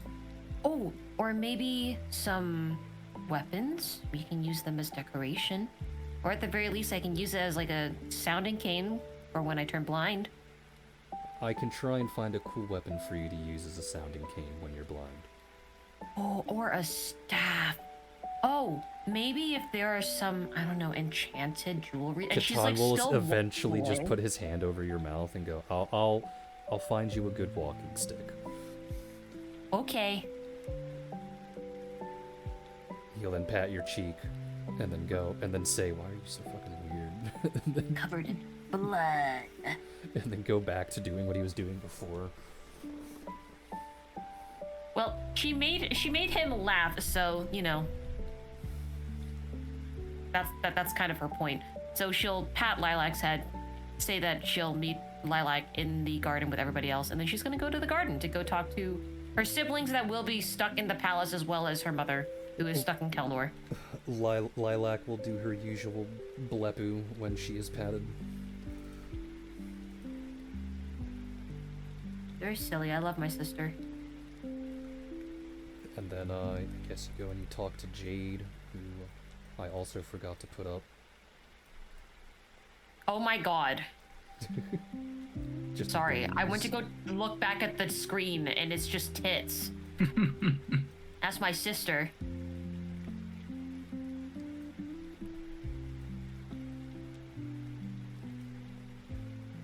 Hi, Jade. I'm gonna be leaving soon. She nods, but she isn't smiling like she usually is. She seems to be rather upset. What's wrong?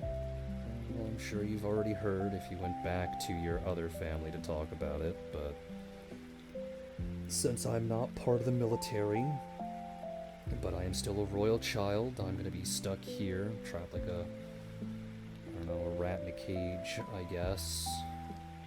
At least for a little while, before they let me out to try and go do some healing. Yeah, but at least you'll be safe. It's war. What's the point of being safe?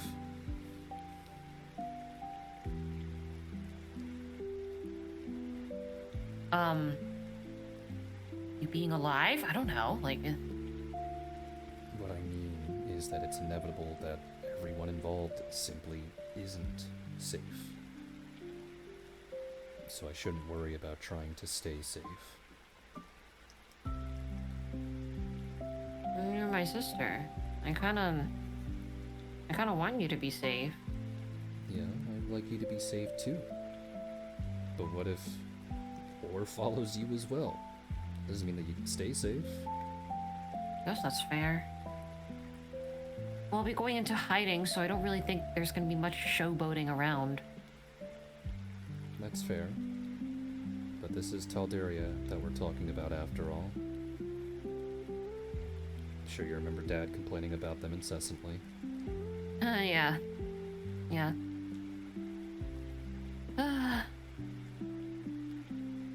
Well, just try for me, okay? I'm gonna miss you a lot. I'll miss you too. I think Mom's gonna be Okay. the most upset about all of this. Yeah, I mean, well, Mom kind of knows what is happening everywhere, anywhere when she's here, right? Yeah, and then she loses all of her powers if she leaves. Yep. Yep. I'm gonna have to check in on her too, before I go. Well, the shrine's right over there. I know you know the right. Yep, I do.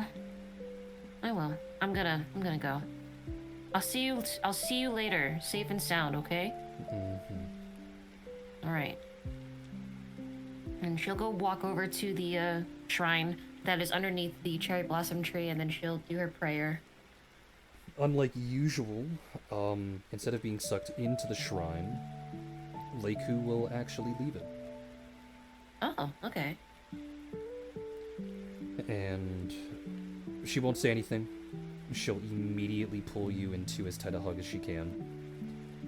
Which, I guess, because of height differences, I think this means that you are now being suffocated under mounds of boob flesh. Yeah. Yeah, that's my mom. To which Lotus is going to give a really big hug back as well. And when the hug finally ends, God knows how long that's going to last, Lotus will go, well, I have to go. I don't really want to go. I know, but this is the usual protocol when it comes to monarchies. We send you to some place neutral, and you just sit there and hope the whole thing blows over without you having to do too much. Well, you can see the rest of Kelnor right now. How's everything? I'll just say that we're preparing. Not a lot of people are happy about this, and that unhappiness is being showcased either as varying forms of sadness and depression to anger. Except for Catan. No, especially Catan. I know he sounds excited, but he's actually pissed off.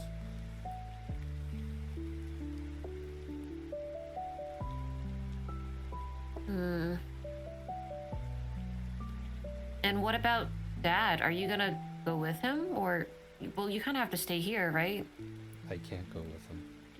I've given him my blessing as a champion to help him in combat. And in order for that to stay, I need to stay here. Okay. He'll have protection. If he doesn't have Well, Catan tearing people apart, he'll have Avalon making sure that he's safe.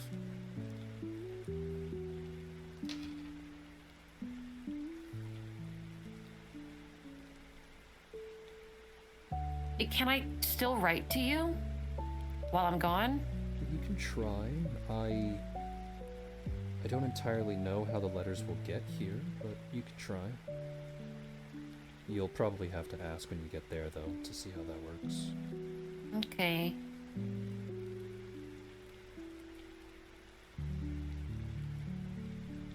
I'm gonna miss you.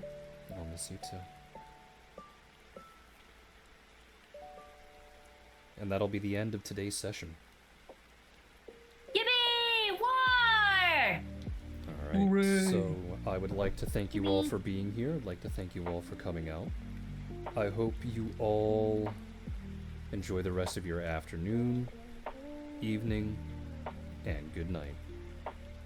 Goodbye. Night. Come on.